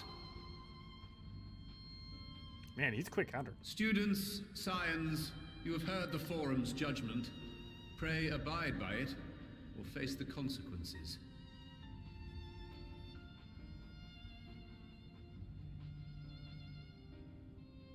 Honored members, I thank you for your time. This inquiry is concluded.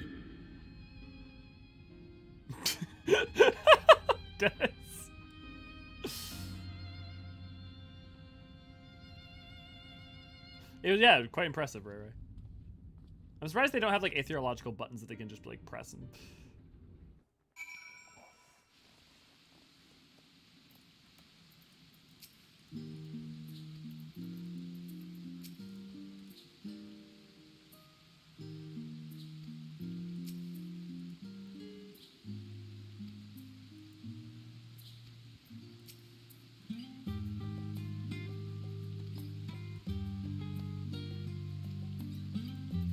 He knocked over a security man, but that's how he got caught. Well, at least we've been allowed to remain in the city, and our endless investigations have not been in vain. We now know that the mysterious duty of theirs begins with whatever the Forum discovered in the ethereal sea. With our freedom so sorely curtailed, however, we will struggle to learn aught more of substance here in Sharlayan.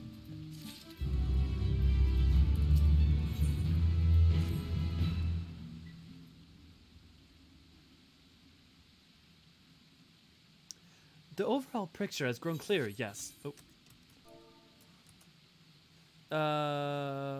But that's in spite of the Forum being so madly vague about this duty of theirs. Why are they so reluctant to explain their actions in plain words? Survival, come what may, his father's work so vital that it takes precedence over his own family. Alfino! Alice! It is you! Oh no, it's... Oh, wait, Amelia's already... When I heard you'd been dragged here before the Forum, I came as swiftly as I could. I am so very glad they allowed you to stay. Mother? Dude, I'm so glad Ameliance is not like a wayfish mother type. Like, holy crap. The fact that Ameliance is an amazing character is so... Oh. Ameliance Levior at your service. And you fine people must be the Scions of the Seventh Dawn. How lovely it is to finally meet you. Mother, please, we do not wish to make things difficult for you. If word reaches father that you were here... Oh, bother that. Am I to be chastised for speaking with my own children? I am well aware that you and Master Fortunal are not on the best of terms at the moment, but I have been absolutely desperate to see my darlings again. You will come by the house, won't you? I have gifts waiting. The time couldn't be better. As matters stand, we shan't be going anywhere until we discuss matters with Thancred's group and reconsider our options. Go, visit your home. We will be back at the annex when you're ready to rejoin us. I'm not sure Elio, what do you think? Elio? The Elio Forgeron! What a splendid day this has turned out to be. Champion of Eorzea. I insist that you join us. Open mouth and head nod. But we must be quick about it, not for my own benefit, but should my husband return and I find you enjoying our hospitality, the servants will be made to suffer the consequences. Elio, if you would be so kind as to escort my children to the estate. She's motherly, she even sends her kids funds, yeah. And then she was gone, and with her any opportunity to protest. Indeed, the matter is settled. Enjoy yourselves, you three. I love her so much. Yeah, she's great. If it had been Ystilla, she would have tripped an alarm on purpose to gain an audience with the Forum. Who's to say she didn't? Just framed Graha. Yeah, that would be pretty her. Forum definitely remind me a lot of British Parliament in some ways. Yeah, especially the dude yelling order. Yep. Okay, guys. Ray, I know it needs me to film some stuff, so I think it's a good place to call it. We're going to do the Emilian stuff first thing tomorrow, and then we will get into Thavner. Friendly reminder, Monday and Tuesday, Ray or V if you want to start doing the wrap-ups. Monday and Tuesday, we do MSQ stream. Wednesday, new video comes out. We're going to be having a short come out this Wednesday. It should be a little bit funny. Then Thursday, me and Neri do FF4, or playing through FF4 right now. And afterwards, I do a interview. Me and Chris from Work to Game talk about Final Fantasy XIV and WoW, and comparisons and contrasts. On Friday, I have that off. This whole weekend, I'm going to be moving. So I am going to be... we won't have stream Saturday, and you will see me in a new setup next week. Hopefully, I won't need to take extra time. But yeah, if you want to support us, you can support us by going over to Patreon, giving us a couple bucks, and it goes. You get your name in the banner above my head, as well as at the end of videos, and it goes a long way towards making this whole thing far more sustainable. And I really appreciate it. You can also give super chats, where you can get Archon. You can become an Archon for $1. It gives you access to all the fun emotes, and also you can do super chats, which help fuel the current goal for a cooking stream, which will be at the new place. Beyond that, yeah. I don't have anything off the top of my head. I'd love to start getting a group of people who would like, there's people who want to do 6.4, the dungeon with me when it comes out. I'm gonna be playing like the hour of launch if people are interested in doing that with me. Good luck. Thanks, Jane. Yeah, thanks for streaming, Elliot. Totally, Raven. And stepping back, thank you all for being here and for that welcome into Endwalker.